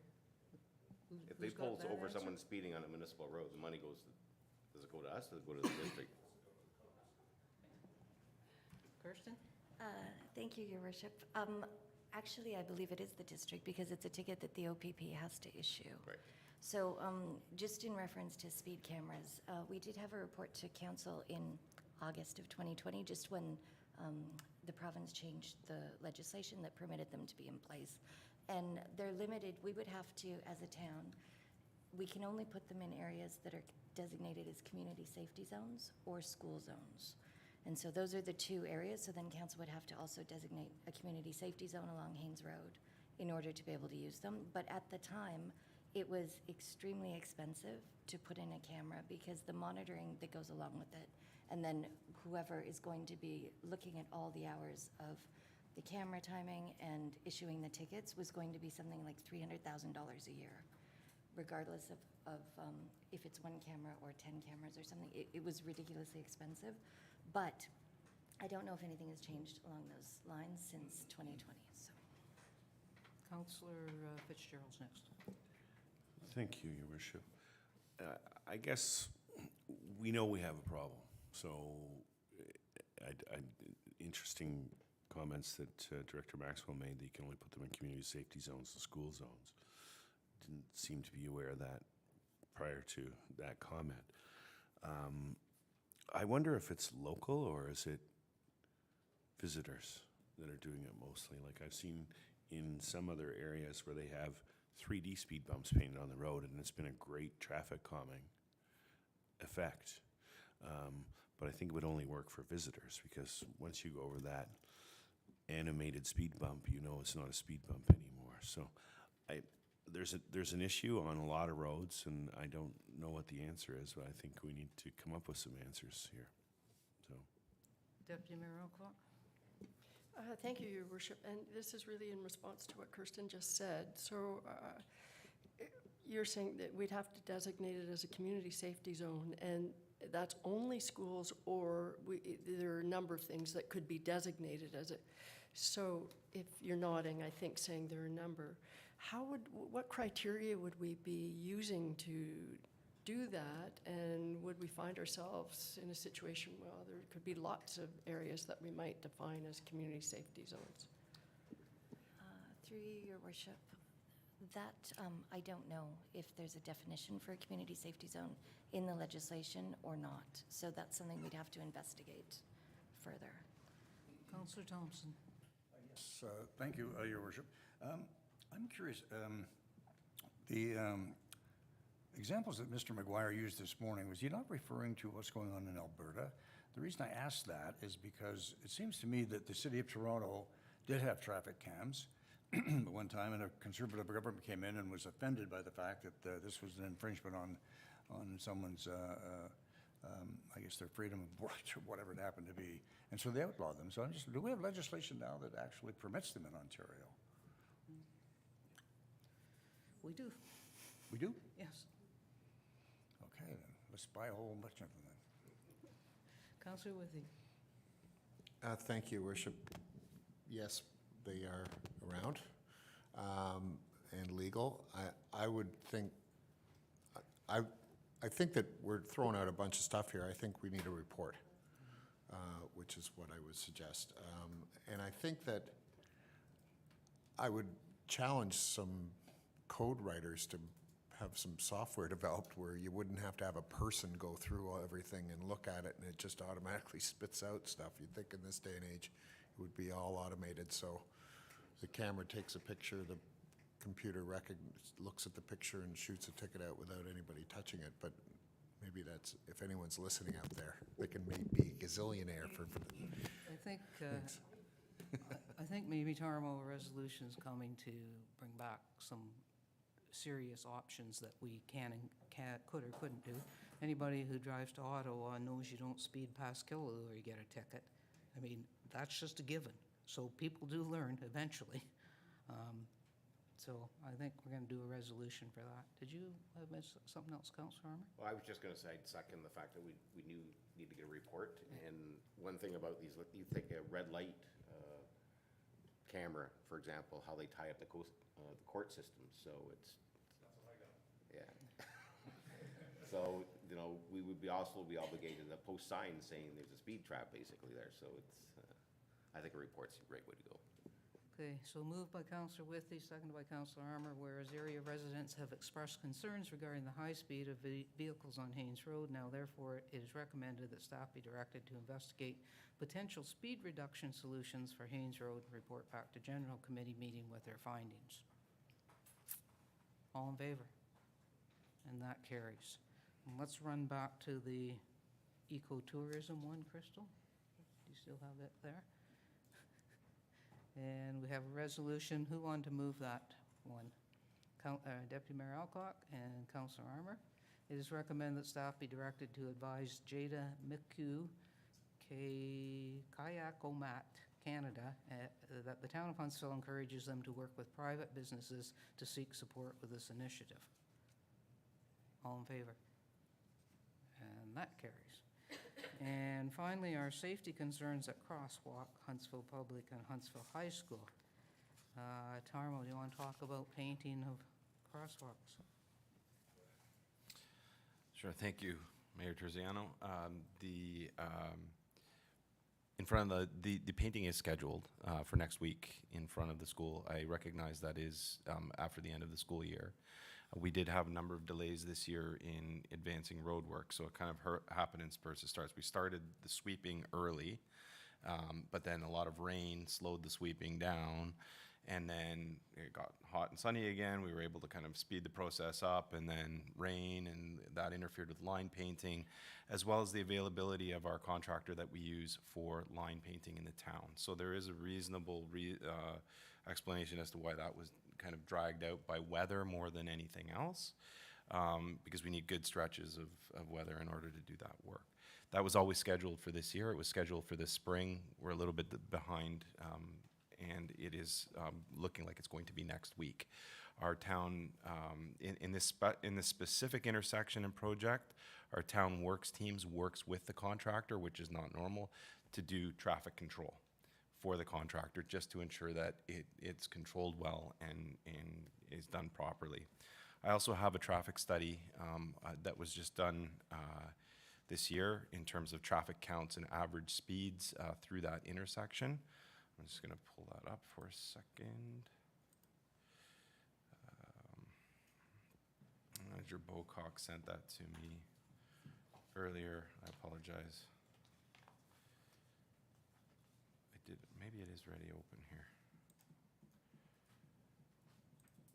Yes, it is, okay.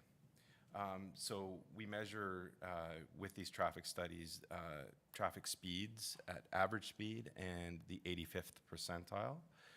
So through the intersection of Center Street and Caroline specifically, we have an average speed of 43 kilometers an hour, and the average speed is 36 kilometers an hour, and that was measured with a total number of vehicles of 28,543 in the period of June 16th, 2022 through June 28th, 2022. So it's a high-volume intersection. There's no doubt about it. Speed is not necessarily a concern there, but certainly visibility is, and we do recognize that. There are other measures that ought to be done. It was council's commentary earlier today with the deputations that this should be standard across the town in terms of how we do this, so that people do recognize as they're coming up to these various different points of high risk. And we should definitely, I would recommend highly that council look or direct staff to look into options to standardize that practice across the town. I'm happy if council wants to standardize the crossings. I think somebody also made a good point, everyone is very different. But what I would definitely like to see is an additional painting time, because the end of the school year is not the best time to paint school crosswalks. So whether we do it twice a year, as was discussed earlier, or not, I would like to see that schedule amended somehow. I saw a hand on Councillor Fitzgerald. No, lots of hands, okay. I think there was some signage issues as well. I felt that the particular area on Center Street wasn't signed very well to notify drivers, as Councillor Schumacher alluded, that people aren't looking down, they're looking ahead or at the side. So we'll look into the signage as well. Councillor Weed? Thank you, Worship. I was thinking about the signage issue too as well. When I was driving through today, the signage actually seems appropriate, but what I noticed, what is painfully obvious, is there's so much other clutter there right now with all the digging signs, and it's overwhelming. And so by the time you get past the blinking lights and you've seen 4 more signs, you're almost, you know what I mean? It's almost history by the time you get to there. So I don't know when that stuff, like some of that construction stuff is coming down. If we know when that's gonna get tidied up, because that'll help quite a bit, the digging downtown signs and the Dufferin construction sign and yada yada. Anyway. Councillor Armour? Thank you, Worship. Through you to Tarmo, I'm just curious, when these get painted, can we not, our town staff, just maintain them, hashtag them?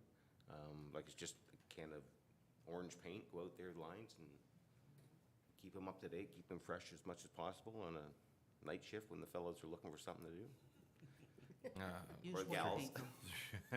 Through you, Madam Mayor. I don't know the full answer to that. I'd like to say yes, that we can maintain it, but it is particular paint that we're required to use. So as long as we have that supply and the expertise and the equipment to do it, the answer would be yes. I just have to look into that for it further. Councillor Withey? Further to painting, I'm just getting real-time text from somebody on Main Street. The left-hand lane on Main Street turning up to Brunel is not painted. And there is almost an accident right now where people are lining up like this, then both trying to come up.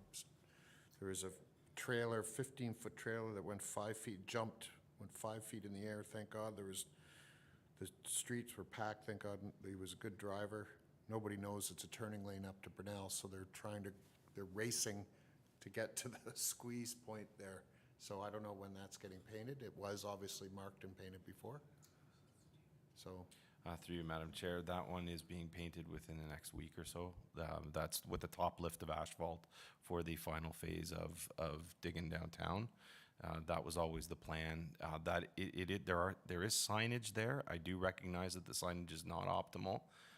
based on some council comments here just now, and knowing that the signage for the turn lanes is set back quite a distance away from the actual intersection itself. But yes, that will be painted and marked appropriately. Both the contractor and the engineering firm, EXP, recognize that that's an absolute necessity. We are aware of the situation there.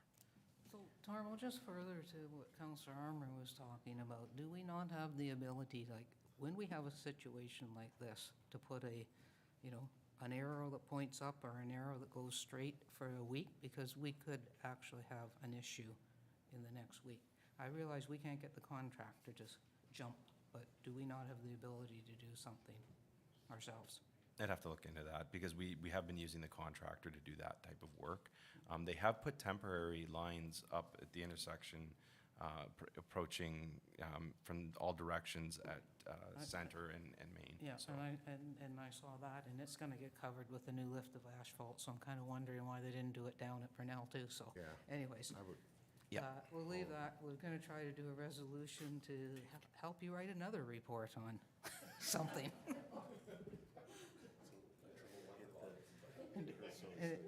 And please note, just keep them as short as 23 words.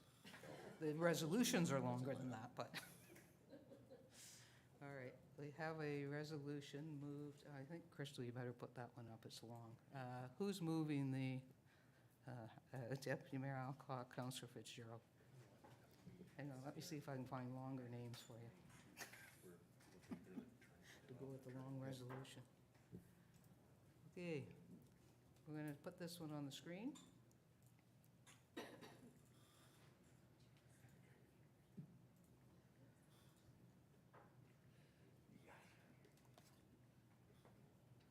Whereas concerns have been raised by staff at Huntsville Public School regarding student and pedestrian safety at the crosswalk of Center Street and Caroline Street, now therefore it is recommended that staff be directed to prioritize the planned repainting of the crosswalks at the intersection of Center and Caroline and install crosswalk signage to be funded through the council-approved 2022 roads maintenance budget, and further that staff be directed to develop a budget for conducting traffic and engineering studies across Huntsville for the consideration in the 2023 roads operating budget, and further that the traffic and engineering studies considered in the 2023 budget investigate traffic flow, crosswalk usage, signage, and safety initiatives in identified safety-sensitive crossings. And further that staff be directed to bring back options for a standardized approach to and strategy for pedestrian safety across the town of Huntsville for council to consider at general committee. And further that staff investigate the painting timeframes and the school year calendar to be considered in these timelines, and further that staff report back to council in early 2023.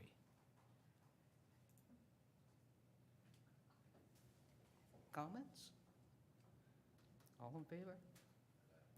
And that carries. Thank you. Thank you, Tarmo. And we have a resolution moved by Councillor Fitzgerald, seconded by Councillor Armour. It's recommended that staff be directed to review the allowance within the building code to develop a program that will enable staff to request a septic system be reviewed and monitored if the system is at its end of life or it is 25 years or older. Councillor Fitzgerald, would you like to speak to this? I would love to, thank you. So I've been contacted by a couple different lake associations, mainly the driving factor would be the Mirror Lake Association, with the premise that we have algae blooms now, and they believe that the septic inspection program that we ran previously would be helpful in that regard. In talking with Mr. Nagy, he informed me that there is, in fact, a way to have inspections through the Ontario Building Code. And I'm going to let him elaborate on that a little bit, but I'm wondering if we need to do more inspections around our lakes and rivers. We had a program previously that I think that was fairly successful, and I know a lot of other towns and municipalities are implementing programs that require a 3 or 4 year term between inspections by a licensed person. So we're having a lot more water issues, and I think if we don't address it and take it seriously, then they're going to get worse. So this is a first step in the process of trying to figure things out. Chris? Yes, so through you, Your Worship, to council as a whole. So, yeah, Councillor Fitzgerald approached me on this initiative. I do think it's a great initiative. You may recall that the district was actually looking into this a couple of years ago as well, and cited back to the CBOs to kind of come up with a solution on it. The CBOs reviewed each of our own policies, and actually Bracebridge has a really good policy where a reinspection program lives within their property standards bylaw. The reason why that's good as opposed to a reinspection program under the building code, once you get into the building code aspect, it is something that needs to happen continuously on a 5-year cycle, and it's across the municipality, and there's nothing with respect to thresholds on new septic systems. So the kind of fault to that is if someone puts in a new septic as of this year and their 5-year cycle is next year, they potentially at the extreme need to get an engineer in, do a flow test, and verify that the septic is actually in fact good. When it lives in the property standards and as per the suggestion of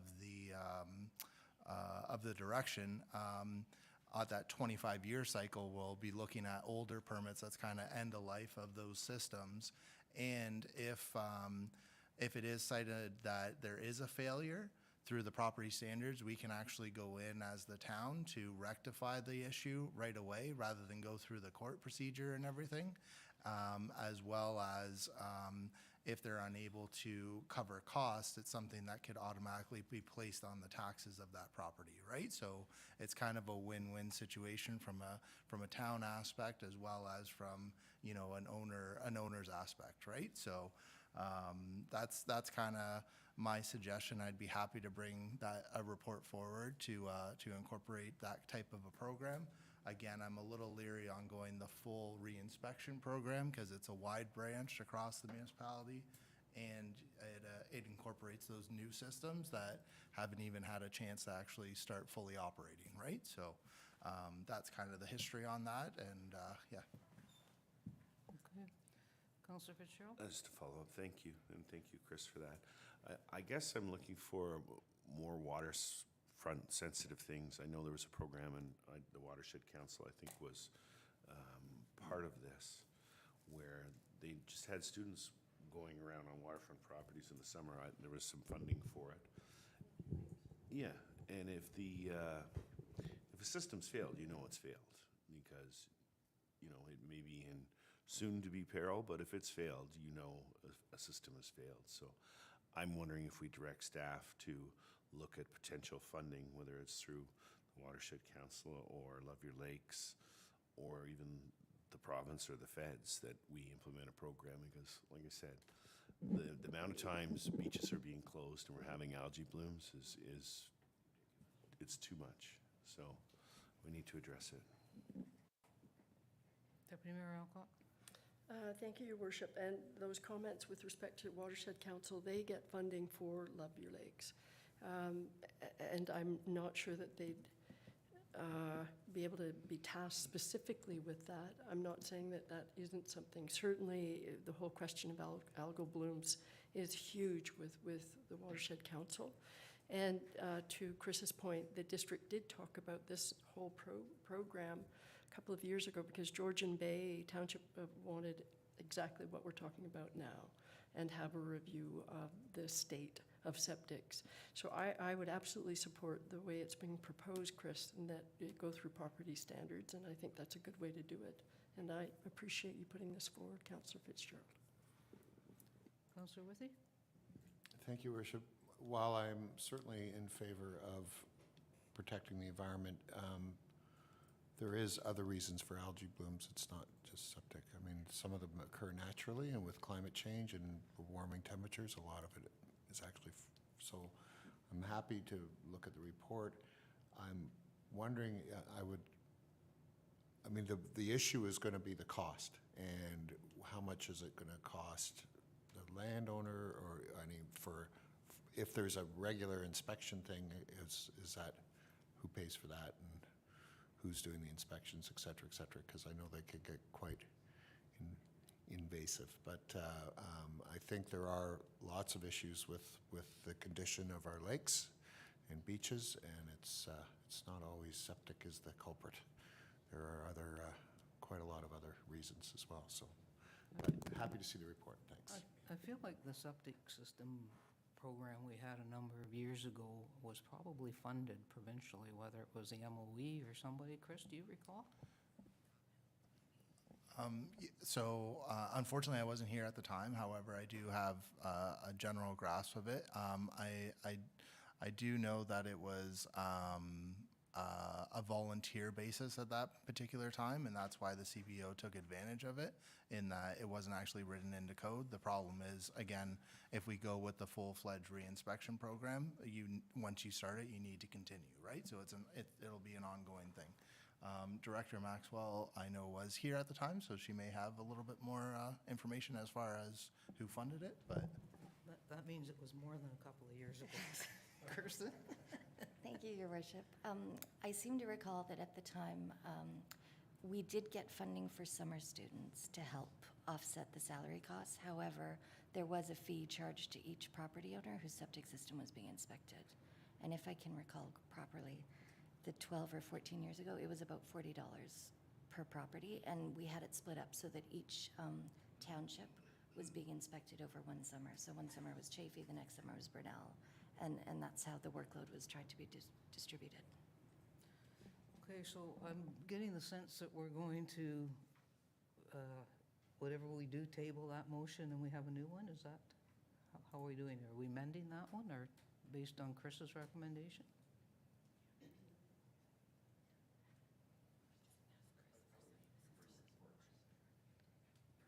That's what I mean.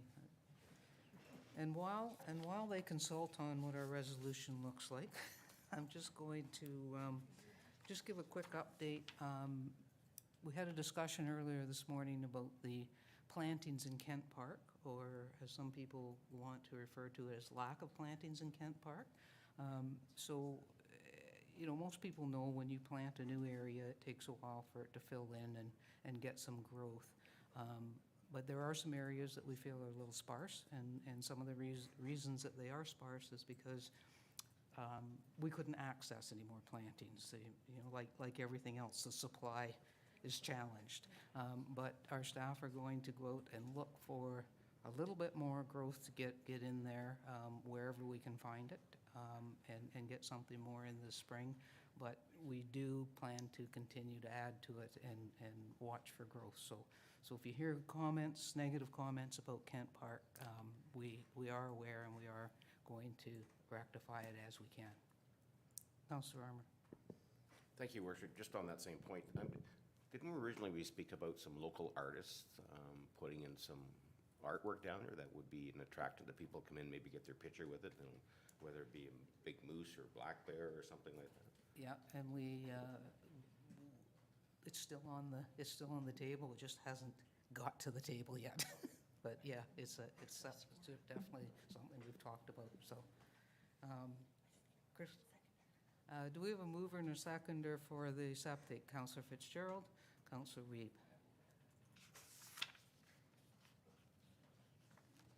So is this an amendment? So we have an amendment moved by Councillor Fitzgerald and seconded by Councillor Weeb. It is recommended that staff be directed to review the allowance within the building code to develop a program under the property standards bylaw that will enable staff to request a septic system be reviewed and monitored if the system is at its end of life or 25 years or older. Comments, questions? All in favor? And that carries. Oh, and the main motion as amended. All in favor? And that carries. And council, we still have to go into closed session, so, and there will be a little pause, so quiet, quiet.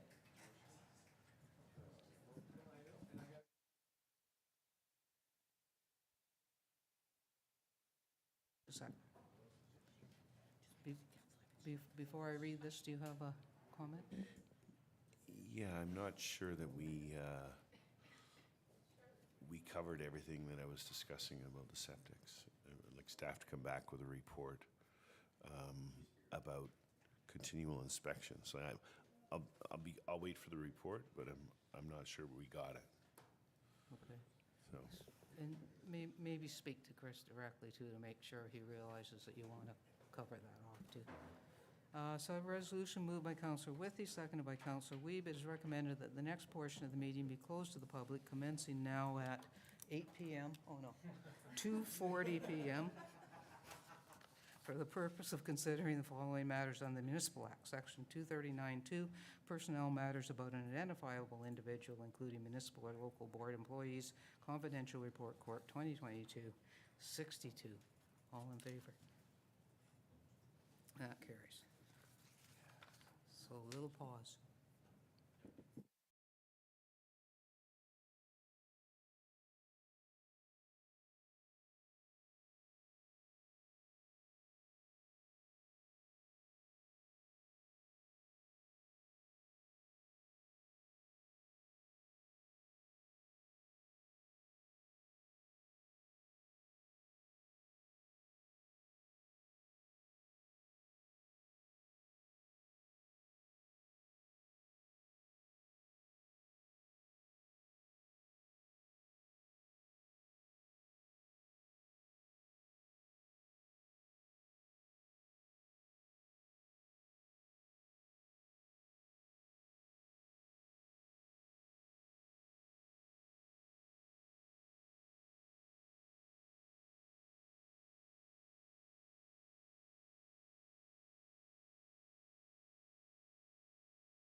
Okay, and we're back, and we have one resolution coming out of close, moved by Councillor Wiebe, seconded by Councillor Thompson, is recommended that the recommendation contained in confidential report Corp. 2022-62 be approved.